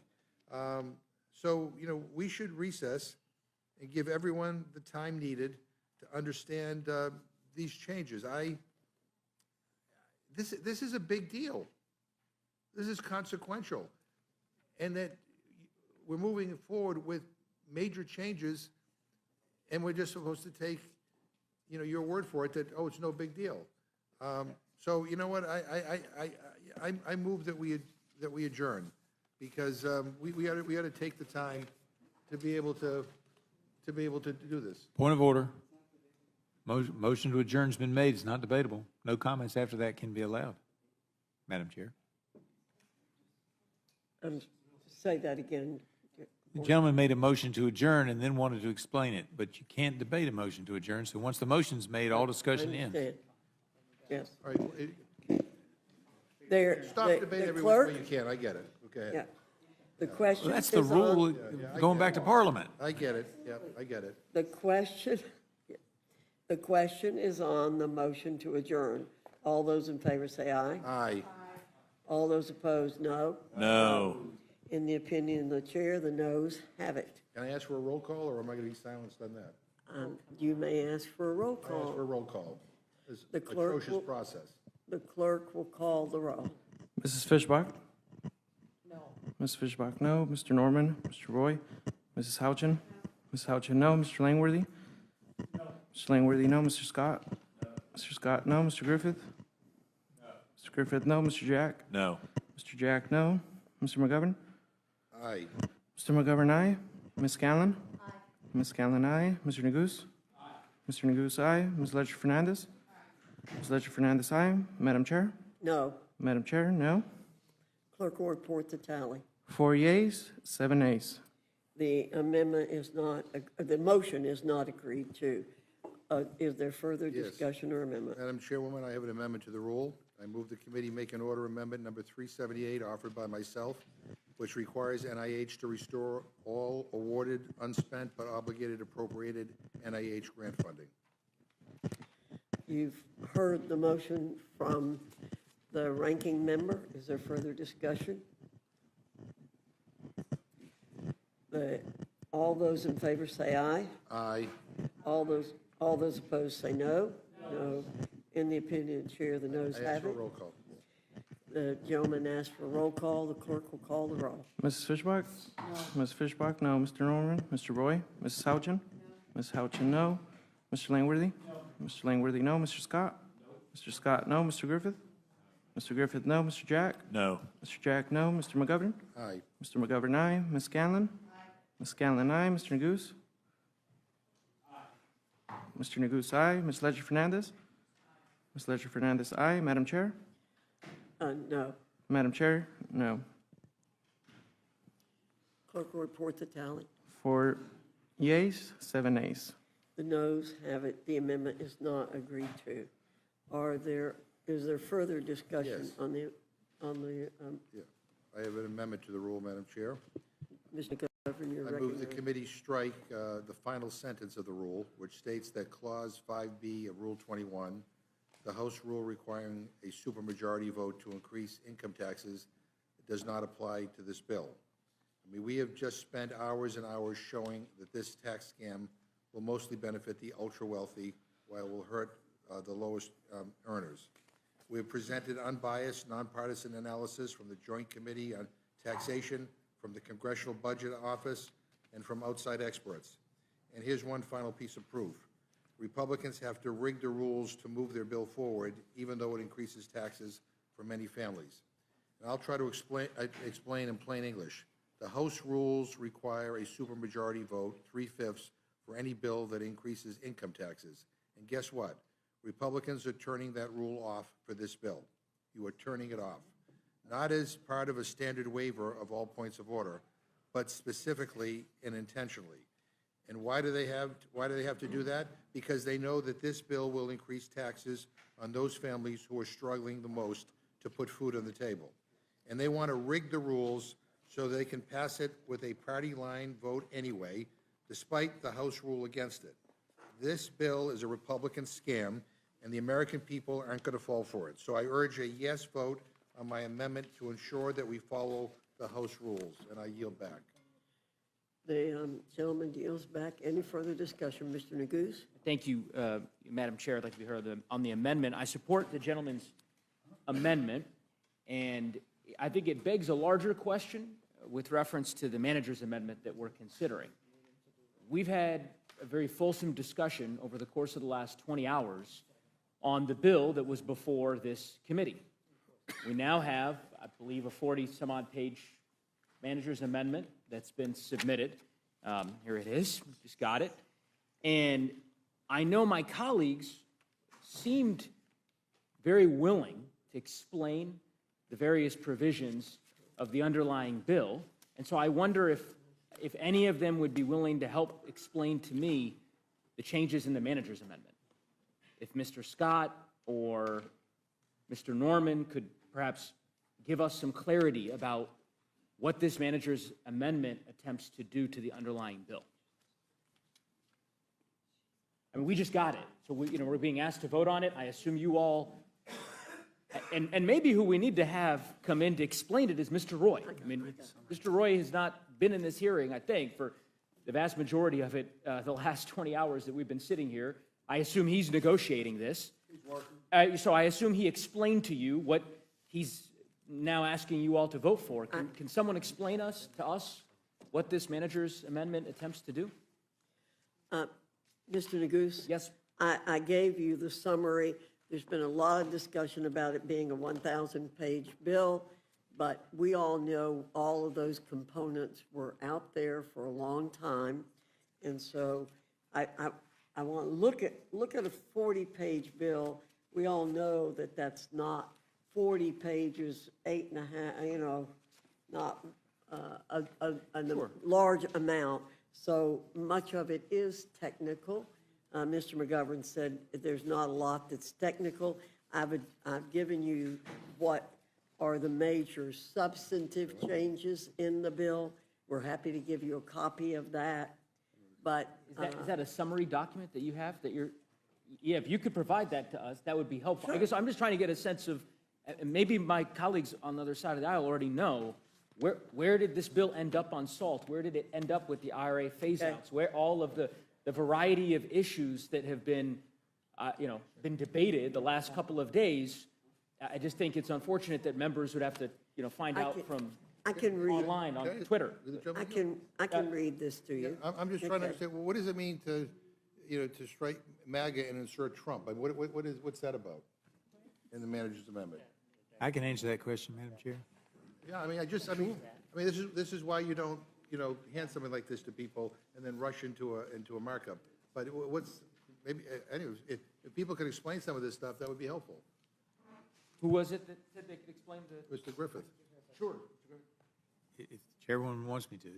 I'm happy to yield a moment from my time. I'm happy to recognize you, Mr. Griffith. Yeah, so It was my time, but I don't. all of that language was in the original bill, and they were creating this new trust that you would, for a child born in, I think, 4 or 5 year period, I don't remember now if it was a 4-year period or a 5-year period, you could set up a trust. There was all kinds of rules about the qualifications of the trustee.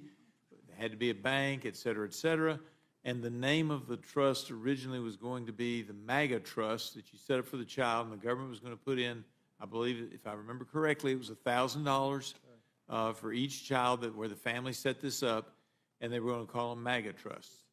And why the name The change? wisdom was to change that to the Trump trusts.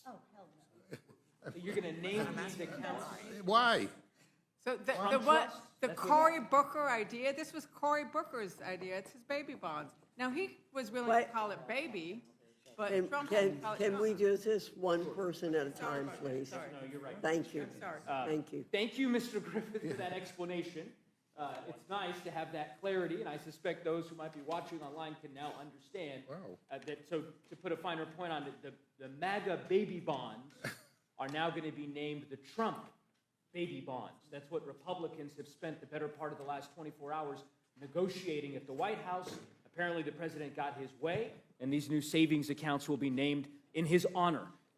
It's for all the talk of my colleagues, not treating him like a king. It sure seems like you are attempting to do so. I've never heard of you all would be screaming bloody murder if we named savings accounts after Barack Obama, the new trust accounts for your children and your grandchildren, Obama accounts. Well, I would do love think- to see the reaction. But anyway, I will. I'm happy to yield back the balance of my time, and others want to be heard on the amendment. So thank you, Madam Chair. Okay, Ms. Scanlon. Yeah, just with respect to that, instead of the MAGA trust or the Trump trust, why don't we call it the Trump diaper savings? It could be TDS, because I think the only way you end up with a stupid name like this is if you have TDS. So let's call it the Trump diaper savings. What? Well, you'd need to offer an amendment to do that, I I don't think believe, it's worth Ms. anyone's time. Scanlon. It's not going anywhere. Do we have a pending Do you- amendment? No, I believe you, We're on his amendment. Right, and I'd like to speak to his amendment. yes.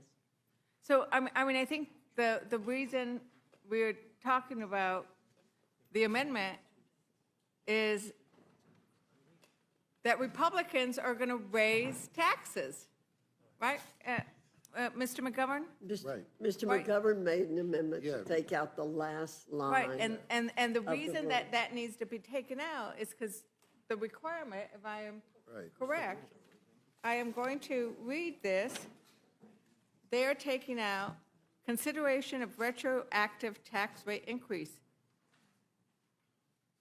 It shall not be in order to consider a bill, joint resolution, et cetera, carrying a retroactive federal income tax rate increase. The only reason you need to get rid of that section is because you're having a tax rate buried somewhere in here.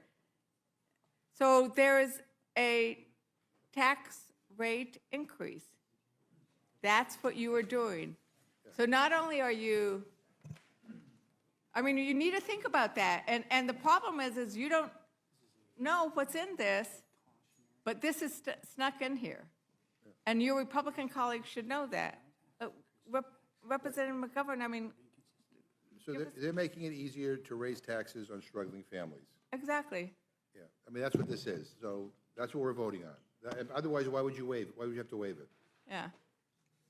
I believe the explanation is that it's very precautionary because of the name of the trust. Oh, it's precautionary. Because of the name of the trust. The trust is a tax increase? So clearly, there's some kind of tax increase in this bill. We're talking about two different things right now. No. You're talking about the MAGA Trump thing. I'm going back to that we have a pending amendment. No, that's what we're talking about. Why do we have that line in there? Well, you have to approve a tax increase. You're approving a tax increase because you're increasing somebody's taxes for the Trump baby bonds? I mean, this is getting even more confusing. It is, your explanations get us all more Madam worried. Chairman. Excuse me. There is a better explanation, and that is because we are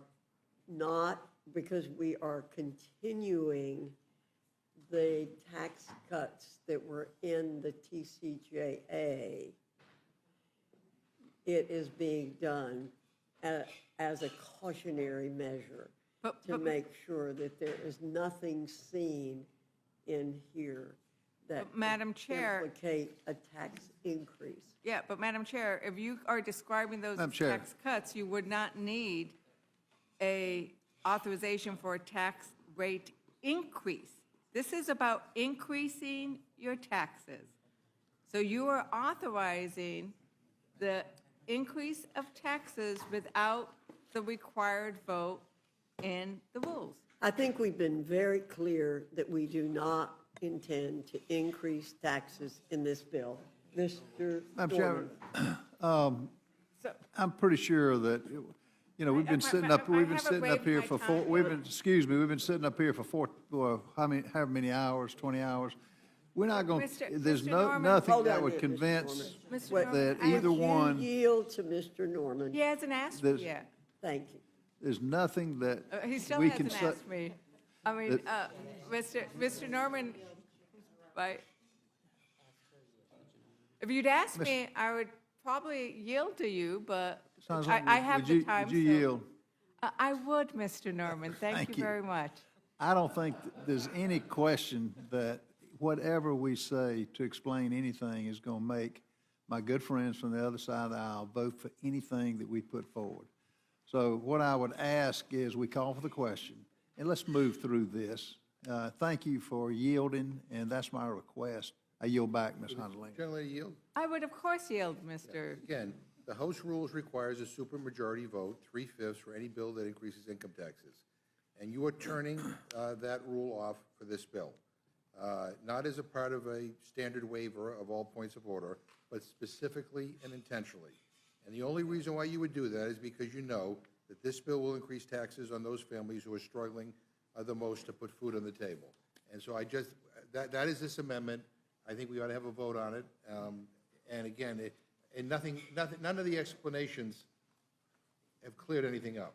So I think we ought to have a vote on it. Right, and just to be clear, what you are voting on is that you want to keep a provision that allows you to increase taxes without the required three-fifths vote.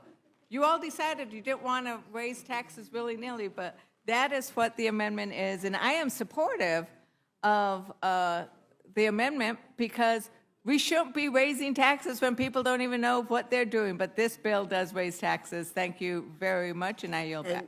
Thank you. And I believe that we will be proven right again as we were in 2017. So I have no problems voting against Mr. McGovern's amendment because once this bill is all out there and it is passed, there will be no tax increases in it. And our friends can continue to speculate, but they won't be there. But just in case, you're going to waive this rule. So I'd like a vote on it. Yes, sir. Okay. Mr. Scott, do you wish to say something? Or can we vote on Mr. McGovern's motion? Okay. Mr. McGovern? Madam Mr. Chair. McGovern has moved to take out the last line in the rule which says, Clause 5B of Rule 21 shall not apply to the bill or amendment thereto. Absolutely, you got it right, absolutely.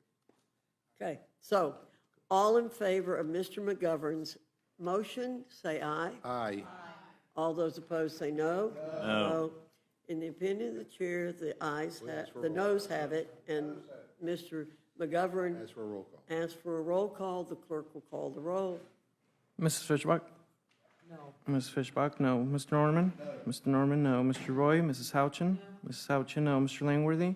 Mr. Langworthy, no. Mr. Scott? No. Mr. Scott, no. Mr. Griffith? No. Mr. Griffith, no. Mr. Jack? No. Mr. Jack, no. Mr. McGovern? Aye. Mr. McGovern, aye. Ms. Scanlon? Aye. Ms. Scanlon, aye. Mr. Neguse?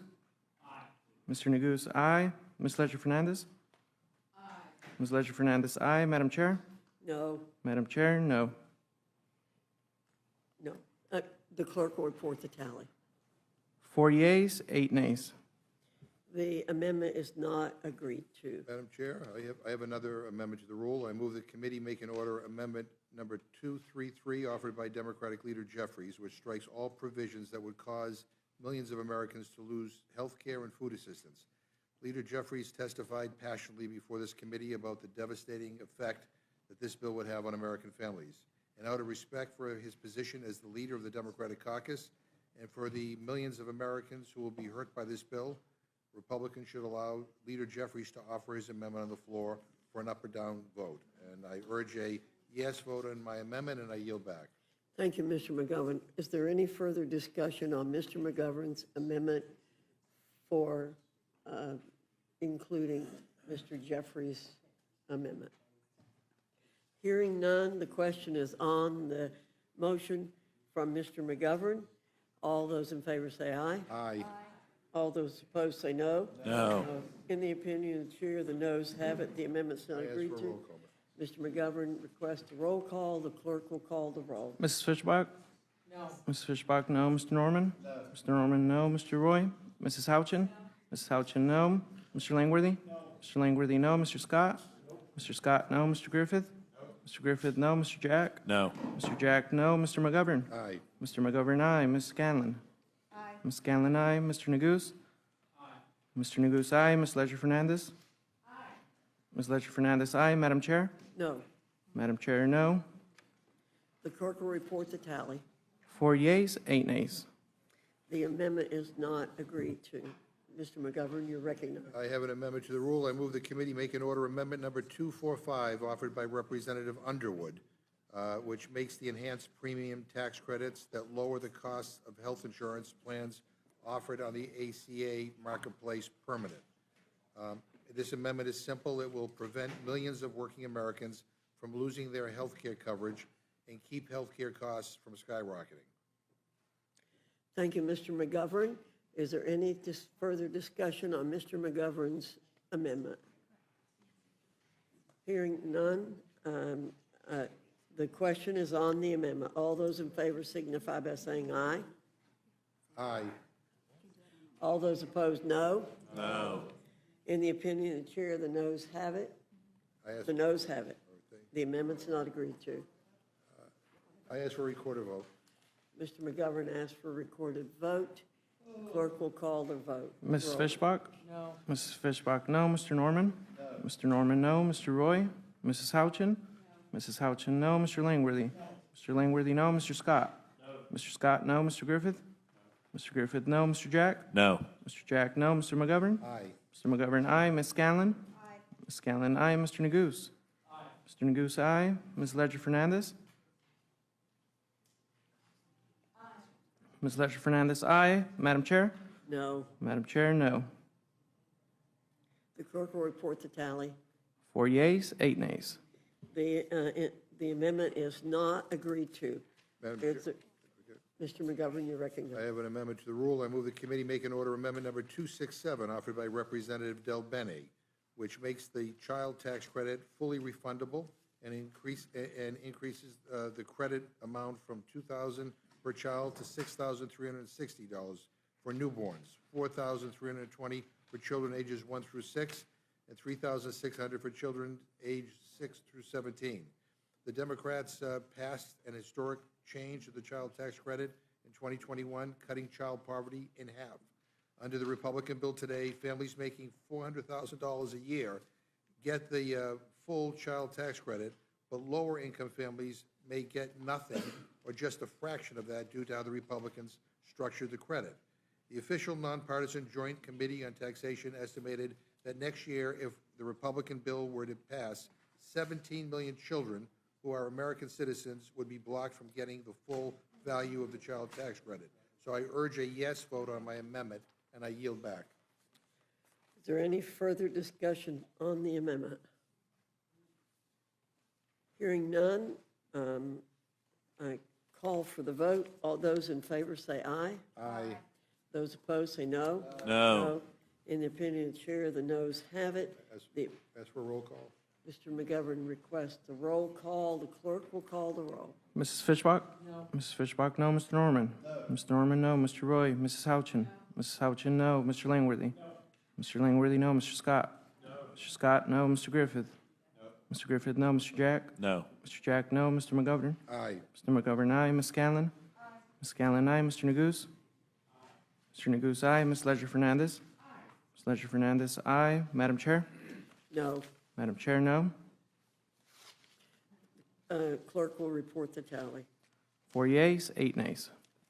The amendment is not agreed to. Is there further discussion or amendment? Madam Chair, I have Mr. an amendment to McGovern. the rule. I move the committee make and order amendment number 250, offered by Representative Doggett, which reduces the cost of the bill by about half by ensuring only the 98% of taxpayers earning $400,000 or less each year receive a tax break, and the 2% of taxpayers earning over $400,000 do not receive any new tax breaks. Madam Chair, if Republicans want to put their money where their mouth is and provide tax relief for working families, not the millionaires or billionaires, they should support this amendment. This amendment would allow taxpayers earning $400,000 or less to receive the tax relief under the Republican proposal, but block the 2% of earners in America from receiving another tax break. This alone would save American taxpayers trillions of dollars, but I fear Republicans are too beholden to their wealthy donor class to go for it, but nonetheless, I urge a yes vote on this. Is there any further discussion on the amendment?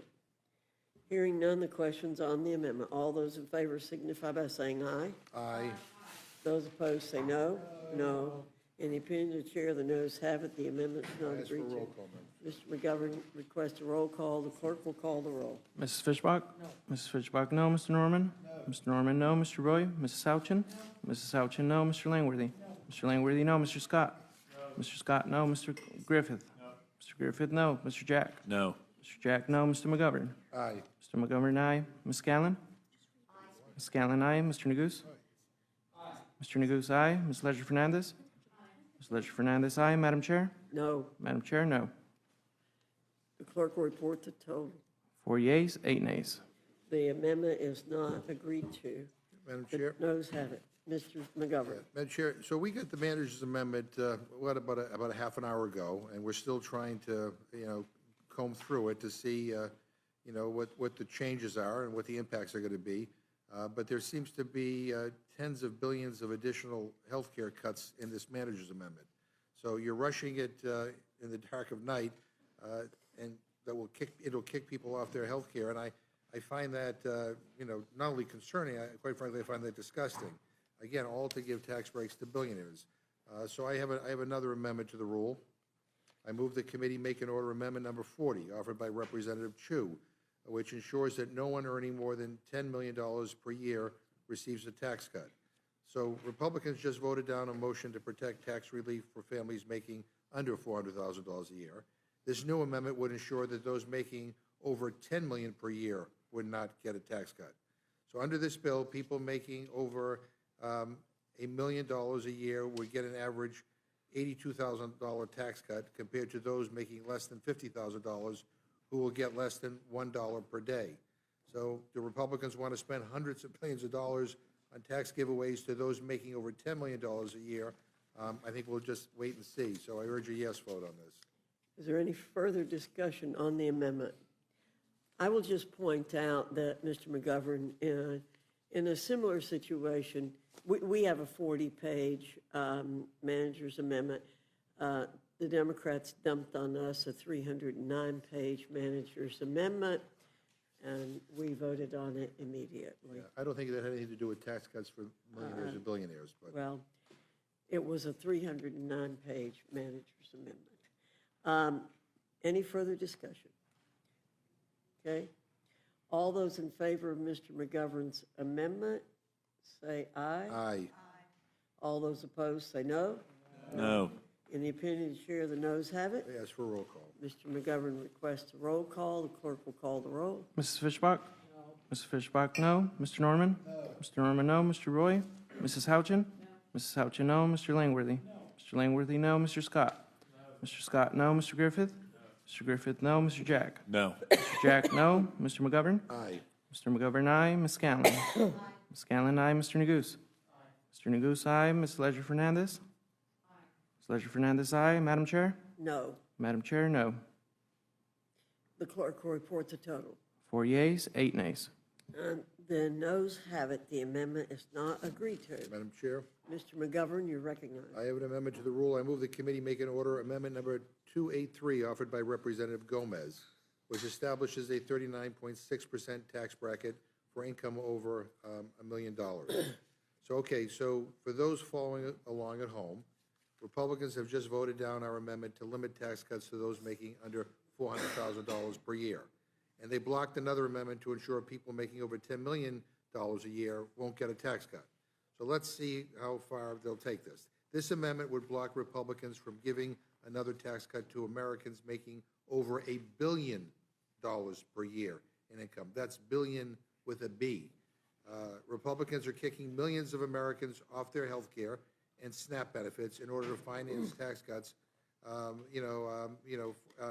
not for, in order to finance tax cuts that will help billionaires.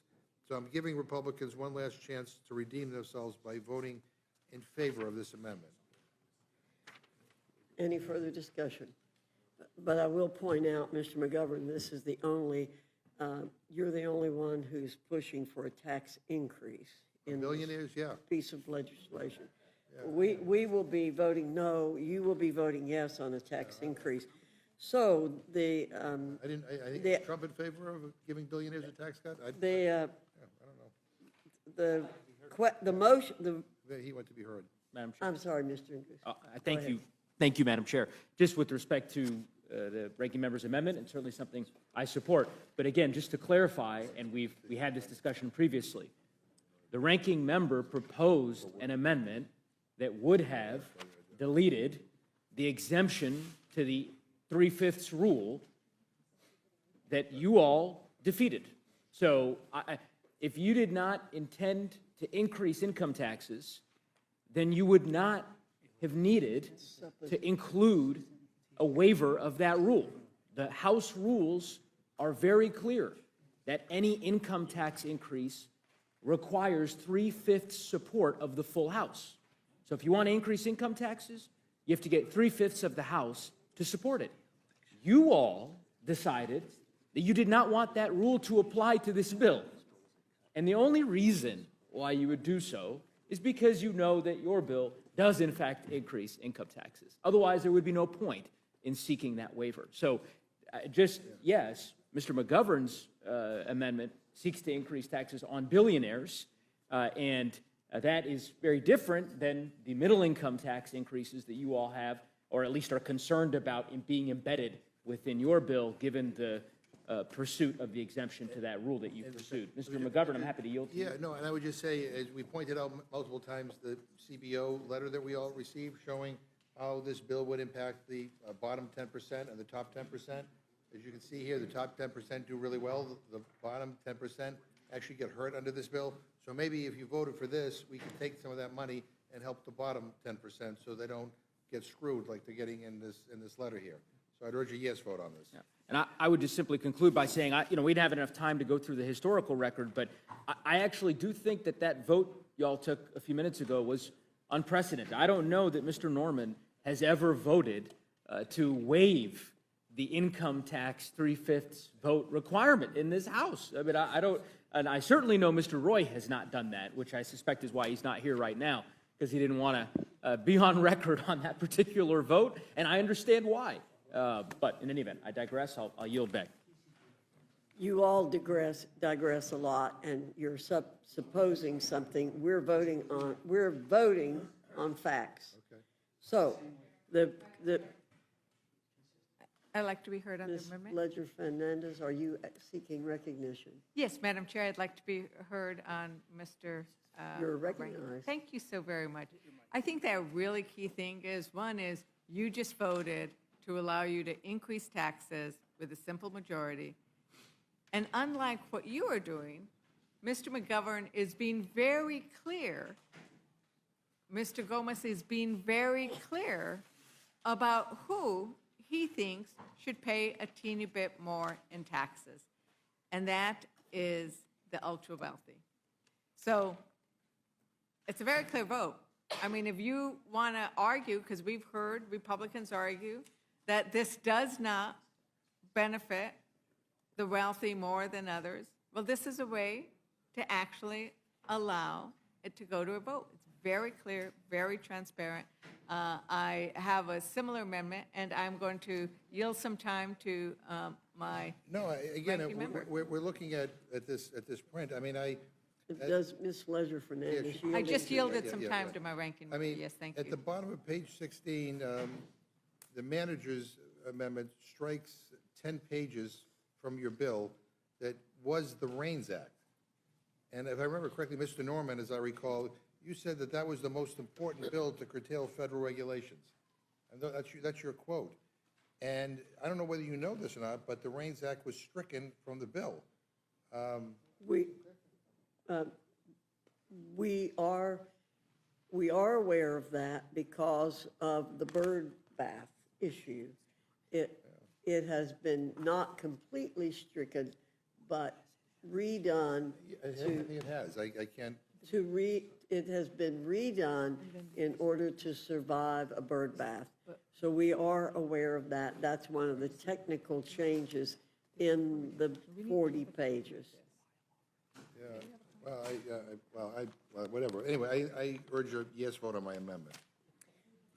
Okay. I support your amendment, and if there anybody else want to speak, I will yield in time, but seeing that I yield Mr. back. McGovern's amendment to raise taxes, all those in favor say aye. On the billionaires. Billionaires, aye. Billionaires, Yeah. billionaires, And not the on- billionaire not on- tax. Not on poor people. All those opposed, vote no.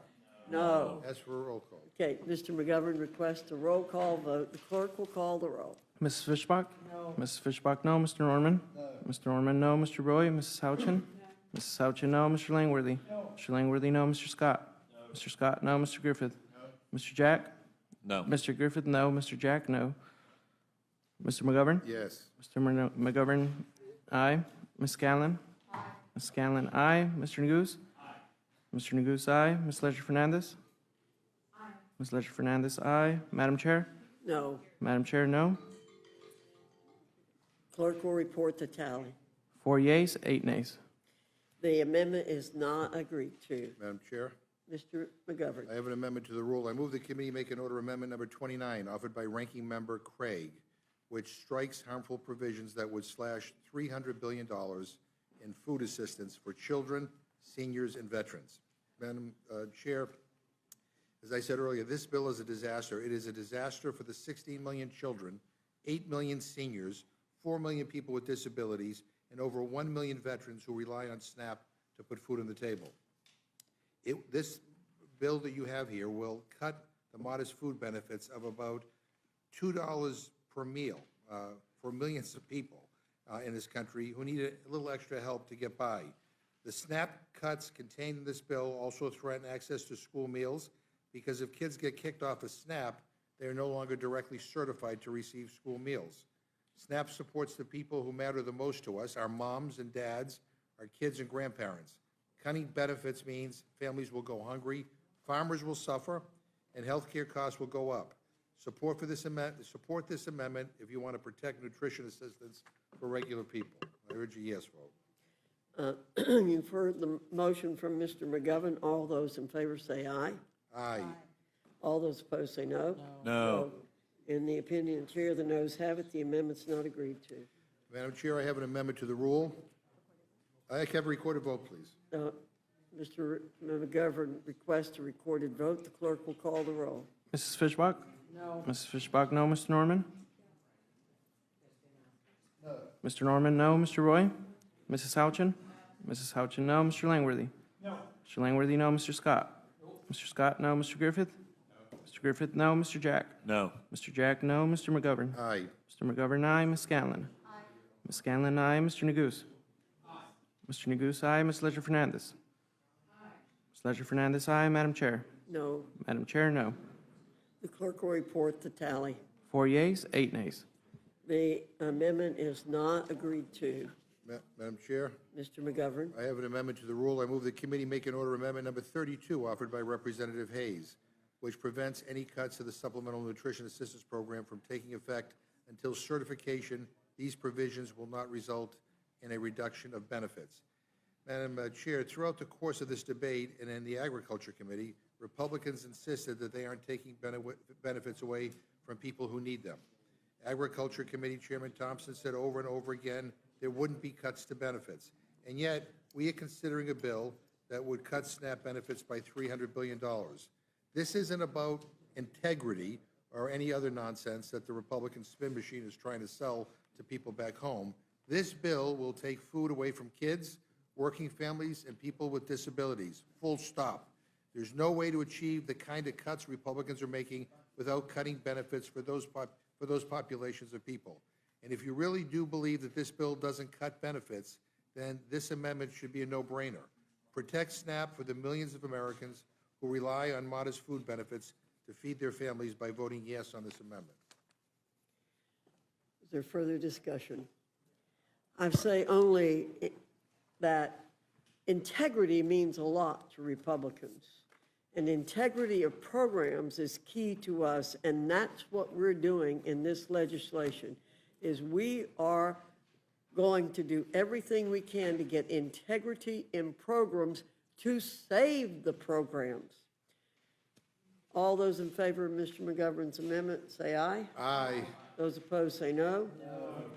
Opinion of the chair, the noes have it. Ask for a roll call. Mr. McGovern requests a roll call. The clerk will call the roll. Mrs. Fishbach? No. Mrs. Fishbach, no. Mr. Norman? No. Mr. Norman, no. Mr. Roy? Mrs. Houchin? No. Mrs. Houchin, no. Mr. Langworthy? No. Mr. Langworthy, no. Mr. Scott? No. Mr. Scott, no. Mr. Griffith?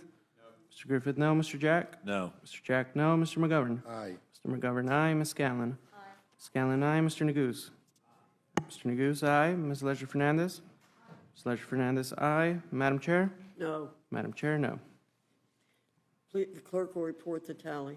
4 yeas, 8 nays. The amendment is not agreed to. Madam Chair, I have an amendment to the rule. I move the committee make an order amendment number 33 offered by Representative Brown, which prevents families with children as young as 7 years of age from losing food assistance.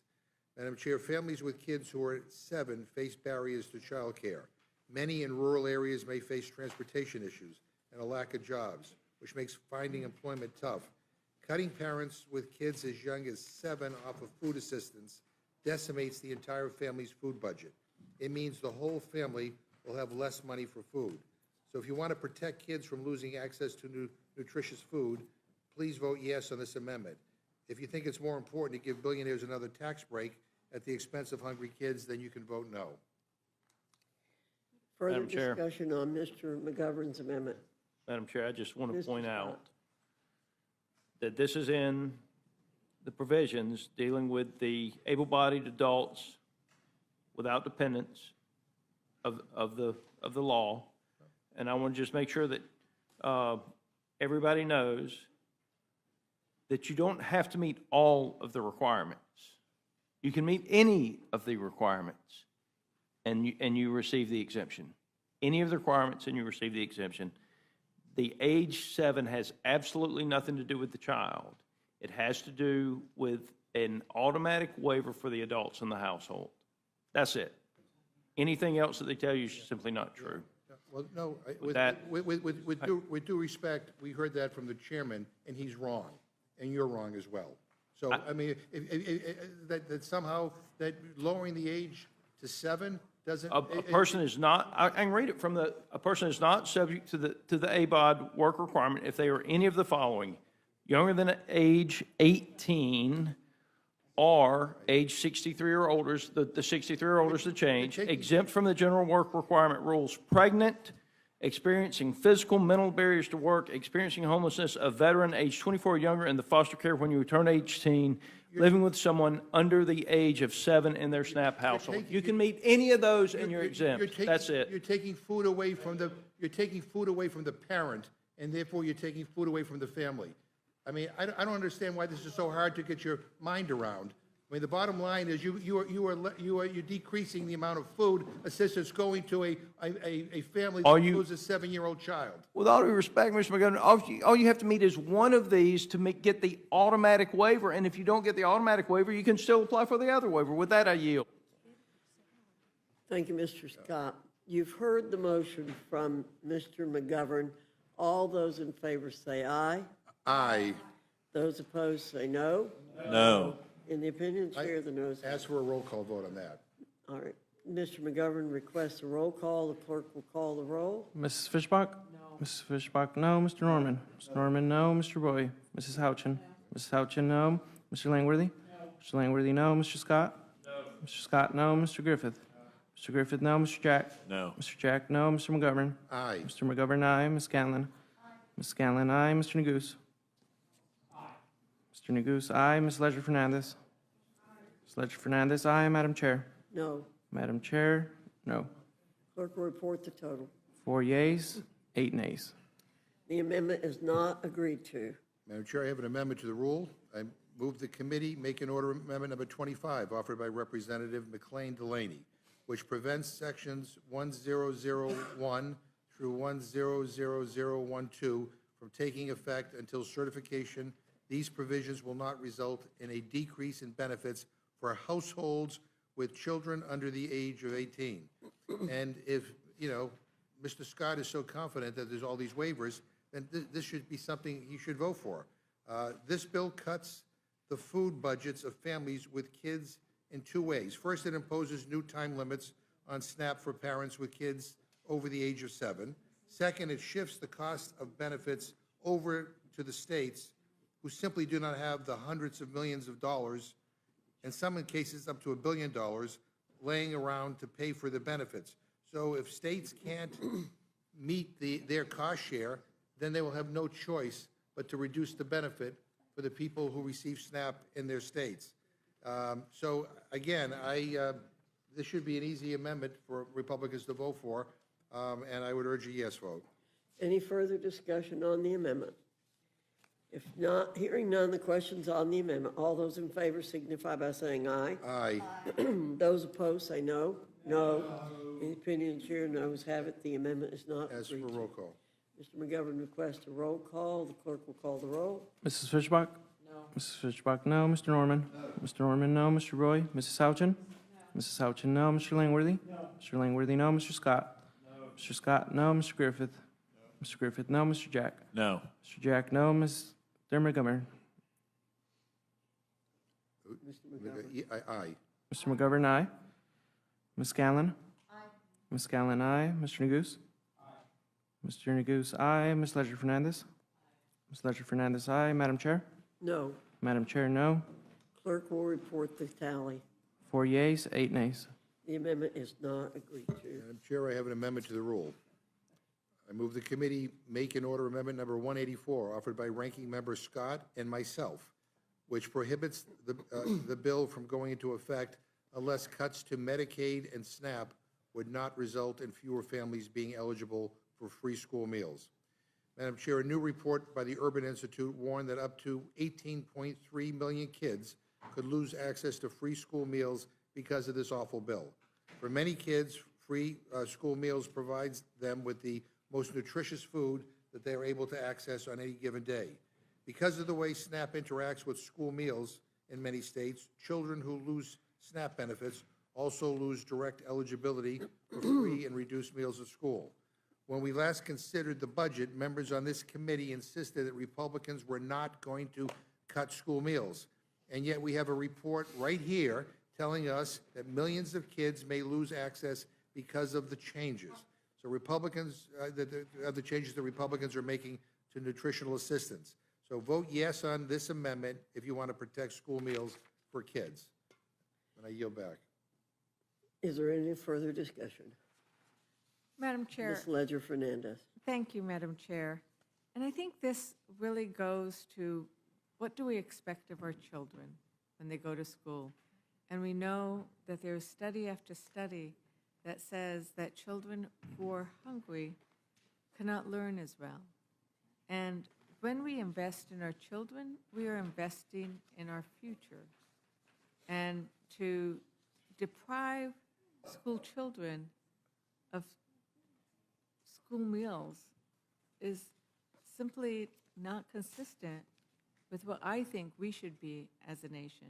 And so I am thankful for the ranking member for his amendment that really prioritizes the need to make sure that we have healthy school children, and I urge a yes vote on his amendment.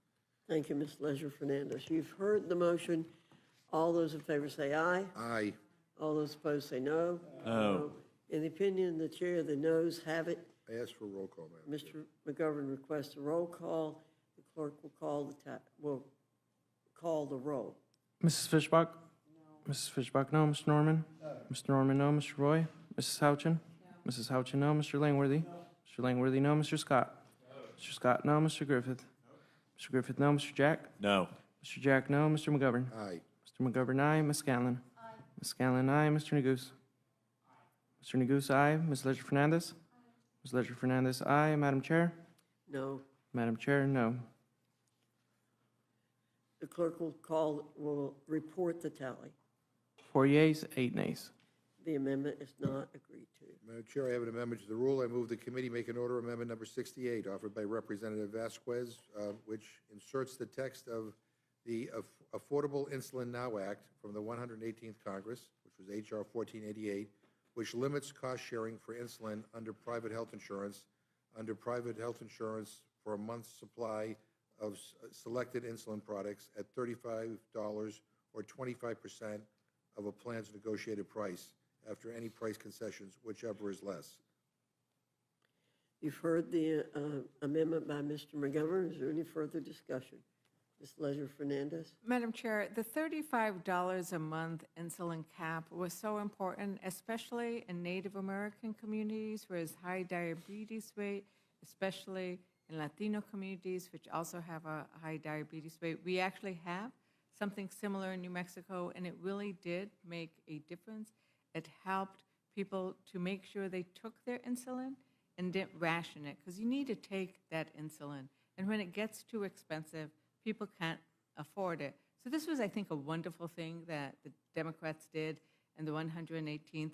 But it's something that we should all own, because diabetes is running rampant in all of our communities, especially rural communities. So I support Mr. McGovern's amendment and urge a yes vote. All those in favor of Mr. McGovern's amendment say aye. Aye. Those opposed say no. No. No.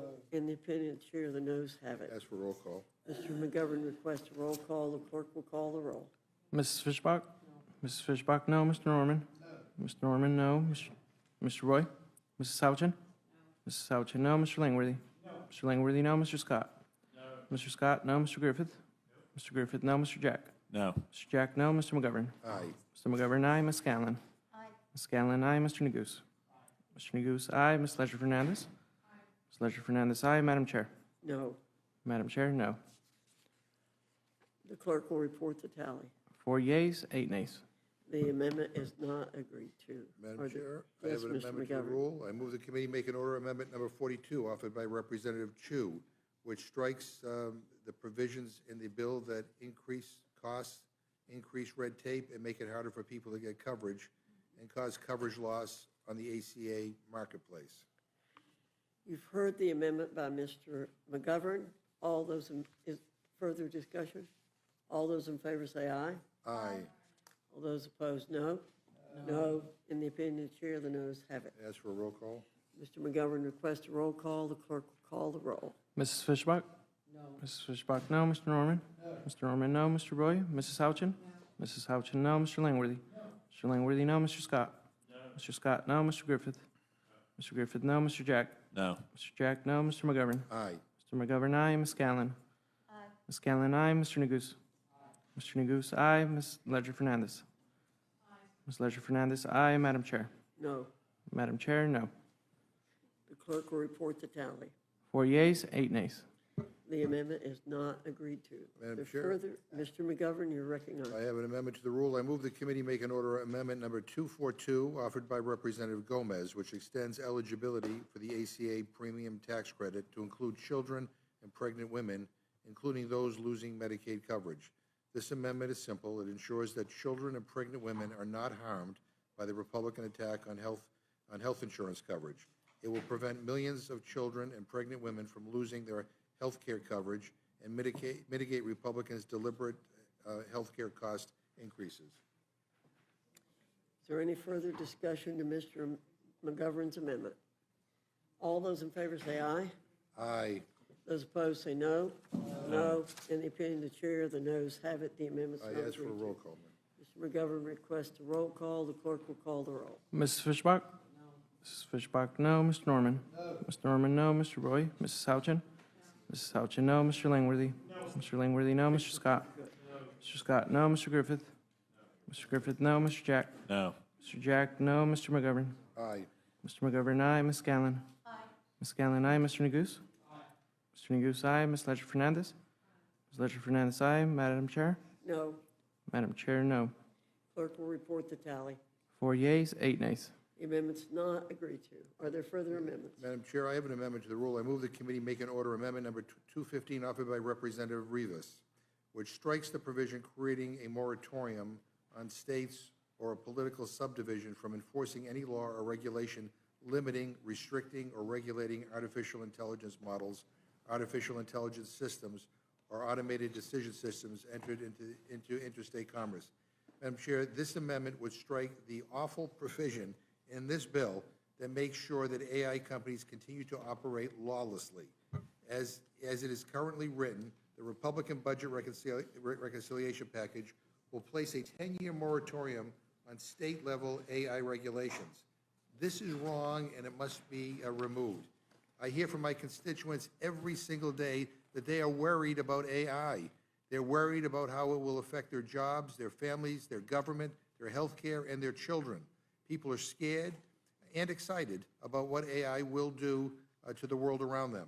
Now, Republicans slipped a provision in this bill that says to all states, red or blue, your legislation on AI doesn't count. Throw it in the trash. This is a sneaky and it's authoritarian. This is a bad faith effort to leave AI unregulated under the guise of dispelling regulatory burdens. I mean, truth be told, I mean, this body ought to legislate on this topic, but no one's had the guts to do it.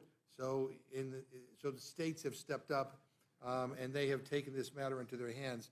And that you're going in and basically telling states that what they've done doesn't matter, I think is terrible. So I urge a yes vote on my amendment. Is there further discussion on Mr. McGovern's amendment? Madam Chair?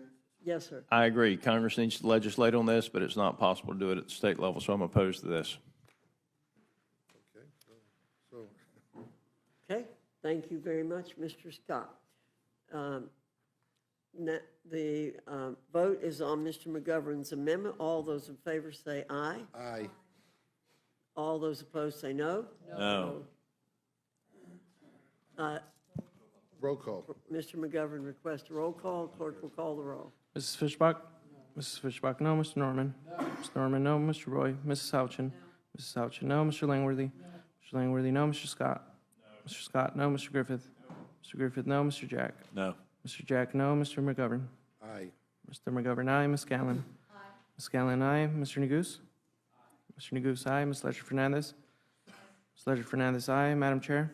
No. Madam Chair, no. Clerk will report the total. 4 yeas, 8 nays. The amendment is not agreed to. Madam Chair? Mr. McGovern? I have an amendment to the rule. I move the committee make an order amendment number 202 offered by Representative Ocasio-Cortez, which subtitle A of Title IV shall not go into effect until the Inspector General of the Department of Energy certifies that the implementation of sections 41002 and 41004 of this subtitle will not result in increased risks of corruption or pay-to-play politics that would adversely impact the integrity of the permitting processes of the Department of Education and the Federal Energy Regulatory Commission. Madam Chair, these unbelievable provisions essentially mean that you can give the Federal Energy Regulatory Commission $10 million and they automatically have to approve your pipeline, or that you can give DOE $1 million and they automatically find that your LNG exports are in the public interest and can move forward. And guess what? Every state and local government no longer has a say. They have to approve your pipeline if you pay $10 million. This is a pay-to-play permitting bribery scheme, plain and simple. And it's becoming all too commonplace in this administration. And so I urge a yes vote on my amendment, and I yield back. Further discussion. All those in favor of Mr. McGovern's amendment say aye. Aye. Those opposed say no. No. Independent chair, the noes have it. I ask for a roll call. Mr. McGovern requests a roll call. The clerk will call the roll. Mrs. Fishbach? Mrs. Fishbach, no. Mr. Norman? Mr. Norman, no. Mr. Roy? Mrs. Houchin? Mrs. Houchin, no. Mr. Langworthy? Mr. Langworthy, no. Mr. Scott? Mr. Scott, no. Mr. Griffith? Mr. Griffith, no. Mr. Jack? No. Mr. Jack, no. Mr. McGovern? Aye. Mr. McGovern, aye. Ms. Scanlon? Ms. Scanlon, aye. Mr. Neguse? Mr. Neguse, aye. Ms. Ledger-Fernandez? Ms. Ledger-Fernandez, aye. Madam Chair? No. Madam Chair, no. The clerk will report the total. 4 yeas, 8 nays. The amendment is not agreed to. Further discussion or amendments? Madam Ms. Chair. Scanlon, you're recognized. I have an amendment to the rule. I move the committee make in order amendment number 374, offered by Representative Mike Thompson, which would strike section 112029, which eliminates the $200 tax on silencers, which has been in place since 1934. Before we proceed to discuss this, can I ask, are any of our colleagues, are you aware of any changes that might have been made in the manager's amendment to this provision regarding silencers? You are. Okay, so you understand that the manager's amendment, which we just got, less than an hour ago, removes silencers from the requirements of the National Firearms Act, which was passed in 1934, and which since that time has required that silencers be subject to a background check and be registered, and up until the time of the underlying bill, also had a $200 registration fee. But all of a sudden, we started this hearing by noting that nobody calls a hearing for 1 o'clock in the morning unless you're trying to hide something. So now we're 21 hours later. We've seen the sun come up, a little cloudy. We've seen the sun go down. So now here we are again in the dark of night, and all of a sudden, there's a magical amendment in the manager's amendment that is going to put more dangerous firearm equipment out on the streets. So here we are. You're sneaking this provision in that not only gets rid of the firearm registration fee for a silencer, but also removes the requirement that they have to be registered at all. Over 400 silencers were found on or traced to violent crime scenes in 2023 alone. So in addition to removing silencers from the definition in the National Firearms Act, there's no discussion of why such Ma'am, a if you policy would yield for change just a would second. happen. Also, the removal of the excise tax here is going to cost American taxpayers $1.5 billion. So it's a brazen attempt to make it easier to commit violent crimes. So I think this is sneaky. I think it's a radical policy change with no explanation for why this longstanding federal policy should be overturned in the middle of the night, and I'd urge a yes vote on my amendment. Yes, and I'll yield to Mr. McGovern. Mr. Scott. It's actually not a silencer, it's a suppressor. It doesn't suppress. I'm sorry, it is still my time. If we look at your manager's amendment, it says that the section is amended by striking any silencer. the Okay. whole Well, then National I Firearms apologize. Act. I don't want to argue with you. And you can but- look up the National Firearms Act. I'm sorry, it's Okay. still my time, and I'm yielding to Mr. McGovern. I would just say, I Oh, support. never mind then. I thought you wanted to engage in a debate, but that's okay. Yeah, babe. I'm opposed to it. I had Yeah, yielded to yeah, him yeah. first. Of course you are. But I mean, I support the gentlelady's amendment because, quite frankly, what is in this reconciliation bill, you know, does more to support assassins than it does American families. Yeah, well, you know what? Talk to law enforcement. Talk to people who have been victims of gun violence. I know you think it's funny, but I don't. With that, I yield back to the gentlelady. Any further discussion? I'll yield back. I'd like to be recognized, Madam Chair. Mr. Neguse, you're recognized. Thank you, Madam Chair.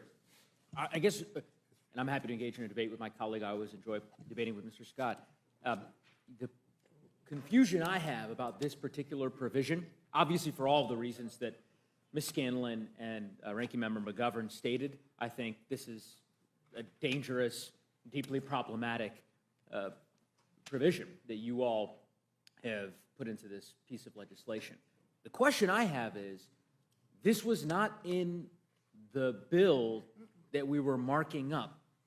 So whose vote was bought with this provision that silencers will no longer need to be registered with the ATF or subject to background checks, purchasers, that is to say? Like, what member was on the fence about this bill and then went to Republican leadership and said, I know you're eliminating the tax on silencers, but if you can just eliminate all regulation of silencers, I will vote for this bill. Who's? It did not eliminate all regulations of silencers. Sure. It's still subject. No, it doesn't. No. You don't know anything about this one, brother. I know haven't this yielded one. to you yet, Mr. Scott. I have 10 of them. I haven't have yielded five. to you yet. I have Mr. 10 Scott. plus. I'm not I haven't going yielded to to you yet, Mr. Scott. So, Mr. Neguse has the time. Thank you, Madam Chair. This provision very clearly states that you no longer have to register silencers with the ATF. Is that wrong? Is that incorrect? That does not mean that you will not go through a background check. It will be understand. sold the same way a rifle That's not is. the question I asked, Mr. Scott. I asked Don't whether yell this at me. provision, I gave you an answer. You don't like it. It's over with. this provision very clearly states Let Mr. Neguse ask a question and answer it, please, Mr. Scott. the National Firearm Act for 100 years, since the days of Al Capone, which is the impetus behind the National Firearm Act in the first instance, has required registration for those purchasing silencers. That was the case up until 45 minutes ago, when Republicans negotiated the elimination of that registration requirement. Fairly straightforward. I don't really know who in the Republican caucus was adamant that this provision was the key to unlocking their support. And I don't believe anyone here, excuse me for interrupting, but I don't think anybody here knows that either, Mr. Neguse. Got it. Well, that's helpful. Thank you, There Madam we go. Chair. That was I that's think that- a helpful let's answer. cut to the chase. And maybe we might find out on the floor during debate. I mean, hopefully, I guess what I will say, and I'll close here, is that because I know many of our colleagues are watching, is they're waiting to get to the floor for the debate, that perhaps whoever it was that made this request of Speaker Johnson and said, I need this provision so that I can vote for this bill, that they might come to the floor and help explain to the American public why that was. Maybe we could just follow the money, and that's how we could figure out who did it. Another way to do it, too. Thank you. I yield back the balance of my time. Thank you, Madam Chair. Okay, there's a motion on the floor from Ms. Scanlon. All those in favor say aye. Aye. All those opposed say no. No. In the opinion of the I'd chair, ask the for a noes roll have call it. Ms. Scanlon requests a recorded vote. The clerk will call the roll. Mrs. Fishbach? No. Mrs. Fishbach, no. Mr. Norman? No. Mr. Norman, no. Mr. Roy? Mrs. Houchin?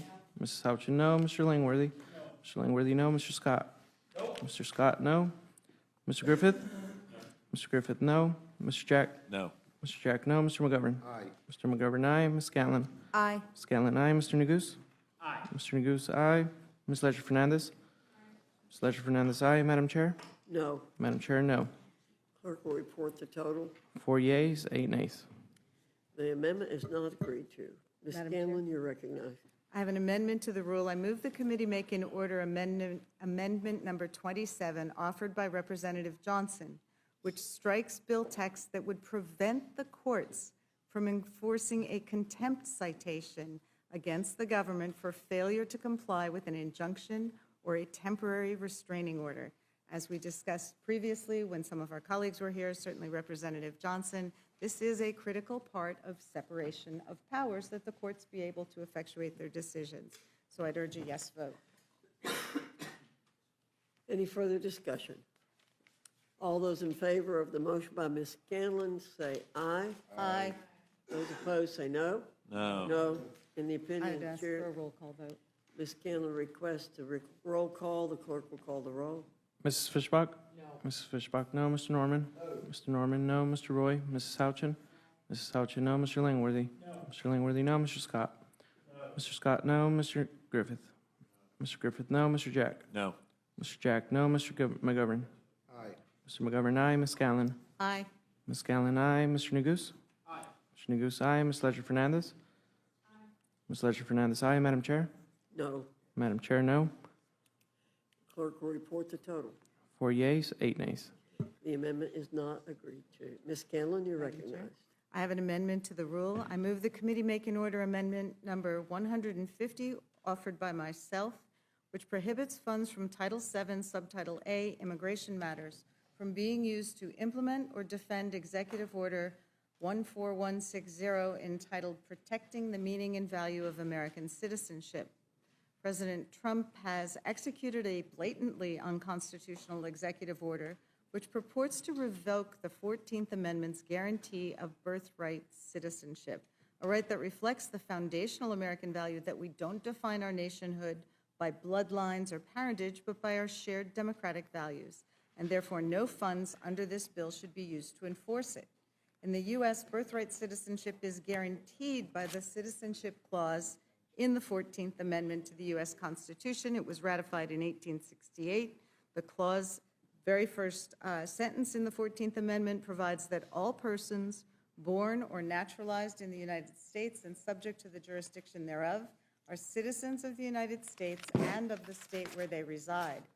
On January 20th of this year, President Trump issued a prospective executive order declaring that for certain persons born in the United States, neither the 14th Amendment nor the federal statute incorporating similar language conferred U.S. citizenship. Specifically, this executive order sought to exclude from U.S. citizenship two categories of persons whose fathers are not citizens or lawful permanent residents: those whose mothers were unlawfully present in the United States on their date of birth, and those whose mothers were lawfully present in the country at the time of birth, but only on a temporary basis, such as a mother present in the U.S. on a student, work, or tourist visa. A really tortured definition and description of who he intended this executive order to impact.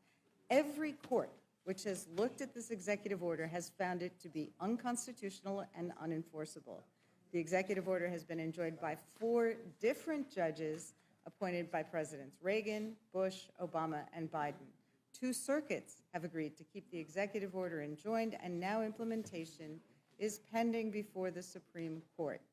You know, right-wing extremists have repeatedly failed to convince the public or Congress to end birthright citizenship through legal means, so now they're trying to cheer on from the sidelines as the president tries to change the Constitution without the American people's consent. So I would offer this amendment. It is straight up preventing the use of taxpayer funds to enforce an unconstitutional executive order, and I would yield back. Is there any further discussion on the amendment by Ms. Scanlon? Hearing none, all those in favor say aye. Aye. Aye. Those opposed say no. No. In the opinion of the chair, the noes have it. I'd ask for a Ms. recorded vote. Scanlon asked for a recorded vote. The clerk will call the roll. Mrs. Fishbach? No. Mrs. Fishbach, no. Mr. Norman? Mr. Norman? No. Mr. Norman, no. Mr. Roy? Mrs. Houchin? No. Mrs. Houchin, no. Mr. Langworthy? No. Mr. Langworthy, no. Mr. Scott? No. Mr. Scott, no. Mr. Griffith? Mr. Griffith, no. Mr. Jack? No. Mr. Jack, no. Mr. McGovern? Mr. McGovern, aye. Ms. Scanlon? Aye. Ms. Scanlon, aye. Mr. Neguse? Mr. Neguse, aye. Ms. Ledger Fernandez? Ms. Ledger Fernandez, aye. Madam Chair? No. Madam Chair, no. Clerk will report the total. 4 yeas, 8 nays. The amendment is not agreed to. Ms. Scanlon, Chair. you're recognized. I have an amendment to the rule. I move the committee make in order amendment number 238 offered by Minority Whip Clark, which strikes the section that defunds Planned Parenthood and would reduce access to life-saving cancer screenings and reproductive health care. This bill includes a provision that directly blocks Medicaid patients from receiving care at Planned Parenthood, the nation's largest provider of reproductive health services. Of course, we all know that Medicaid is already not allowed to cover abortions, so this provision is a clear attack on women and their health care writ large. I urge a yes vote on my amendment, and I yield back. Thank you. You've heard the amendment offered by Ms. Scanlon. Is there any further discussion? Madam Chair. Yes, Ms. Ledger Fernandez, you're recognized. Thank you very much. I just want to point out that one of the concerns that the Democrats have is that throughout this bill, there is a constant attack on women's health care. I'll be offering an amendment later about the manager's amendment, but, you know, to not fund the place where women get health care, cancer screenings, pap smears, mammograms, basic care that women need, and Planned Parenthood is often the only place they can get it, especially in rural areas. I would urge you to think about the women in your districts and their need for health care and prioritize that. And for that reason, I support this amendment. Thank you. You've heard the amendment from Ms. Scanlon. All those in favor say aye. Aye. Those opposed, no. No. In the opinion of the chair, the And ask noes for a have it. recorded vote. Ms. Scanlon requests a recorded vote. The clerk will call the roll. Mrs. Fishbach? No. Mrs. Fishbach, no. Mr. Norman? No. Mr. Norman, no. Mr. Roy? Mrs. Houchin? No. Mrs. Houchin, no. Mr. Langworthy? No. Mr. Langworthy, no. Mr. Scott?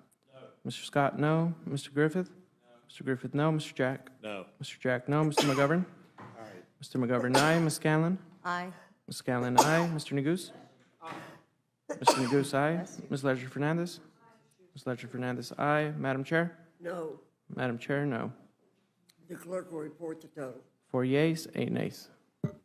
The amendment is not agreed to. Ms. Scanlon, you're recognized. Thank you. I have an amendment to the rule. I move the committee make in order amendment number 411 offered by myself, which strikes section 42106, which repeals and rescinds funds to address air pollution in schools. I yield back. Is there any further discussion on the amendment? Hearing none, the vote is on the motion by Ms. Scanlon. All those in favor say aye. Aye. Those opposed say no. No. No. In the opinion of the chair, the noes have it. Ms. Scanlon requests a recorded vote. The clerk will call the roll. Mrs. Fishbach?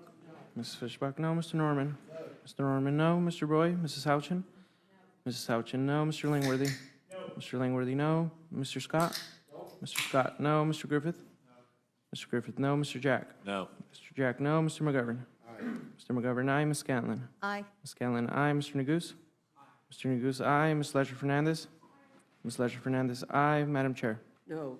Madam Chair, no. Clerk will report the total. 4 yeas, 8 nays.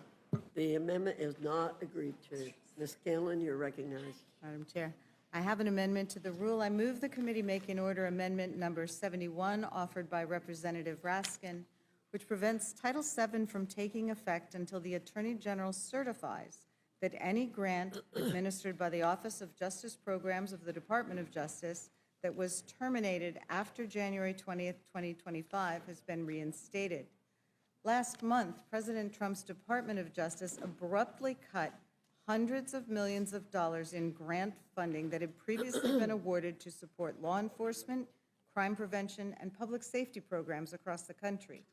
Despite broad bipartisan support for these grant programs administered by the Department of Justice Office of Justice Programs and President Trump's repeated promises to the American people, that he would prioritize public safety, support victims of crime, and address the opioid crisis, his own Department of Justice abruptly informed more than 300 OJP grantees that their work, quote, no longer effectuated the program goals or agency priorities and does not align with this administration's priorities, end quote.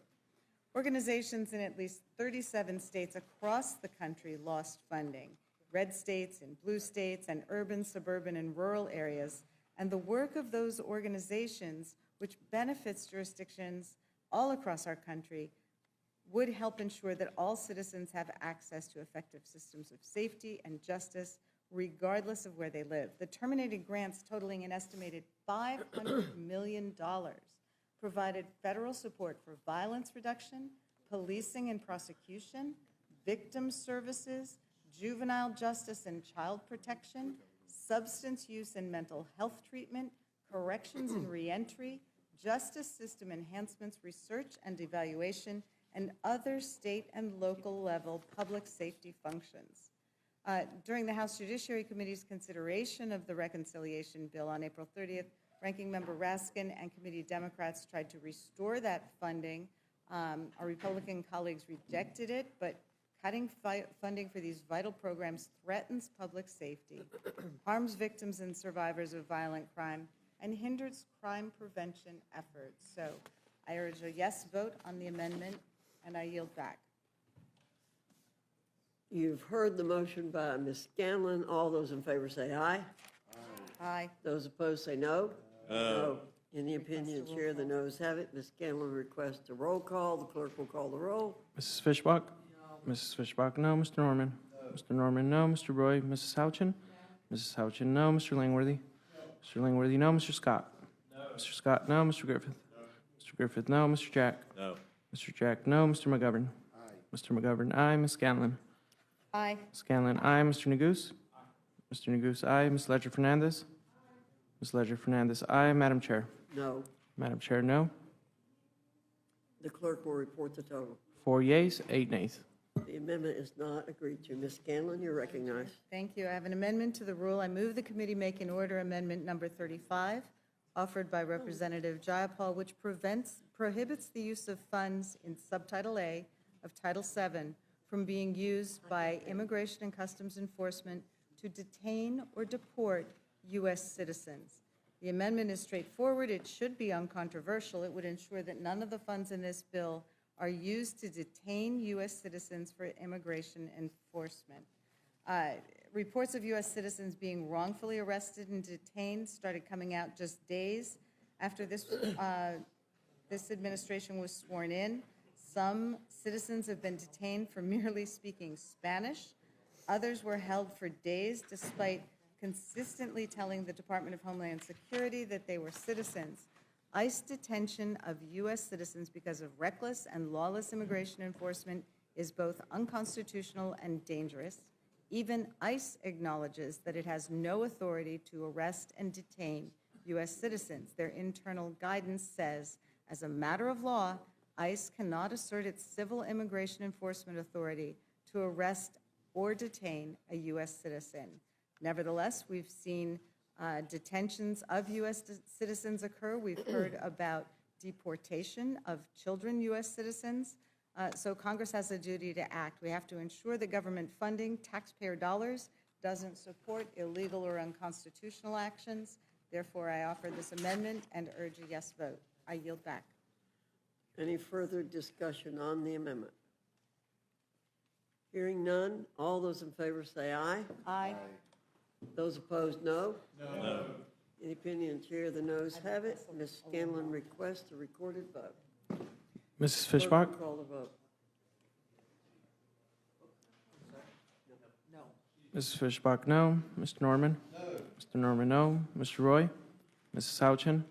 Mr. Langworthy? No. Mr. Langworthy, no. Mr. Scott? No. Mr. Scott, no. Mr. Griffith? No. Mr. Griffith, no. Mr. Jack? No.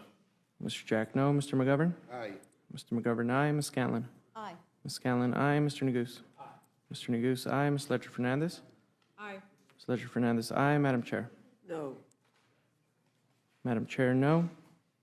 The clerk will report the total. 4 yeas, 7 nays. The amendment is not agreed to. Mr. Neguse, you're recognized. Thank you, Madam Chair. I had one amendment that I had planned to introduce. The necessity for that amendment has been obviated, but I wonder if I might be recognized for a minute just to explain why, and then I'll hand it off to Ms. Ledger-Fernandez. I had intended to offer an amendment with respect to the provision in two provisions within the bill that would have overturned resource management plans in Colorado, and secondly, the land conveyance issue that we had discussed at great length earlier today. Both of those provisions were removed from the underlying bill. And so I want to thank Representative Zinke, who was very adamant in building a coalition necessary to make the case about removing those provisions. I also want to thank Representative Lee, Representative Horsford, and Representative Titus, each of whom were also, as you know, Madam Chair, from their testimony today, very engaged in making the case that this is not a precedent that the committee should adopt. I'm happy to thank Mr. Langworthy as well. I don't know if my Chautauqua references perhaps played a role in that, but in any event, I'm sure that put it right over the top, but in any event. So I am glad that that provision is no longer in this larger bill, and so I will not pursue the amendment. Thank you, Mr. Neguse. Are there any further amendments? Ms. Ledger-Fernandez, you're recognized. Thank you, Madam Chair. And I want to offer my first amendment, where I move the committee to add a self-executed second-degree amendment to the manager's amendment, striking the assertion of a new section 44202, which is on page 14 of your manager's amendment, because this would result in at least 300,000 people losing health care coverage. And more importantly, this is the Republicans' attempt to have a national abortion ban. This is their attempt to have a national abortion ban because it would eliminate abortion coverage for marketplace plans or prohibit cost-sharing reduction for plans that maintain abortion coverage. So what you're basically doing is saying if anybody is getting their health coverage through the marketplace, you are putting a disincentive on there so they will not be able to provide abortion. It's a very sneaky amendment in the manager's amendment, but I think we all need to call it out, and so that's why it's the first amendment I am bringing, because that is in effect what it does. And I think that we heard today from Whip Clark about the difficulty of getting reproductive health care, and this is extraordinary in what it would do. And I shared my own personal story, which, given the kind of health care I was undergoing, could have resulted in what might have been considered an abortion, despite the fact that I was just trying to save my life. So these are the kinds of unintended consequences, but this is a very intentional consequence of what's in this bill. And so I urge that Americans understand what's happening here, and that women understand what's happening there in this bill. And it's at the last minute. What, we got it, a couple of hours ago, and they're going to vote on it in a few hours, they've promised us. Thank you, Ms. Ledger-Fernandez. You've heard the motion by Ms. Ledger-Fernandez. All those in favor say aye. Aye. All those opposed, no. No. In the opinion, Chair, the noes have it. Ms. Ledger-Fernandez requests a recorded vote. The clerk will call the roll. Mrs. Fishbach? No. Mrs. Fishbach, no. Mr. Norman? No. Mr. Norman, no. Mr. Roy? Mrs. Houchin? Mr. Langworthy? No. Mr. Langworthy, no. Mr. Scott? No. Mr. Scott, no. Mr. Griffith? No. Mr. Griffith, no. Mr. Jack? No. Mr. Jack, no. Mr. McGovern? Aye. Mr. McGovern, aye. Ms. Scanlon? Aye. Ms. Scanlon, aye. Mr. Neguse? Aye. Mr. Neguse, aye. Ms. Ledger-Fernandez? Aye. Ms. Ledger-Fernandez, aye. Madam Chair? No. Madam Chair, no. Clerk will report the total. 4 yeas, 7 nays. The amendment is not agreed to. Are there Madam further Chair. amendments? Ms. Leisure-Fernandez, you're Madam recognized. Chair, I have amendment to the rule. I move the committee make and order amendment number 47, which is offered by Representative Sykes. Representative Sykes appeared before us and made an impassioned claim as to why we needed to protect Medicaid. And we have heard those on the day say, but this is not really cutting Medicaid. Well, this amendment is your chance to actually vote consistent with some of those statements. So, Madam Chair, I urge a yes vote so that we can actually have a debate on the floor on Representative Sykes' amendment. And I yield back. You've heard the motion by Ms. Leisure-Fernandez. All those in favor say aye. Aye. All those opposed, no? No. In the opinion of the chair, the noes have it. Roll call vote, please. Ms. Leisure-Fernandez requests a roll call vote. The clerk will call the roll. Mrs. Fishbach? No. Mrs. Fishbach, no. Mr. Norman? Mr. Norman, no. Mr. Roy? Mrs. Houchin? Mr. Langworthy? Mrs. Houchin, no. Mr. Langworthy? No. Mr. Langworthy, no. Mr. Scott? No. Mr. Scott, no. Mr. Griffith? No. Mr. Griffith, no. Mr. Jack? No. Mr. Jack, no. Mr. McGovern? Yes. Mr. McGovern, aye. Ms. Scanlon? Aye. Scanlon, aye. Mr. Neguse? Aye. Mr. Neguse, aye. Ms. Leisure-Fernandez? Aye. Ms. Leisure-Fernandez, aye. Madam Chair? No. Madam Chair, no. Clerk will report the total. 4 yeas, 8 nays. The amendment is not agreed to. Madam Any Chair. further amendments? Ms. Leisure-Fernandez, you're Madam recognized. Chair, I have an amendment to the rule. I move the committee make an order amendment number 485 offered by Representative Byer, which strikes the elimination of the electricity investment protection tax credits in order to keep electricity prices low. This reconciliation bill amounts to a full repeal of the clean energy tax credits Democrats established through Inflation Reduction Act.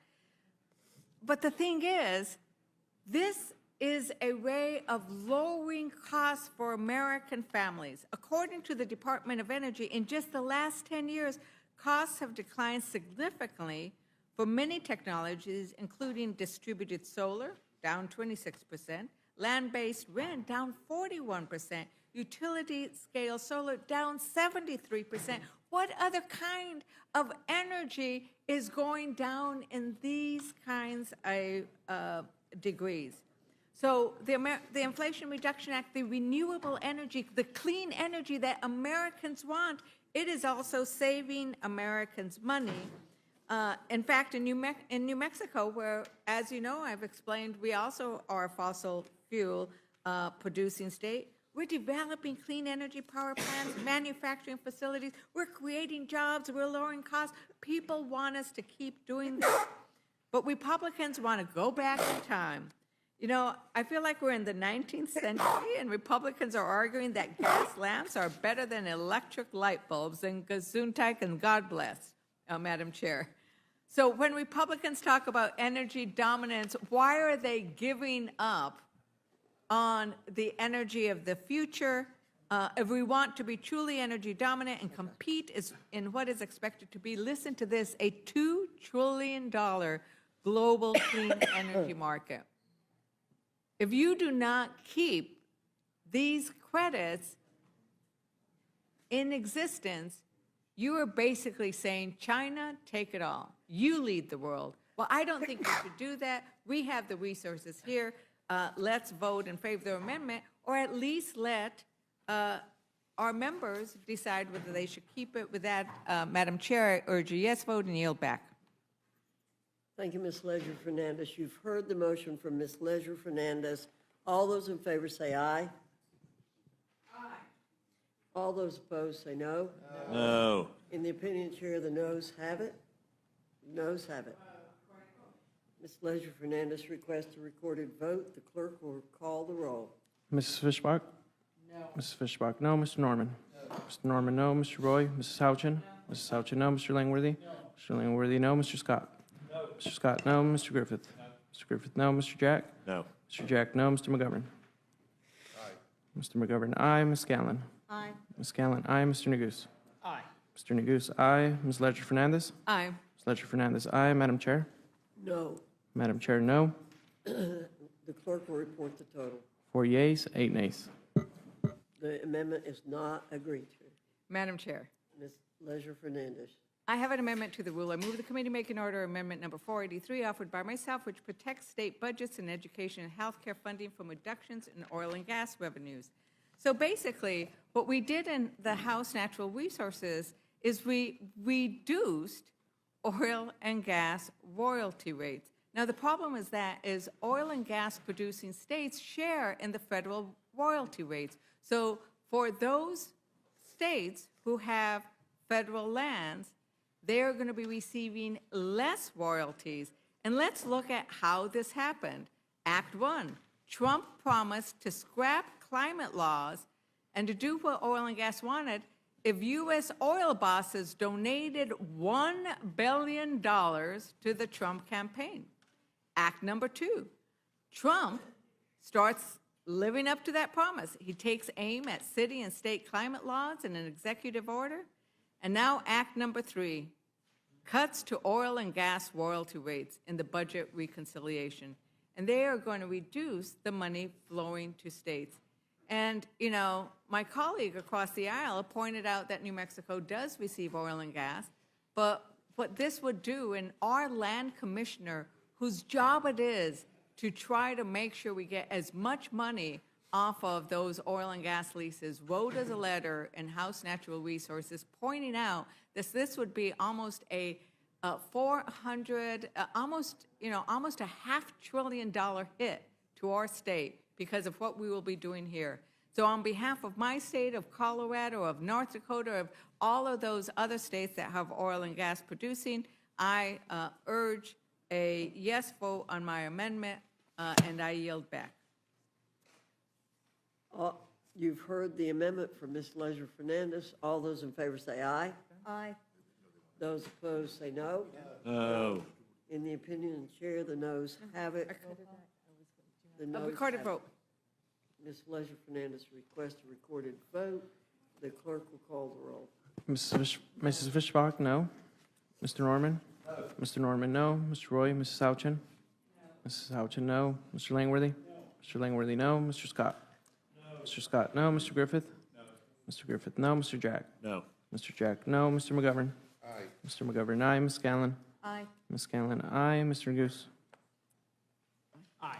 Mr. Neguse, aye. Ms. Ledger Fernandez? Aye. Ms. Ledger Fernandez, aye. Madam Chair? No. Madam Chair, no. The clerk will report the total. 4 yeas, 8 nays. The amendment is not agreed to. Madam Chair, I would offer as my last amendment, there are so many issues that we heard about today that deserve to have a vote on the floor, the amendments. There used to be a time when I remember we would show up and there'd be votes. You'd have to make decisions. But what happens in rules now is there's never any amendments. They're all closed rules. But this one I think is really key, and I'm going to offer it as my last amendment because this actually goes to the fact that when we look at that chart that shows that working families, low-income families are going to, they're going to basically, they're going to get a tax hike in essence. They're going to lose out under this bill. But we could change that. We could change that if we struck Section 11004, the extension of the increased child tax credit, and replaced it with H.R. 27633, the American Family Act. And what this would do, this would put the full child tax credit, fully refundable, in the bill. If we care about lifting children out of poverty, making sure that families get to decide, and not only that, making sure that those who earn less get the full child tax credit so that it's not just the wealthy who are getting the full child tax credit. It makes a lot of sense. And, you know, this is one of those things where you guys just put Trump on the baby bonds. We should have put Biden on the child tax credit that we passed, right? But that's the thing is we just believe in making a difference for people, not plastering names all over the place. But it was good law when we had it, when the Democrats passed it and it existed in Biden. We should bring it back.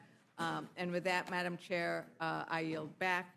And before I yield back, though, I have one more amendment. oh, you're going to do an amendment? Okay, in that case, I yield back. Thank you.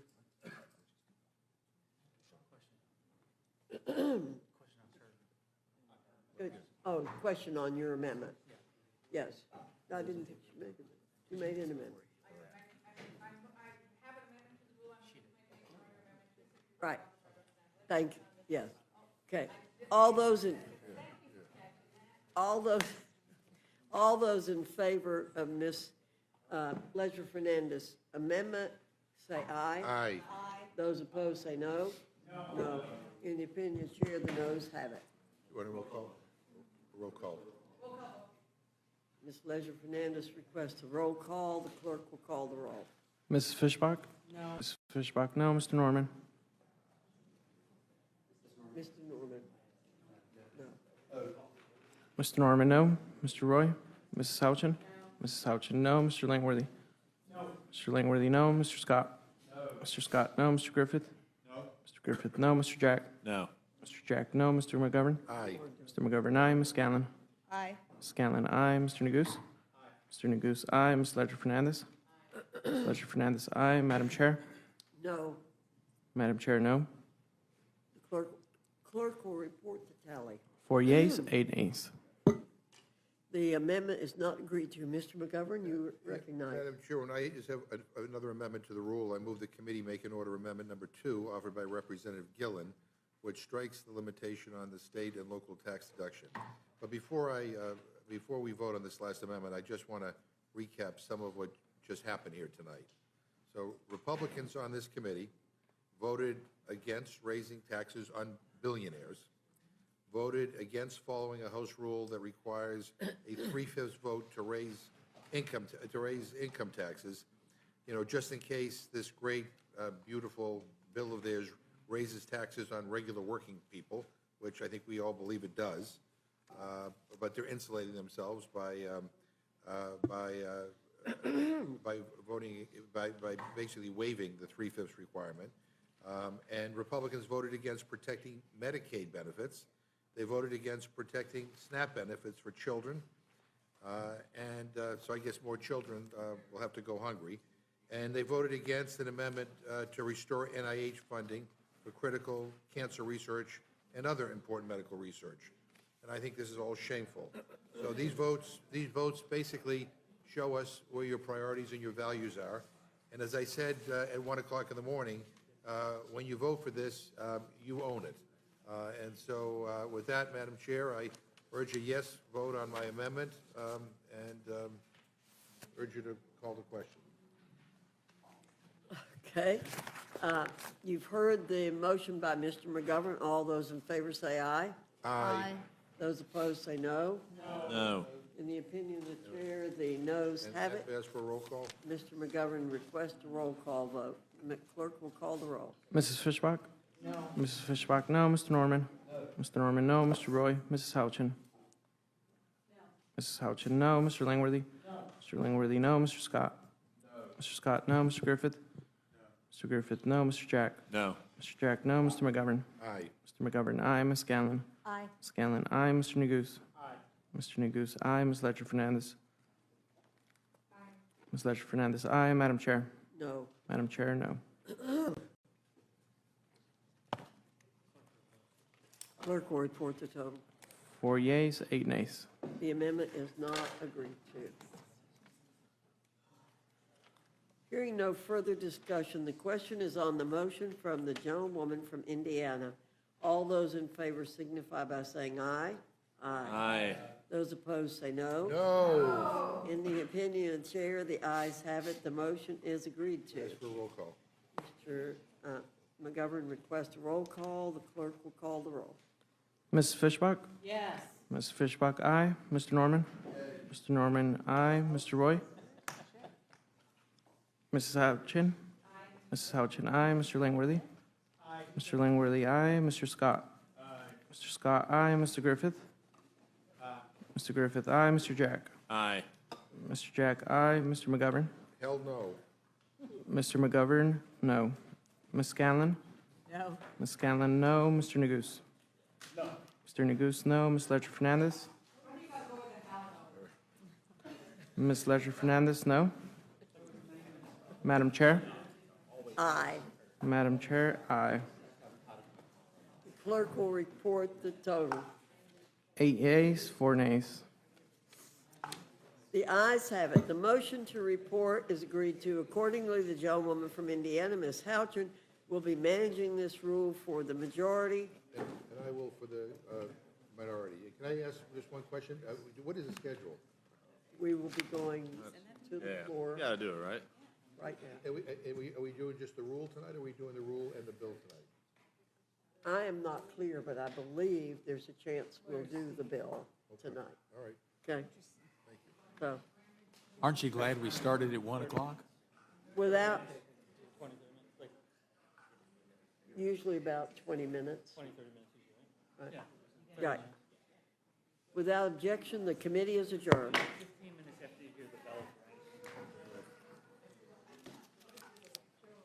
Ability to establish or enforce state laws that help keep up with the technological evolutions of AI, as well as push back on deliberate designs that could harm Americans.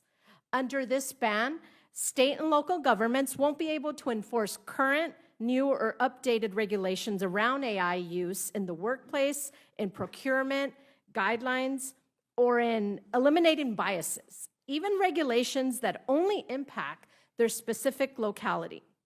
As a former state legislator, I believe we can and should learn from the states and champion solutions that protect Americans, especially workers and children, from harmful AI systems and not put unnecessary stoppages on their progress. Regardless of where you are on AI policy, enacting this moratorium is bad practice. AI has shown tremendous potential to improve and enhance our lives, but if we do not take immediate action to address the threats it poses on consumers as they arise today, we will not be prepared to address the threats that could arise over the next 10 years as a result. I'd like to submit a letter for the record. This letter to Speaker Johnson was signed by over 100 organizations, such as Unidos US, the National Immigration Law Center, National Women's Law Center, and SEIU, in opposition to this provision that's tucked into this bill. In their letter to the Speaker, the organizations state that as we have seen during other periods of rapid technological advancement, like the Industrial Revolution, the creation of the automobile, protecting people from being harmed by new technologies, including holding companies accountable when they cause harm, will spur innovation and the adoption of new technologies. The Republican moratorium on AI will block new innovation from occurring. AI policy touches every aspect of American lives now, and most certainly will over in the next 10 years. Thank you for considering my amendment. I urge its adoption, and I look forward to answering any questions. And what was the date on the letter? May 19, 2025. And without objection, so ordered. I now recognize Mr. Goldman of New York. Thank you, Mr. Chairman. I'm here to introduce 2 amendments, but I want to say just a couple things about the broader bill before I get to them. And most of what I'm about to say is really directed at blatantly false statements that many of my Republican colleagues have said, are saying, and likely will say about this bill. First, this bill slashes Medicaid, cuts Medicaid. More than 8 million Americans will lose their health care because of this bill. You can sugarcoat it all you want with eligibility and work requirements and any waste, fraud, and abuse, but the reality is that that's dressing up a pig, and it is cutting Medicaid. Second, the bill increases taxes for the poorest Americans and dramatically reduces taxes for the wealthiest. If you make less than $51,000 a year, your taxes will go up $700. If you make more than $4.3 million a year, which is the top 0.1% of Americans, your taxes will go down by nearly $400,000. That is reducing taxes for the wealthy and increasing taxes for the poor. Third, this bill repeals tax credits for American energy production that has resulted in hundreds of thousands of jobs created in this country and hundreds of billions of dollars of investment in American manufacturing. The vast majority of both of those are in red districts. These credits also reduce energy prices and increase our energy independence, two things that the America First gang endlessly talk about. And yet, this bill cuts all of that progress. And finally, you will hear my Republican colleagues say that cuts to essential government programs are needed to reduce an exploding deficit. That's nonsense. This bill increases the deficit by at least $3 trillion. So much so that Moody's became the last of the three major ratings agencies to downgrade U.S. debt. Now, this deficit increase will increase annual interest payments on our debt to 9% of total GDP in 10 years. 9%. That is just unsustainable. And yet it is the Republicans who are jamming this through. Now, my amendments address two separate things. One is a very simple amendment that I was shocked did not receive unanimous support in the Judiciary Committee, Amendment 258. It simply says that no federal funding can be used to deport American citizens. Remarkably, every Republican in the Judiciary Committee voted against it, and I hope this committee does not.